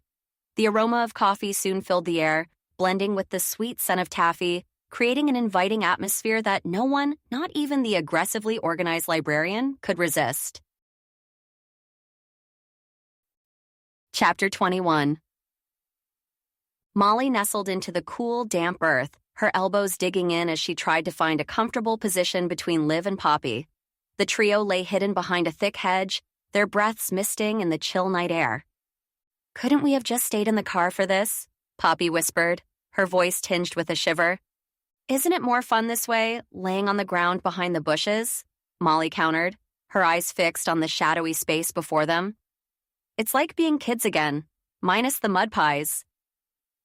"More fun, but definitely colder and darker," Liv chimed in, adjusting her glasses. Her dark hair seemed to blend with the night, making her pale face appear almost ethereal. Silence covered them in the darkness of the early hours of morning. The wind was chilly in these hours, making Molly pull her arms into her chest as they watched and waited like they did for hours before this. "Can you pass me the potato chips?" Liv asked, reaching over for the bag as Poppy handed it to her. Liv carefully and slowly tried to open the bag of chips, but it only created more noise. When she couldn't get it open, she passed it back to Poppy, who tried to open it herself. Poppy and Liv stared at her, silently asking her to help open the snack. But Molly was getting tired of waiting. "Shh," Molly cautioned, holding up a hand. "We'll miss our chance if we're too loud. Can't the chips wait?" "I guess," Liv replied, conceding. They settled into a tense silence, each woman's senses heightened as they watched the area where the festival lights failed to reach. Hours seemed to pass in minutes, and Molly could feel every blade of grass beneath her, every rustle of leaves around them. Suddenly, a figure materialized at the edge of the clearing. It moved with careful precision, scanning the surroundings before stooping toward the underbrush. Molly's heart thrummed in her chest as she leaned forward, a triumphant whisper escaping her lips. "Gotcha." On cue, the three women rose from their hiding spot, shedding twigs and leaves as they stood tall. The figure whirled around, and Molly locked eyes with the trespasser, her resolve steeling for the confrontation ahead. Molly's pulse quickened as recognition dawned on her. The figure before them, unmistakably Vicky Sugarman, moonlight glinting off her artificially blonde locks. Poppy, with a swift movement that betrayed none of her earlier reluctance, brandished the camera like a trophy. "Looking for this?" she asked, an edge of triumph in her voice. Vicky's blue eyes widened for a fraction of a second before hardening into icy pools of defiance. "What is this? Some sort of setup?" Her voice carried a scornful laugh. "How did you figure this out? You can't even figure out a taffy recipe." The jab stung, but Molly brushed it aside, focusing instead on the satisfaction of catching her rival in the act. She squared her shoulders and met Vicky's gaze head-on. "It was simple, really," Molly began, her tone steady despite the adrenaline coursing through her veins. "We spread the rumor that someone was filming at the festival. Some creep with a camera hiding in the bushes." "Yep, we used a trick right out of your own book," Liv added, stepping closer to Molly's side. The soft glow from her glasses gave her the look of a co-conspirator in the dim light. "Only a matter of time before it got back to the person who owned the camera," Molly continued, locking eyes with Vicky. "And they came to collect the evidence. We just needed a way to lure you out. And here you are, slithering out from your cave." Vicky's posture stiffened, her silhouette rigid against the backdrop of darkness, but Molly held her ground. She could almost feel the gears turning in Vicky's mind as the implications settled in, caught red-handed by the very people she sought to outdo. Poppy stepped forward, clutching the camera like a talisman of truth. "What were you doing with this, Vicky?" she demanded, her voice sharp as broken glass. "Why point a camera at our booth? Were you looking for us or trying to watch Marcus?" For a fleeting moment, something uncharacteristic flickered across Vicky Sugarman's face. Shame. It was so brief Molly might have imagined it, but in that flash of vulnerability, she saw a side of Vicky she never knew existed. Someone who might regret their actions. With an uncomfortable shift of her weight from one designer heel to the other, Vicky straightened her posture and attempted to regain composure. "I needed to see what you were up to," she confessed through gritted teeth. "I had to make sure I could stay ahead of the competition." Her blue eyes darted momentarily towards the bushes, as if expecting them to hide her discomfort. "And Marcus." I wanted to know what he said about my stand, thought it might give me an edge. An edge? Molly echoed incredulously, crossing her arms against the evening chill. And how exactly would watching us sell taffy help you with your over-the-top spectacle of a stand? Wasn't the inflatables enough to set you apart?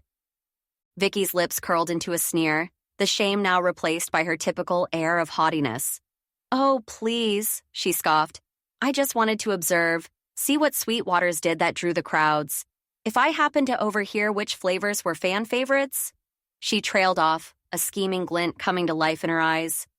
Then I could craft my own, improved versions, market them as the better sweet, if you will, but I didn't watch any of it. I got too busy with the stand, and I meant to watch them later, but I didn't find the time. Molly's heart pounded against her ribcage, not just from the cold or the confrontation, but from the sheer audacity of Vicky's plan. To think her family recipes, passed down through generations, could be replicated and touted as someone else's superior creation. The idea made her blood boil. It wasn't just Vicky wanting to improve her business. She wanted to steal Molly's. It reminded her of how awful Vicky truly was. The woman was cold, with no warmth in her heart at all. Improving on perfection, Molly managed to say, keeping her voice even despite the turmoil inside. Good luck with that, Vicky. Our customers know the difference between genuine care and a cheap imitation.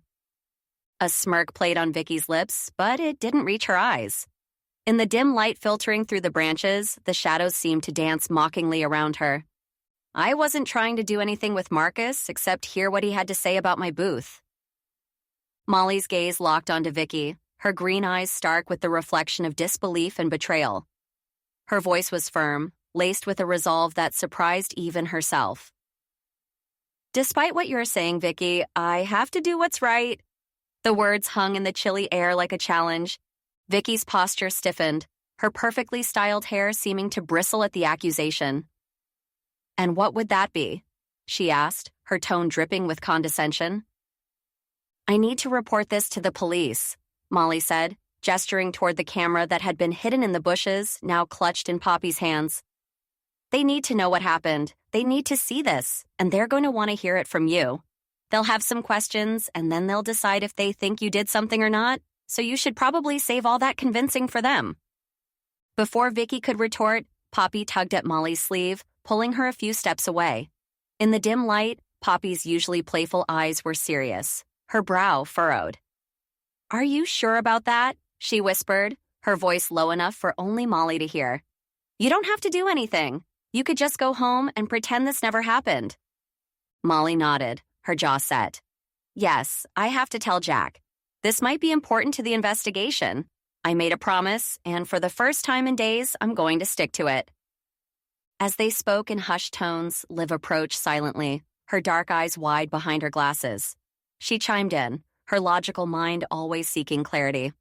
Why turn her in, though? Other than being awful, it doesn't sound like she's involved with what happened to Marcus.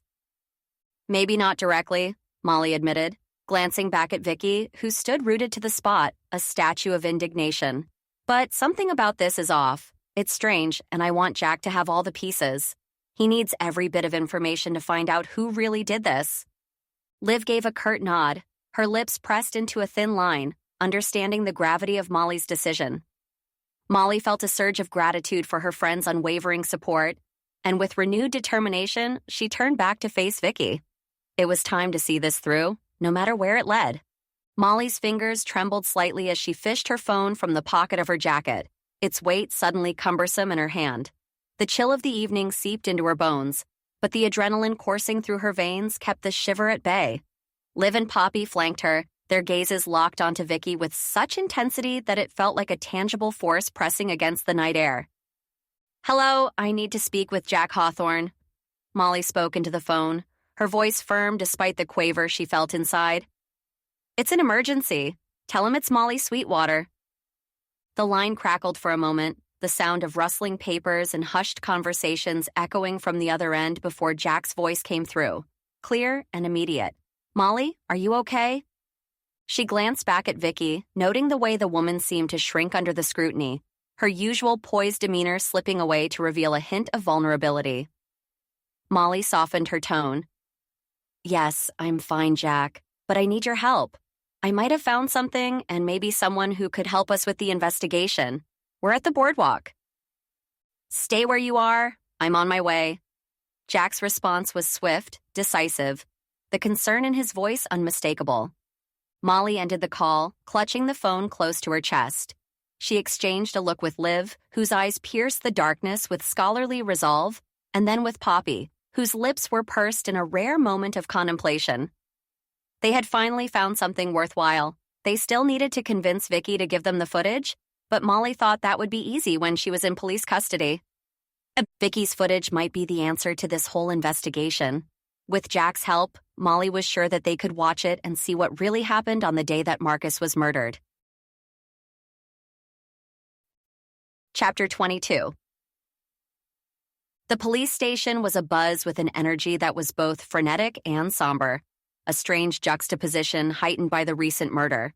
Uniformed officers moved briskly through the lobby, their faces etched with concern and determination, while detectives huddled in earnest conversation, their voices a low murmur against the backdrop of ringing phones and clattering keyboards. Molly sat wedged between Poppy and Liv on the hard plastic bench, her legs bouncing with anxious energy. "It's just so bizarre," Molly said, her voice barely above a whisper as she leaned toward her companions. "Vicky was recording everything at the festival, watching us like some sort of a voyeur." She shivered visibly, her green eyes wide with unease. "Totally creepy," Poppy agreed, flicking her ponytail irritably. "But Vicky doesn't seem cold-blooded enough to be a killer. I mean, she's ruthless in business, sure, but murder? Do we really think she would go that far?" Liv pushed her glasses up the bridge of her nose and nodded thoughtfully. Her reaction was odd, too. If she were responsible, you'd expect more guile, perhaps. A better performance. She wasn't playing it up. She didn't seem desperate at all. Before Molly could respond, Jack approached them. His expression was unreadable, but there was a tightness around his eyes that hinted at the pressure he was under. "Molly, can we talk?" he asked, his voice cutting through the noise of the station. "Sir," Molly replied instantly, racing from the bench with a readiness that betrayed her curiosity. She followed Jack into his office, the door closing behind them with a click that seemed to seal away the outside world. "Vicky's alibi is full of holes," Jack began without preamble, leaning back against his desk with arms folded. "We've interviewed her, and she's sticking to her story. Says she had nothing to do with Marcus's death, but we're not so sure. What do you think?" Molly met his gaze squarely, her intuition firing on all cylinders. "She didn't do it, Jack. I know how this must look, but Vicky's not a killer. It doesn't make sense. And the way she looked at us when we caught her, the shame she displayed, it's nothing like I've seen in her before." Jack's eyebrows furrowed, skepticism mingling with something that looked like hope. "You're certain? We still have Damien in custody, but the evidence is starting to look like he's innocent. He may have an alibi. We're still waiting to see if it checks out." "Positive," Molly affirmed. "She's spiteful, can hold a grudge like nobody's business, but murder? No, there has to be another explanation." Molly's eyes traced the worry lines on Jack's forehead as he leaned against the metal frame of his office door, his silhouette a stark contrast to the flickering fluorescence of the hallway behind him. "I just can't shake the feeling that you're missing something about Vicky," Molly said, her voice steady despite the churn of unease in her stomach. "She's mean-spirited, sure. She'd trample over anyone to get what she wants, but taking a life, that's a line I don't think she'd cross." Jack's confusion was almost palpable as he straightened up and ran a hand through his hair, the gesture betraying his inner turmoil. "But it looks damning for her, Molly. If she planted that camera to spy on Marcus, we could argue premeditation. It's practically a shut case if we wanted to get warrants and find proof that she did what we know she did. She had eyes on him the whole day, even when he was poisoned. She practically watched it happen." "Exactly, it's too convenient," Molly countered, feeling the coldness of the office seep through her clothes, making her shiver slightly. "It's all surface level, Jack. No depth, no real motive. Just because she's capable of pettiness doesn't automatically make her capable of murder. I think if I talked to her, she would maybe give me the information we need. She could give me the footage." Jack exhaled heavily, his skepticism lingering in the air between them like the remnants of a storm.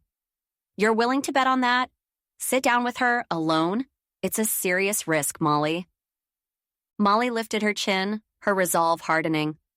You sat across from me when I was in her shoes, remember?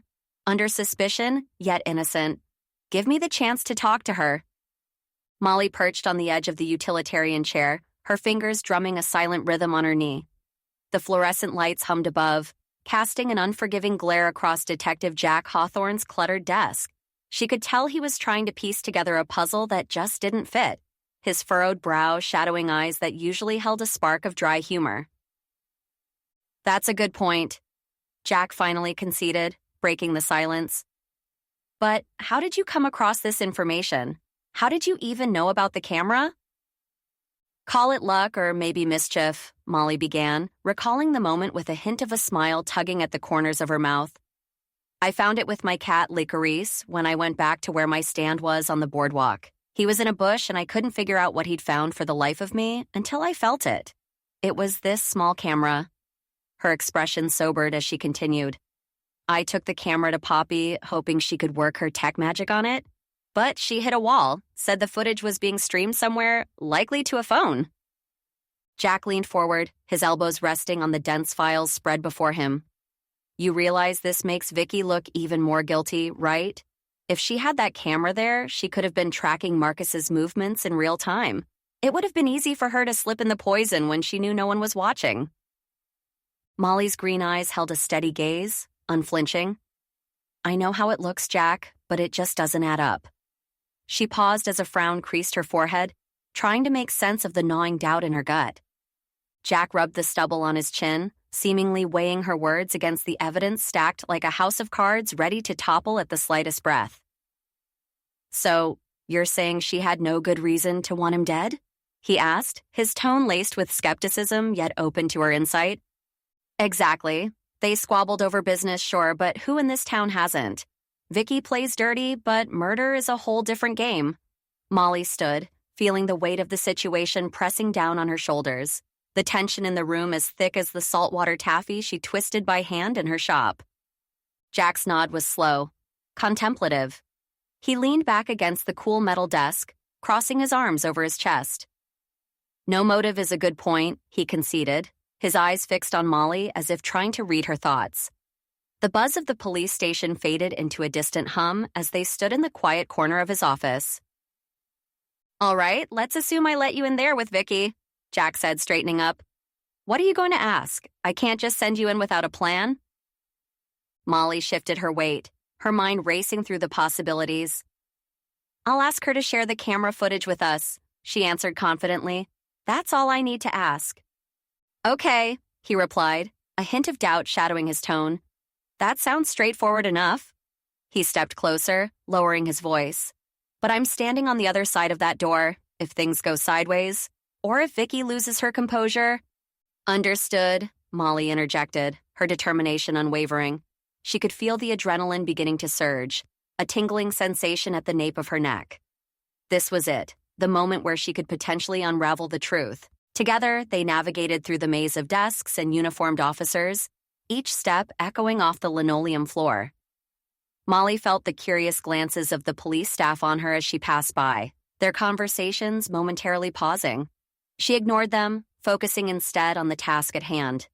It was a small station, so it didn't take long for them to walk from one end to the other. Molly was surprised they even had a special room for interrogations, but she guessed that it maybe used to be a storage closet. Reaching the interrogation room, Jack placed his hand on the doorknob, his gaze meeting Molly's. Ready? He asked, an unspoken agreement passing between them. With a curt nod, Molly braced herself. As Jack opened the door, a sliver of light from the hallway cut through the dimness of the interrogation room. She stepped inside, the door clicking shut behind her, leaving now no thin barrier between Molly and the woman who might hold the answers she desperately needed. Chapter 23. Before Molly sat Vicky Sugarman, the embodiment of stylish ambition, though now looking somewhat deflated under the harsh fluorescent lighting. Molly took her place across from her, noting the slight slump in Vicky's usually impeccable posture. Vicky leaned forward, blue eyes sharp with an intensity that belied her calm facade. Molly, you know I didn't do this, Vicky implored, her voice carrying a mix of desperation and certainty. You have to know, I'm not a murderer. Molly met her gaze steadily, the green of her own eyes reflecting a quiet confidence. Even though you decided to tell everyone I was one? Yes, of course I know you didn't do this, Molly replied, the words measured and sincere. The statement hung in the air, tense and unresolved, as Vicky searched Molly's expression for further affirmation. Then what am I still doing here? Vicky's tone bordered on indignation, her question filled with the weight of unspoken accusations. Molly fought to suppress the flicker of satisfaction that threatened to surface. She had dreamt of the day when Vicky would be held accountable for her relentless efforts to outshine Sweetwater's taffy at every turn. Yet this was not the time for personal vendettas. There was a larger play at stake. Vicky, Molly began, her voice even but firm, just because I don't think you did this doesn't mean everyone else is convinced. There are people who really think you're to blame for Marcus's death, considering you had a live feed to where he was that day. She watched as Vicky processed her words, the cogs turning behind those calculating eyes. Surely you could convince them, Vicky countered swiftly, leaning back in her chair with a challenge dancing in her gaze. It was a testament to her unyielding nature, always so quick to assume control of the narrative. You've been helping them this whole time, haven't you? Molly folded her hands on the table, feeling the cool surface beneath her fingertips. It's not that simple, she said slowly, and you know it. Her response was a gentle admonishment, laced with the truth that they both understood. Innocence had to be proven, not merely proclaimed. They sat in silence for a moment, each contemplating their next move in the intricate dance of truth and perception. Molly knew that the path ahead was fraught with obstacles, but she also sensed an opportunity, a chance to finally strip away the layers of rivalry and reveal the hidden truths of Tidewater's latest mystery. Yep, you could tell them that I'm innocent and that I have nothing to do with this. They have to believe you, Vicky said, her words tumbling out of her mouth faster than she could keep up. Molly straightened her back, the chair creaking under her slight shift as she considered Vicky's poised figure. Not until I get some answers, she said, her voice steady as her gaze locked onto Vicky's blue eyes. Exactly what were you going to do with the footage from the booth? Vicky's lips parted slightly, a practiced smile touching the edges of her mouth. I was going to delete it, she replied, her tone casual, almost dismissive. After I watched and saw which of your taffies sold best, I didn't even get a chance to watch it yet. Okay, Molly nodded slowly, her green eyes narrowing. Then why didn't you pick up the camera after everything happened? The question hung in the air, heavy and expectant. Vicky's gaze fluttered upward momentarily, as if seeking counsel from the sterile white tiles overhead before descending back to meet Molly's unwavering stare. Silence stretched between them, and Molly leaned forward, her elbows resting on the table. Vicky, I can help you, but I need the truth. She could feel the weight of the moment, the balance of power delicately poised on the edge of Vicky's next words. You didn't come for the camera until after the rumors started spreading. If this was only about Sweetwater's festival booth, why not retrieve it immediately after the event? Then you could have heard everything, known everything. We might even have someone else in custody right now if you did. Each syllable punctuated the space, carrying with it an unspoken plea for honesty. Molly's mind raced, piecing together the possible motives behind Vicky's actions. She held her breath, waiting, willing Vicky to crack. Finally, the taller woman leaned forward, her blonde hair falling like a curtain as she braced herself against the cold metal table. Reluctance painted every feature of her face, but the corners of her mouth twitched. Was it defeat or something else? Molly held her breath, sensing the tide turning. As much as she disliked Vicky's cutthroat business tactics, she knew that unraveling the twisted skein of events surrounding the festival was paramount.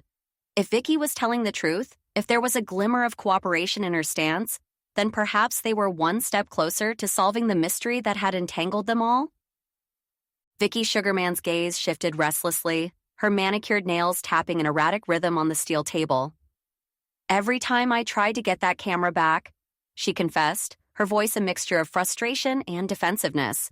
There were people milling about. You know how it is during the day, all hustle and bustle at Bliss, Between managing the store and keeping up with the latest whispers in town, she waved a dismissive hand as if to swat away the very notion of free time. You mean starting rumors? Molly said, a hint of frustration and pointed blame in the back of her voice. Vicky looked away, choosing not to give a response to a question that she deemed ridiculous. At least, that's what Molly thought. It was either that or she didn't have anything else to say. Both were plausible. Didn't want anyone getting suspicious, did you? Molly prodded gently, her mind already sifting through Vicky's words for grains of truth. Exactly. Vicky nodded, her blue eyes fixed on some distant point beyond the room's confines. I figured it wouldn't hurt to leave the camera hidden for another day or so. It's not like anyone knew it was there, no harm done. But it just kept getting pushed back again and again until now. When I heard someone knew about it, I knew I had to get to it no matter what, so I wasn't linked with it. Molly couldn't suppress the smile that tugged at the corner of her lips. It was small, almost invisible, but it was there, a fleeting sense of schadenfreude. Vicky caught the smile, and her own expression soured, her tall frame stiffening. You find this funny, Molly? Me, sitting here, potentially minutes away from handcuffs? Your knack for gossip, Molly said, the smile vanishing as she collected herself. It's just ironic that it's part of what landed you here. She let out a sigh, her dark brown hair framing her face as she leaned forward, elbows resting on the edge of the table. But, Vicky, believe it or not, your eavesdropping might actually help us solve a murder. Silver linings and all that. The room fell into a silence only occasionally disrupted by the hum of the station outside the door. Molly watched Vicky closely, green eyes searching for any flicker of acknowledgement, any sign that the woman across from her understood the weight of the moment. Still have the footage, Vicky? Molly's question hung in the air of the cramped interrogation room, the scent of stale coffee lingering like an unwanted guest. Vicky's nod was reluctant, almost imperceptible. But like I said, I haven't seen any of it, she said with a dismissive shrug, her blue eyes avoiding Molly's. I almost did one night, but then I was caught up in something else and I was too tired. Molly leaned in, her intuition flaring up. If anyone was trying to sabotage Marcus, it's probably caught on that tape. We could have caught the murderer by now, or at least had another clue. Don't you want a criminal off the streets? The festival day replayed in her mind. The laughter of children, the murmur of the crowd, the aroma of sugar and excitement filling the air. And somewhere, a sinister undercurrent that had gone unnoticed. Need to see that footage, Vicky, Molly pressed, her voice steady but insistent.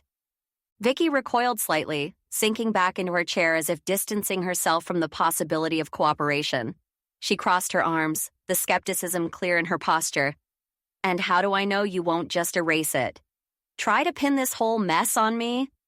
Vicky, Molly replied, the faintest hint of exasperation coloring her tone. I would never do that. She paused, choosing her words carefully. This is your chance to do the right thing for once. Her green eyes locked onto Vicky's, willing her to understand the gravity of the situation. The silence between them stretched thin, filled only by the soft tap of a distant keyboard and the muffled shuffle of feet outside the door. In that small, sterile room, with the flickering fluorescent light casting a harsh glow, Molly sensed the wall around Vicky begin to crumble, brick by stubborn brick. Molly held Vicky's gaze, her intuition sharpened by years of navigating the sweet-strewn battlegrounds of rival confectionaries. You didn't kill him, Vicky, she said, her voice a low thrum of certainty in the sterile room. Let me prove you're innocent. She leaned forward, her hands flat on the table.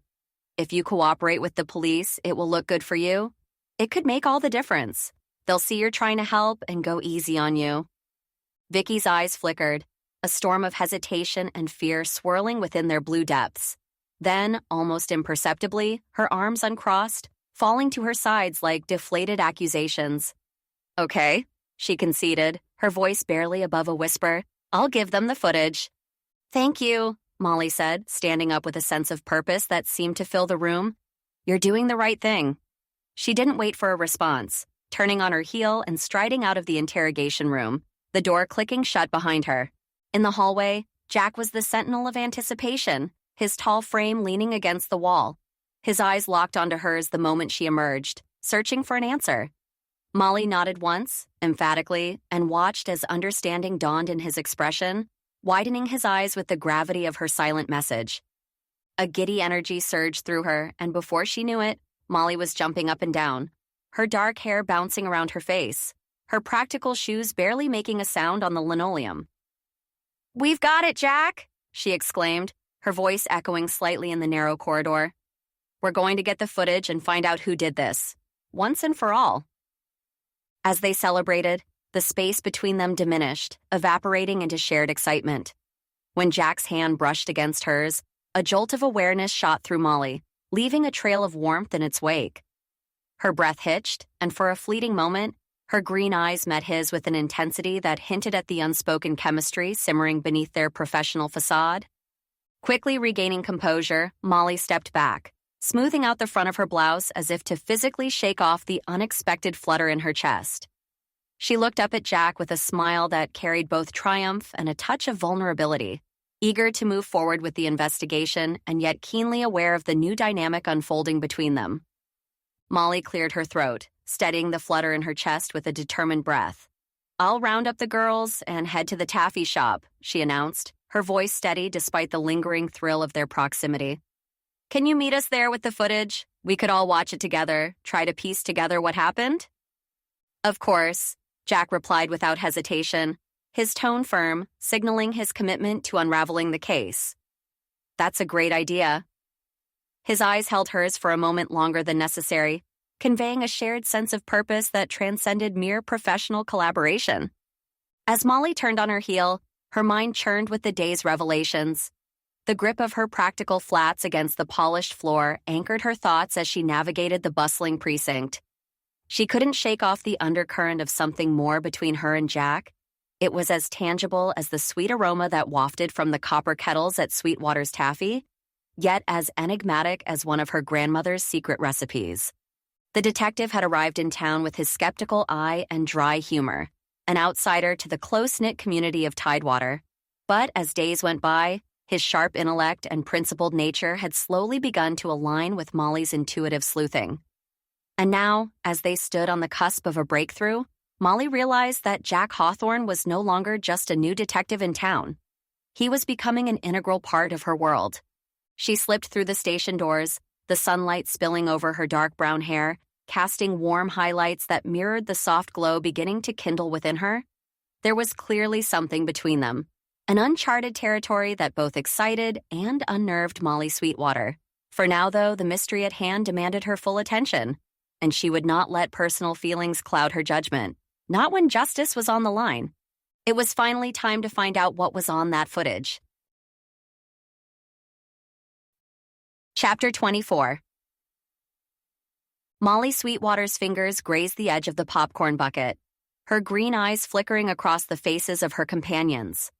The love seat seemed to shrink as she, Poppy, and Liv squished closer together, their knees awkwardly touching. Molly's usual air of confidence wavered for a moment, replaced by the anticipation that tightened in the room like a coiled spring. "Are we really doing this with popcorn?" Jack's voice cut through the silence, his eyebrows arching skeptically as he hovered over the computer. Poppy reached for another handful, shrugging nonchalantly.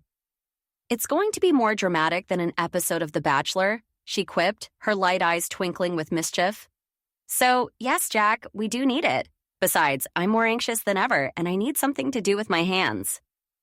Liv chuckled softly beside them, her glasses catching the light from the screen. Her hand rested lightly on Molly's forearm, a silent gesture of support from the town's bastion of knowledge. With a resigned sigh, Jack clicked the mouse, and the room was suddenly awash with the grainy footage from the festival day. The familiar hustle and bustle behind Sweetwater's booth filled the screen, a tableau of normalcy that now seemed so distant. "There you guys are," Liv murmured, pointing at the figures of Molly and Poppy entering the frame. Her words, though soft, seemed to reverberate through Molly, summoning her resolve. Everyone leaned forward, their collective breath held as if the very air around them could ripple the past into clarity. Molly's heart thudded against her ribcage, each beat a reminder of what was at stake, the truth about Marcus Bloom's death and her own innocence. The warmth of the popcorn, the close proximity of her friends, and the sharp focus of Jack's presence enveloped Molly in a cocoon of determination. She wouldn't let the fear of the unknown deter her. She'd face the challenges of running a family business, and she could handle unraveling the mysteries that now threatened it. The glow from the laptop cast shadows across their faces, and Molly could feel Poppy's side pressed against hers, the tension in her sister's body mirroring her own. They watched as their on-screen counterparts bustled around the booth, arranging the colorful displays of taffy that had always been a source of pride for the Sweetwater family. "Remember how vibrant everything looked that morning?" Poppy whispered, a hint of nostalgia in her voice, undercut by the gravity of their current situation. "And we looked so good in our outfits that day." Molly nodded, recalling the sense of accomplishment she'd felt setting up the stand, unaware that the day would turn so dark. Her eyes remained glued to the screen, searching for any clue, any anomaly amidst the sea of festival goers that might lead them to the truth. The sound of laughter and chatter from the video was in opposition to the silence that had settled over the room, each person lost in their thoughts and theories. Molly's fingers found the edge of the popcorn bucket, the texture grounding her as she prepared herself for whatever revelations were to come. "Exactly how long were you at the booth before Marcus showed up?" Jack asked, his voice cutting through the digital din of festival goers. "From open to close," Poppy replied, her gaze not leaving the screen. "It was an all-day affair." "Then whoever did this?" Jack paused, rubbing his chin thoughtfully. "They could have tampered with the taffy at any point." Molly felt a knot tighten in her stomach. They might be here for hours, starting at grainy footage, waiting for that pivotal moment. She shifted, trying to find comfort in the cramped space beside her friends, her mind racing. This video wasn't just a recording, it was a lifeline, a way to clear her name, to bring closure for Marcus. Just as Molly's hope began to ebb, movement on the screen caught her eye. She watched herself leave the Sweetwater booth, a determined stride taking her toward the neighboring vendors. "Look, there I go," she pointed out, her voice barely above a whisper. Liv leaned forward, her curiosity piqued. "What were you two doing?" "I was trying to get Poppy to check out the other stands with me," Molly said, remembering the resistance she'd met. "I had to practically beg." "Hey, I was managing our social fortress," Poppy retorted with a playful roll of her eyes. Then her expression changed, something flickering within.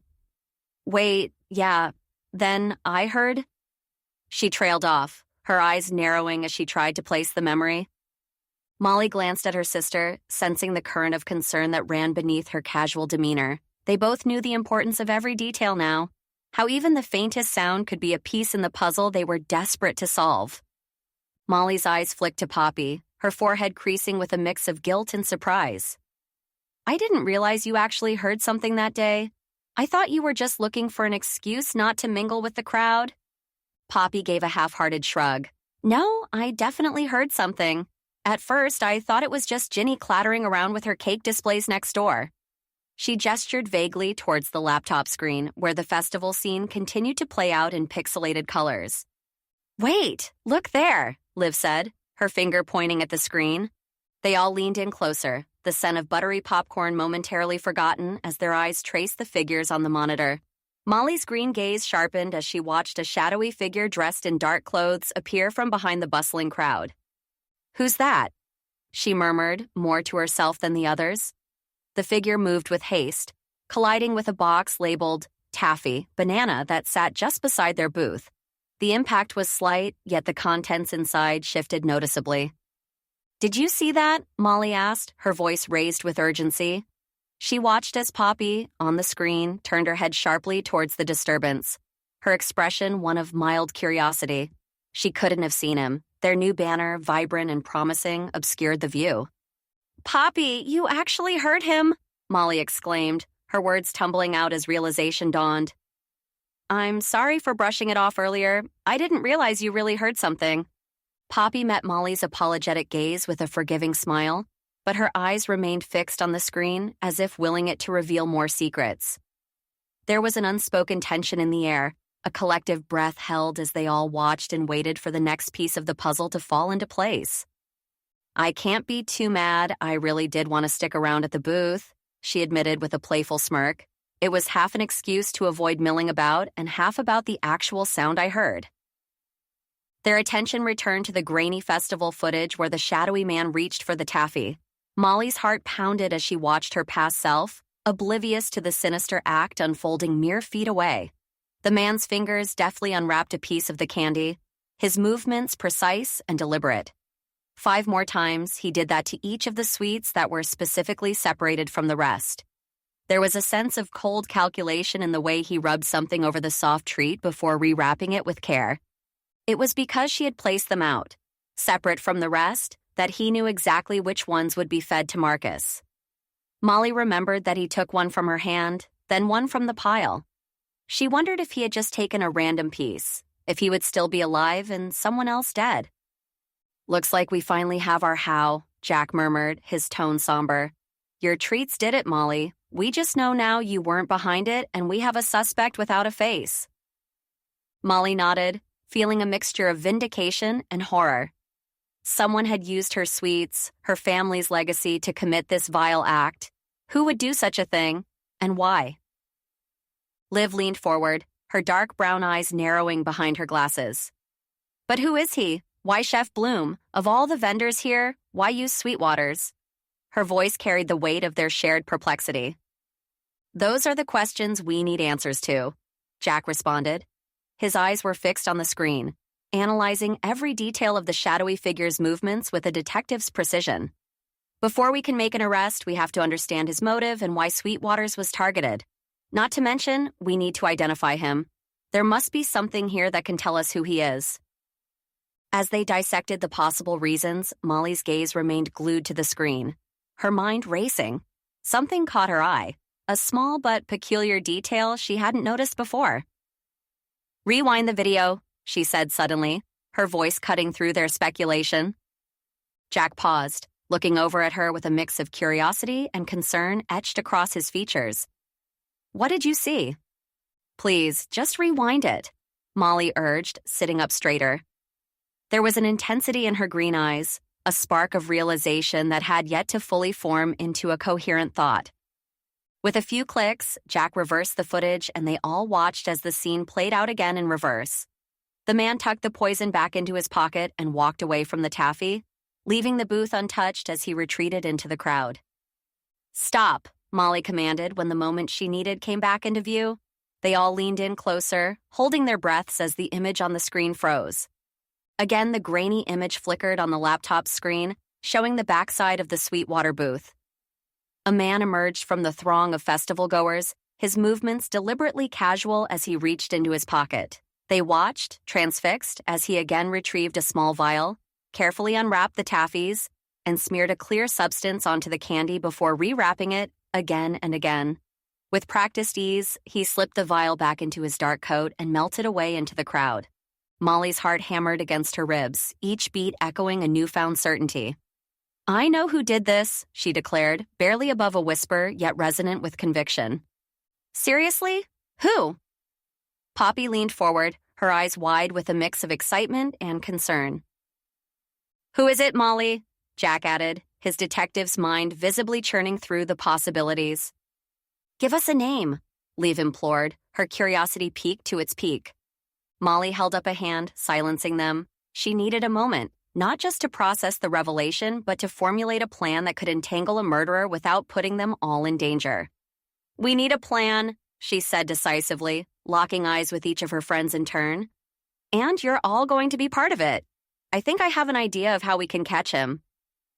"Anything," Jack assured, his voice steady, reflecting the trust he had grown to place in her instincts. "Whatever you need, we're here for you," Liv added, her support unwavering. "Count me in too," Poppy chimed, her usual levity subdued by the gravity of the situation. "Good," Molly nodded, her mind already racing through scenarios and contingencies. This was more than just proving her innocence. It was about justice for Marcus Bloom. "We'll need to be careful, smart, and ready for anything. But we're going to catch him. We finally have our guy." Her determination was palpable, contagious even. They all nodded. A silent pact formed among them. Molly felt the weight of responsibility settle on her shoulders, but she wasn't alone. Together, they would bring a killer to light. Chapter 25. Molly's hand rested lightly on the cool metal of the door handle, the spring breeze playing with a few escaped strands of her dark brown hair. She took a deep breath, feeling the warmth of the sun on her face, a stark contrast to the chill of uncertainty that had settled in her chest. It was a beautiful day in Tidewater, a tapestry of blooming flowers and blue skies, a great day for justice, she reminded herself. With resolve bolstering her spirit, Molly pushed the door open. The familiar tinkle of the bell above heralded her entrance into the quaint shop that smelled of sugar and nostalgia. "Welcome to Reed's Sweet Treats. What can I get for you?" called out a voice from behind the counter, cheery and oblivious to the storm that was about to unfold. As Anton Reed stepped into view, recognizing his visitor, his smile faltered ever so slightly. "Oh, Molly, what a surprise," he managed, regaining his composure. "Can I get you anything?" Molly offered a nod, her green eyes sharp and searching as she took in the rows of candy jars and pastel decorations. "Actually, yes," she said, her voice steady despite the tremor of adrenaline. "Could you show me the bottles of flavoring you use? I'm thinking of switching over." The hesitation was there, fleeting but unmistakable. Anton's affable facade cracked, revealing a flicker of nerves. "Is there a specific reason?" he asked, his hands betraying him as they found each other fidgeting. "They're just plain flavor bottles." "Marcus mentioned my flavor wasn't up to par," Molly lied smoothly, watching Anton closely. "I thought maybe yours would be worth a shot." Her statement hit its mark. He swallowed hard, his Adam's apple bobbing in his throat. Without another word, he turned and retrieved a small red bottle of flavoring from beneath the counter, the very same type she'd seen at the festival. "Strange," Molly mused aloud, feigning casual curiosity as she took the bottle, turning it in her hands. "You're the only one in town who uses this brand, isn't that right? Everyone else seems to prefer the yellow bottles from Juno's, the local flavor supplier." Anton's response was a stuttered assurance, but Molly heard none of it. She was too focused on the beads of sweat that had appeared on his brow, the way his eyes darted to the back room, then back to her. He was cornered, and they both knew it. "Interesting choice," she finished, setting the bottle down with deliberate care. Molly could almost hear the gears turning in Anton's head as he struggled for an explanation, any lifeline that would distance him from the growing web of suspicion. But she had him now, and there was no turning back. "Yeah," Anton conceded with a forced chuckle, wiping his hands on his apron as though he could brush away the unease that clung to him. "They're richer, and you don't need to use as much to get the flavors popping. You can make larger batches using less flavoring. It's all about quality here at Reed's Sweet Treats." Molly arched an eyebrow, her gaze lingering on the vivid hue of the bottle. "Is flavor the only thing you keep in these little red bottles?" she asked, her voice light but her eyes sharp as flint. Anton faltered, his smile wilting like petals in the heat. "What exactly are you implying, Molly?" He looked as though he was trying to decipher a hidden code in her words, his nervousness manifesting in the quick dart of his eyes and the faint tremor in his voice. She leaned in closer, her intuition gnawing at the silence between them. "I think you know precisely what I'm talking about, Anton." Her tone was soft, almost sympathetic. "I'm just not entirely sure why you did it." "Look, I'm just here to make candy," Anton insisted, the words tumbling out in a rush. His hands found their way to the counter, gripping the edge as if it could anchor him against the tide of accusation. Molly exhaled slowly, her breath stirring the dust motes dancing in a shaft of sunlight that cut across the room. With deliberate movements, she picked up the red bottle, holding it aloft between them. "You know what gave it away? This bottle right here," she said, her voice steady. "You're the only one in town who uses this brand of flavor. When you see a picture of someone from behind at the festival, it's pretty easy to spot whether they're wielding a yellow bottle or a red one. It was the only thing that I was sure about. The one thing that could help me identify someone who was behind my booth that day." The sound of the bell above the door seemed like a memory, distant and inconsequential, as Molly fixed Anton with a look that sought the truth hidden beneath the surface of his crafted composure. Anton's fingers drummed an erratic rhythm on the countertop, the tapping a stark counterpoint to his attempt at maintaining composure. His eyes darted to the door and back to Molly, lingering on the red bottle as if it were a live grenade. "Anton," Molly began, her voice calm but edged with certainty, "is there anything you want to tell me?" "Look, whatever you have on me, it's not what you think." Anton's smile was brittle, his laugh a hollow echo in the small shop. "I think you've got the wrong idea, Molly." Molly observed him, taking in the sheen of sweat on his brow, the way his Adam's apple bobbed as he swallowed hard. It was clear to her that his nervous demeanor betrayed more than the words he carefully chose. How could he possibly believe such a feeble line would deflect her suspicions? "Maybe," Molly conceded with a nonchalant shrug, though her green eyes remained locked onto his flustered face. "But I think otherwise." She paused, letting the implication hang heavy in the air. "I think you went to the festival with a purpose, Anton. You wanted to get rid of Marcus for some reason, so you tainted Sweetwater's taffy." The accusation hung between them like the sweet scent of sugar that normally filled the shop, now replaced by the pungent aroma of fear. Anton's mouth opened, then closed, no words forthcoming, his denial caught in his throat. He swallowed hard. "Though I'm not sure why you'd target me too," she continued, her tone laced with genuine curiosity. "I just want you to know I'm the one who figured out you did it. Seems like you chose the wrong person to try and fool." Anton's gaze shifted away, unable to meet Molly's steady scrutiny, his posture deflating as the weight of her words settled upon him. His hands ceased their tapping, now gripping the counter as if it was the only thing keeping him rooted to the spot. He walked around the counter, stepping closer to her. A panic rose in her chest until he stopped several feet away. "You'd better stop talking before people really start to believe you. Everyone will know that you've accused an innocent man." "Can't be worse than what they think now," Molly replied with a smirk. "You're still sticking with your story?" With quick steps forward, Anton rushed at her. She lifted her arm to stop him before she screamed out, "Banana!" He stopped in his tracks and stared at her wide-eyed. Anton's eyes darted frantically from one corner of the shop to another, his gaze bouncing like a trapped fly against the windows. The muscles in his jaw twitched, a silent symphony of panic as he measured the distance to the back door with desperate calculation. "What are you doing, Anton?" Molly's voice was steady, though inside, her heart drummed a rapid beat. "Just tell me what happened that night. It'll be better if you get it off your chest." But her words were met with silence. With a sudden burst of movement so swift it seemed his body acted on its own accord, Anton lunged for the back door, wrenching it open and disappearing into the sunlit alley beyond. "Hey!" Molly called out, her feet already carrying her across the worn wooden floor. She skirted past shelves lined with sugary confections, her hand grazing a tray of caramel clusters as she burst through the swinging door into the back kitchen. As Molly emerged into the alley, her breath caught at the sight before her. Emily, the police officer, had Anton pinned against the wall, her authoritative voice cutting through the commotion as she read him his rights. The metallic click of handcuffs closed around Anton's wrists like the final note in a dissonant melody. "Nice job, Emily.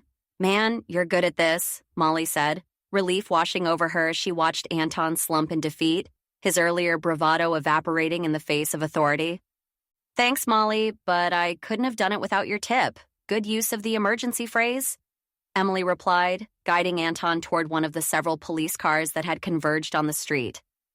Molly nodded and stepped out of the shadowed alley, blinking against the brightness of the spring day. Liv and Poppy approached, their faces alight with pride and excitement. "You did so good in there, Molly," Poppy exclaimed, her ponytail bouncing with each enthusiastic word. "Anton didn't even see it coming," Liv added, pushing her glasses up the bridge of her nose with a knowing smile. Molly shrugged off their praise with a wry smile, feeling the weight of the hidden microphone pack against her skin. "I didn't get him to confess, though," she admitted, peeling off the device. "That was the point of all this. I mean, why else would I wear the mic pack? Still, you did great. For your first time trying to get a confession, I guess it went about as well as it could have." Jack's voice came from behind her, calm and reassuring. He stepped closer, his presence grounding. "And with the evidence we've already collected, I'm confident he'll come clean once we get him back to the station for questioning." "Thanks, Jack," Molly said, meeting his gaze. His eyes held a spark of admiration that sent a warm flush across her cheeks. She turned away, hoping neither Liv nor Poppy noticed the way her pulse quickened as Jack was near. "Let's head to the station," Poppy suggested, eager to see the case through to its conclusion. "Right behind you," Molly replied. As they walked away, she allowed herself one last glance at Jack, his silhouette framed by the bustling activity of officers securing the scene. There was more to be done, but for now, she had played her part, and played it well. Molly turned to Jack, the afternoon sun casting a soft glow on his determined features. "Jack, I need to ask you a favor," she said, her voice steady despite the chaos of the moment. He regarded her with an intensity that made her heart skip. "What is it?" he asked, his brow furrowing slightly. "Once you've all finished with him and have that confession in hand, I want to talk to Anton. There are questions I have that only he can answer," she explained, her green eyes locking onto his. A chuckle escaped Jack's lips, softening the lines around his eyes. "You really can't help yourself, can you?" he teased. "That insatiable curiosity of yours? It's like an impulse you can't control." Poppy and Liv stood nearby, their exaggerated nods and smirks an echo of Jack's gentle ribbing. Molly glanced at them, a playful retort ready on her lips. "I guess you could say I'm consistent," she quipped. Their laughter filled the space between the seriousness of their task and the relief of its nearing end. Poppy tossed her ponytail over her shoulder, and Liv adjusted her glasses before they both turned to retrieve the car. Jack's gaze lingered on Molly, a hint of gratitude in his eyes. "I'm glad you were here today. You helped us piece this together. I couldn't have done it without you." "Happy to help," Molly replied, brushing a stray lock of dark brown hair from her face. "Though, let's be honest, I wouldn't have let anyone sideline me. This is my town, my community at stake. I was the one in trouble if no one was found guilty." Her voice carried the weight of her commitment. "I know," Jack acknowledged with a nod, "and I'm thankful you were part of it." The brief exchange left an imprint of warmth as Molly watched her friends walk away. She would follow them soon, her mind already racing ahead to the station, to Anton, and to the answers that awaited her. Uniformed officers filed into Reed's sweet treats, their movements precise and methodical. They slipped on gloves with snaps that echoed off the pastel walls. Tape was unrolled to cordon off areas, and evidence bags rustled as they opened to swallow potential clues. Outside, a pair of officers flipped open notepads, pens poised as they began questioning the curious neighbors who'd gathered like a flock of sparrows, eager to chirp out what they knew. Molly's gaze followed the systematic search, her lips parting to voice another query, but the brisk hum of an engine cut through the silence. Poppy's car pulled up to the curb, the window rolling down with a smooth whir. "Molly, you ready?" Poppy called. "Go ahead." Jack's voice, firm yet gentle, drew Molly's attention back to him. "Wait for me in the lobby of the station. I'll be there soon." She hesitated, the calm assurance in his tone anchoring her amid the storm of the day's events. But with a nod, she stepped toward the waiting vehicle, leaving behind the man whose presence had become unexpectedly reassuring. Sliding into the back seat, the familiar scent of leather and the faintest hint of Liv's lavender perfume enveloped her. Liv glanced back from the passenger seat, a look of realization dawning on her features. "Didn't know you two were that close," she said, her tone light. "Jack, it's just friendly," Molly replied, though the fluttering in her stomach betrayed her words. Poppy twisted in her seat to face Molly, the corners of her mouth lifting in a playful smirk. "You call him Jack and everything?" "Because I'm not a teenager," Molly countered, brushing it off with a shrug. "We were talking, that's all." But the image of Jack's steady gaze sent a fresh wave of butterflies dancing through her. "Ready to roll out and wrap this mystery up?" Poppy's question sliced through the tension, her eyes sparkling with anticipation. "Definitely," Molly affirmed, her resolve stealing once more. As the car pulled away from the curb, Tidewater's quaint streets passed by in a blur, each turn bringing them closer to the police station and to the answers that beckoned just beyond reach.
Chapter 26. Molly's foot tapped a staccato rhythm on the linoleum floor of the police station, the sound a metronome counting down the moments until she could confront Anton. The once frenetic energy of the place had subsided into a quiet hum. Officers moved with purpose, but without the urgency that had clouded the air before. The man responsible for Marcus's death was behind bars, and yet Molly's mind swirled with unanswered questions. "Hope this is the last time we have to warm these seats," Poppy said, her voice tinged with exhaustion as she slouched beside Molly. Liv, ever the stoic presence, adjusted her glasses and offered a different perspective. "I don't know, I kind of like it here." Her eyes swept across the room, taking in the organized chaos of paperwork and procedure. "It reminds me of my own work." "How does a police station remind you of a library?" Molly asked, raising an eyebrow at her friend. "Well," Liv began, her expression earnest, "it's the organization for me. The filing cabinets are akin to reorganizing returns and sorting through the paperwork. There's a system, an order to things. It's comforting, knowing everything has its place." Laughter bubbled up from Molly and Poppy, echoing off the stark walls. "What? It's true," Liv defended, but her lips curled into a smile that told them she knew how it sounded. "Only you, Liv," Molly chuckled, the tension easing from her shoulders slightly. "Only you would find a police station calming." Poppy shook her head, still grinning. "Well, I'm ready for some normalcy, back to marketing and taffy sales. No offense to your newfound appreciation, Liv." "None taken," Liv replied, pushing up her glasses. "But let's get through today first, shall we?" Molly nodded, feeling the weight of the moment settle upon her. They were close to the truth, close to understanding the motive that had led to such a tragic end. The tapping of her foot slowed as she took a deep breath, bracing herself for what was to come. "Ready, Molly?" Jack's voice cut through the quiet tension, his confident stride closing the gap between them. His eyes held a certain gleam, the look of a man who had just checkmated his opponent. She glanced up, nodding slowly. "Has he admitted to it?" Jack returned the nod, his jaw set with determination. "Yes, he's confessed to killing Marcus, but that's where he clams up. Won't spill any more details. We have a signed confession." As they walked toward the interrogation room, Molly felt the weight of what was at stake. "So, you think I can get him to talk?" she asked, her voice steadier than she felt. "Actually, that's why I'm here," Jack said, casting a sideways glance at her. "I was hoping you'd help unravel this mess. You want those answers too, right?" "I do," Molly affirmed, though the memory of her encounter at the sweets shop flickered in her mind, an unwelcome reminder of her inexperience. "Hey, it was your first time wearing a wire. You'll get better," Jack reassured her with a half smile that crinkled the corners of his eyes. "Now's your second chance." Molly let out a short laugh, the sound more of relief than amusement. "Let's hope I don't have to make a habit of it." "No kidding," Jack agreed, his smile lingering. "But if you ever did, I've got no doubt you'd handle it like a pro." She paused outside the door, biting her lip in thought. Any advice on getting Anton to open up? "Be honest," Jack advised, resting a hand gently on the door handle. "Openness and vulnerability tend to make others drop their guard.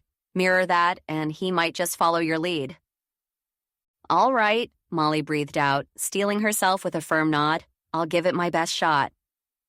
With a determined push, she stepped into the room, ready to face whatever truth lay waiting in the depths of Anton's confession. Molly stepped into the interrogation room, her heart thudding against her ribs like a trapped bird. The door closed with an ominous click behind her, and she faced Anton sitting on the other side of a stark metal table. His hands were shackled in front of him, the silvery cuffs gleaming dully under the harsh fluorescent lights. Despite their situation, his eyes were hard and unyielding as they bore into her.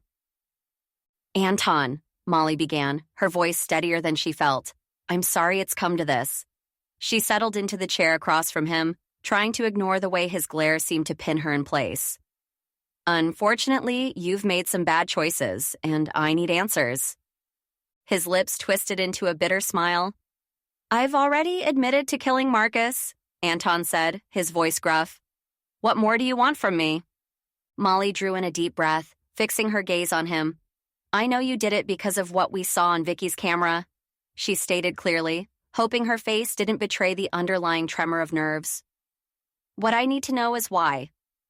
Anton's nod was resigned, a slight tilt of his head that acknowledged her words. Heard about that little spy game, he muttered. I'm here for the truth, Molly pressed on. Her fingers gripped the edge of the table, cold metal biting into her skin. I want to know why. A scoff escaped him, and he leaned back in his chair, a move that seemed practiced, almost theatrical in its disdain. You don't care about the why of Marcus's death, Anton said, the scorn in his voice palpable. You're here because you want to know why your precious Taffy had to be part of this. Molly's resolve hardened. She might have been out of her element, but she wouldn't let him see her falter. She needed these answers, not just for herself, but for the peace of her small town, for the justice that Marcus deserved, and for the closure she craved. Molly's foot tapped an anxious rhythm on the linoleum floor, the sound a faint echo in the stark interrogation room. She nodded, her expression a mixture of understanding and disgust. Yes, you're right. I want to know why you did it, she admitted, her voice firm despite the churn of emotions inside her. But more than that, I need to understand why you targeted us, why you laced our Taffy with poison. Anton's eyes were cold, his handcuffed hands lying idly on the table. I wasn't trying to hurt you, he said, the emphasis sharp as a knife's edge. Leaning forward, Molly's scowl deepened, casting shadows over her features. If Poppy or I had eaten just one of those tainted pieces we set aside for sampling, it could have been us instead of Marcus. You realize that? You threatened us and our business with that note on the door. He met her gaze unflinchingly. I knew you wouldn't eat them, Anton replied, a twisted assurance in his tone. They were meant for Marcus, and if by some chance you had, well, it would have been worth it to see him crumble. It was all worth it to make sure his negativity was wiped from the world. Afterwards, I saw you were snooping around, so I thought I'd try to make you stop. Should have known you wouldn't listen. You just figured it out faster than I thought you would. The air seemed to grow heavier, suffused with the weight of his confession. Molly's heart pounded, but she kept her voice steady. Why, Anton? Why were you so desperate to see Marcus dead? What happened between you two? Anton's gaze shifted away, his focus lost to the past. He seemed to drift into the memory, his voice hollow as he recounted the tale. 2 years ago, Marcus wrote a review that might as well have been my business's obituary. His fists clenched involuntarily. My bakery never recovered. Customers flocked to Bliss or Sweetwater's because Marcus turned my misfortune into a spectacle. My sweets, he claimed, were the worst. No matter what others faced, it was my name, my treats that became synonymous with failure. Molly absorbed his words, the bitterness of his tone painting a vivid picture of resentment and ruin. In this sterile room, amidst the hum of fluorescent lights, she witnessed the unraveling of a man whose life had been dismantled by a few critical sentences. She understood the sting of criticism, but where she had found resilience, Anton had harbored vengeance. Everyone else got back on their feet, Anton continued, a venomous edge creeping into his voice. But not me. Marcus made sure of it. He destroyed everything I had built, and I couldn't. I wouldn't let him walk away from that. Silence followed, heavy and oppressive. Molly sat back, processing the gravity of Anton's hatred, the irreversible choice he had made, a choice that had led them all here, to this moment of reckoning. Molly's gaze fixed on Anton, his slumped posture a notable difference from the rigid lines of the interrogation room. So, she began, her voice steady despite the turmoil inside her, you decided to poison Marcus because he tanked your business? The clink of handcuffs punctuated Anton's slow nod, his eyes hollow with defeat. It wasn't just about the business, he said, his voice a low rasp. That review? It was a death sentence. When the shop lost customers, I lost everything. My wife, she couldn't stand the strain, the fights over money. He trailed off, a bitter laugh escaping his lips. She left me to drown in my own failure. Molly felt a pang of pity, quickly stifled by the gravity of his actions.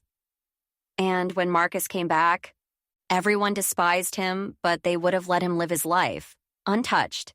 He never learned his lesson no matter how many people were mad at him. Anton interjected, his eyes burning with a cold fire. I couldn't be like them, not me. I wanted him to feel the devastation he caused, to understand the lives he'd torn apart. A heavy silence settled between them as Molly wrestled with the enormity of what she heard.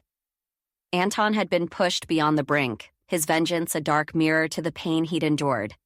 She exhaled slowly, unsure how to respond. I guess I have my answer, Molly admitted, her words tinged with disappointment. The mystery that had consumed her thoughts for so long had unraveled to reveal a familiar tapestry of human frailty and spite. But knowing why doesn't make it any easier to stomach. You wanted retribution for your shattered dreams, but murder? There's no justification for taking a life. Is that so? Anton's challenge sliced through the air, sharp and accusatory. You think you're above me, Molly Sweetwater. There are no saints in this town. They might not have brewed the poison, but they harbored the same dark wishes. I was simply the one brave enough to act on them. His words stung, the accusation igniting a flare of anger within Molly. She recognized the resentment that simmered beneath the surface of their small community. But to equate their silent grievances with Anton's lethal deed was a step too far. Wanting something in the quiet corners of your mind is a far cry from acting on it, she countered, her resolve hardening. Marcus may have been unkind with his words, but you, Anton, you chose a path from which there's no return. Anton sneered, the venom in his expression clear even as his body remained caged by the metal table and chair. We'll see, he murmured, almost to himself, as if the finality of his situation had yet to fully settle upon him. Molly's voice was steady, a surprising calm anchoring her words despite the storm of emotions brewing within. And I just want you to know, I'm not better than you, she admitted, but her eyes held a fierce glint as they locked on Anton's sullen face. But I have done better. She leaned forward slightly, her hands flat against the cold metal table that separated them, emphasizing the gulf between their choices. You're a murderer, Anton. You took Marcus's life.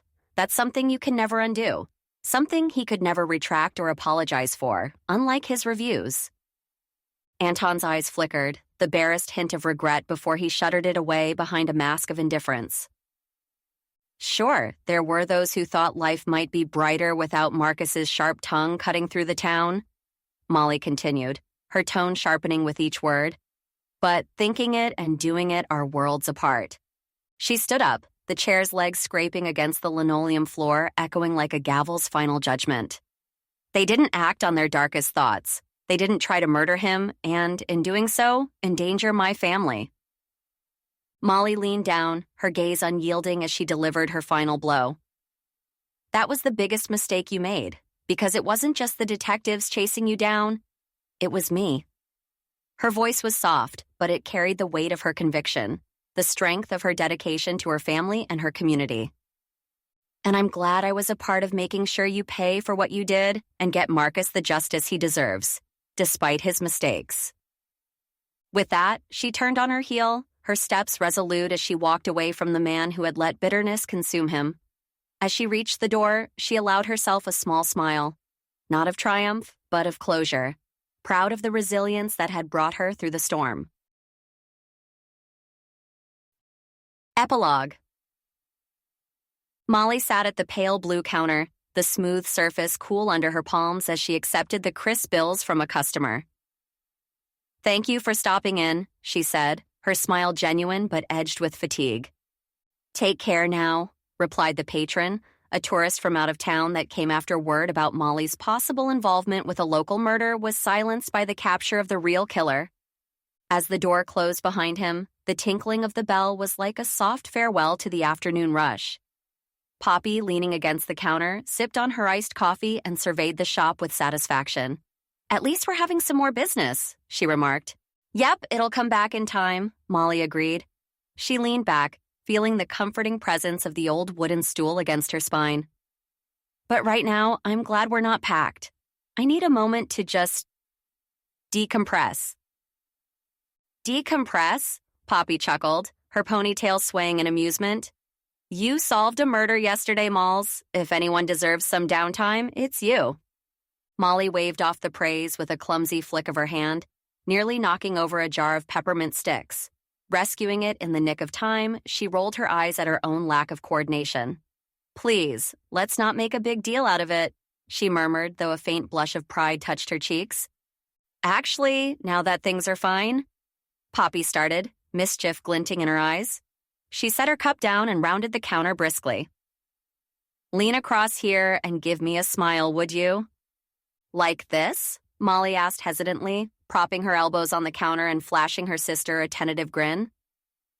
"Perfect," Poppy exclaimed, whipping out her phone and snapping a photo before Molly could second-guess the pose. She came around to show her the picture, and Molly couldn't help but laugh at the sight of herself, looking surprisingly composed. "Should we caption it? Just solved a murder? What did you do today?" Poppy teased, her thumbs hovering over the screen, ready to type. "Absolutely not," Molly protested with a laugh, shaking her head. "Just something simple." Fine, conceded Poppy, typing quickly. "How about stop in the store before you make your way down to the beach? We suggest the tropical flavors, like pineapple." "That's perfect," Molly agreed, pleased with the subtle suggestion. "Ugh, so boring, but I guess if it's what the people want," Poppy said as she typed away on her phone. The tinkle of the front doorbell chimed, and Molly looked up to greet the new customer. Her gaze lifted from the vibrant wrappers of taffy on the counter to lock on to not a new customer, but the familiar sandy blonde figure crossing the threshold. It was Ethan, his tall frame momentarily filling the doorway, his eyes already seeking hers. "Hey," came his tentative greeting, almost lost beneath the din of the shop's coastal-themed music. Molly's lips pressed into a thin line, her hands clasped tightly beneath the counter where he couldn't see. She noticed the way his brown eyes held a certain softness, a silent plea for understanding that she had once found endearing. Now it just felt like another wave crashing against her resolve. "Poppy, would you mind?" Molly trailed off, not needing to finish the sentence. "Of course," Poppy quickly interjected, her voice full of unspoken solidarity. With a last fleeting look at the pair, a sardonic eyebrow raised in Ethan's direction, she disappeared through the swinging door that led to the back room, leaving Molly alone with her ex-boyfriend. Ethan took a hesitant step closer, his large hands fidgeting with the hem of his graphic tee. "Molly, I'm sorry," he began, his voice low and edged with concern. "I didn't mean to—" "Sorry for what, Ethan?" Molly cut him off, her tone sharper than she intended. "You come around here and stand outside, staring in here, or come asking for me all the time? It's weird." He flinched, the lines of his face tightening. "I know it's over between us, I do, but after everything that's happened, I can't stop thinking about you. Are you okay?" Molly drew in a deep breath, the scent of sugar and sea salt swirling around her, grounding her. She let her gaze drift past him for a moment, focusing on the pastel-painted beach scene that adorned the wall of Sweetwater's taffy. "Ethan, I appreciate your concern, I really do, but you need to stop checking up on me." Her voice softened despite her frustration. "I'm fine, and I'll continue to be fine, with or without your worry shadowing me." "Okay," he replied, his shoulders slumping slightly in resignation. "I just want you to be happy, Molly." "I appreciate that." "I want you to be happy too," she said, watching his face brighten with the news. But Molly couldn't keep it there. She knew they had to talk this through like adults, not like how they argued when they were together. Molly leaned back against the cool counter, the varnished wood a solid reassurance against the small of her back. "Ethan," she murmured, her words tinged with a tenderness that betrayed the remnant of their once shared affection. "I'm grateful, you know, for your concern." She watched his eyes, those pools of earnest brown, and found herself compelled to offer solace. "But we're not what we used to be." He nodded slowly, his sandy hair catching the light filtering in through the shop's front window. "I get it, Molly. Space. You need space." He shuffled awkwardly, his fishing boots scuffing the weathered floorboards. Can we be friends? I still care about how you're doing." "Of course we can try," she responded, her voice carrying the weight of compromise. Molly watched as he retreated, his tall frame pausing at the threshold. "See you around, friend," he said, the title hanging between them like a new beginning. Or perhaps an epilogue. "See you," she replied, offering a wave that felt more final than she intended. As Ethan disappeared onto the sun-dappled sidewalk, Vicky Sugarman stepped over the threshold, her stiletto heels clicking sharply against the wood. Her blue eyes followed Ethan's departing figure with a disdain so palpable it seemed to hang in the air like the scent of saltwater taffy. Molly was afraid she was going to get a headache just dealing with the woman today. She leaned her elbows on the counter, her posture slack as she regarded Vicky with a cool detachment. The late morning light streamed through the shop's windows, casting a soft glow on the jars of colorful taffy lining the walls. "How can I help you, Vicky?" she asked, her voice flat, betraying none of the disappointment etched in her features. Vicky straightened her designer jacket, the tension in her shoulders visible. "Well," she began, her tone hesitant, "I'm sorry for everything that happened, for the rumors and for trying to videotape you." Her manicured hands fidgeted with the strap of her purse, avoiding Molly's steady gaze. "That's a good start," Molly conceded, her arms crossing over her chest as she assessed Vicky's contrite expression. It seemed too polished, too rehearsed.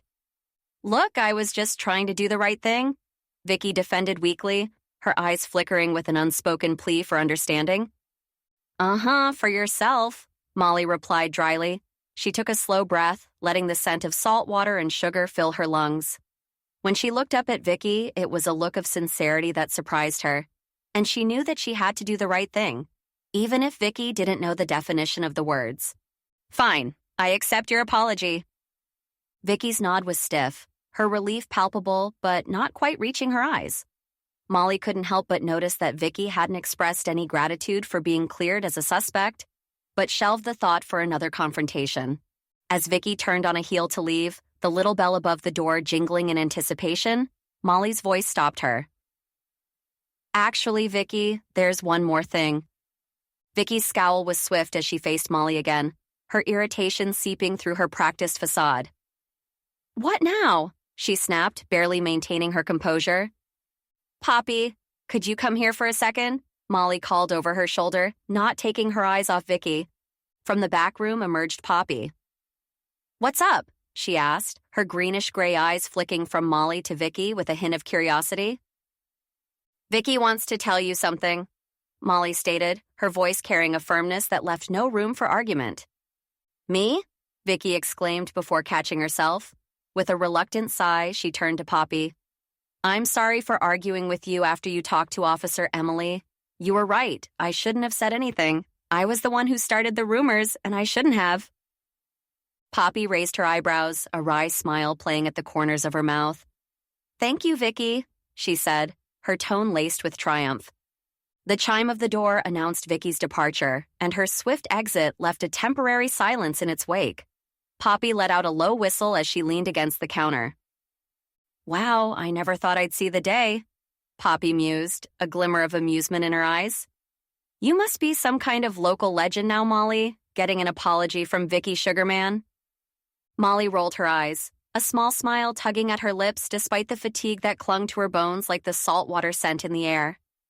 "All it took was solving a murder," she quipped, wiping down the counter with more vigor than necessary. "No big deal." Poppy's attention shifted to the window, a smile spreading across her face, bright and sudden. Curious, Molly followed her gaze, turning just in time to see Jack Hawthorne push through the front door, the bell jingling softly above him. "Jack," Molly greeted, her voice steady even as her heart skipped a beat. "To what do I owe the pleasure? Here to sing my praises again?" He offered a small, almost sheepish smile, and his gaze flickered to Poppy before settling back on Molly.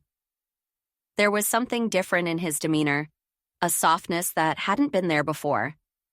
"No, actually," Jack's voice lowered, and he seemed to choose his next words with care. "I wanted to say that, well, regardless of how things unfolded, I'm really glad you were there with me, and I was wondering if you might want to grab coffee sometime."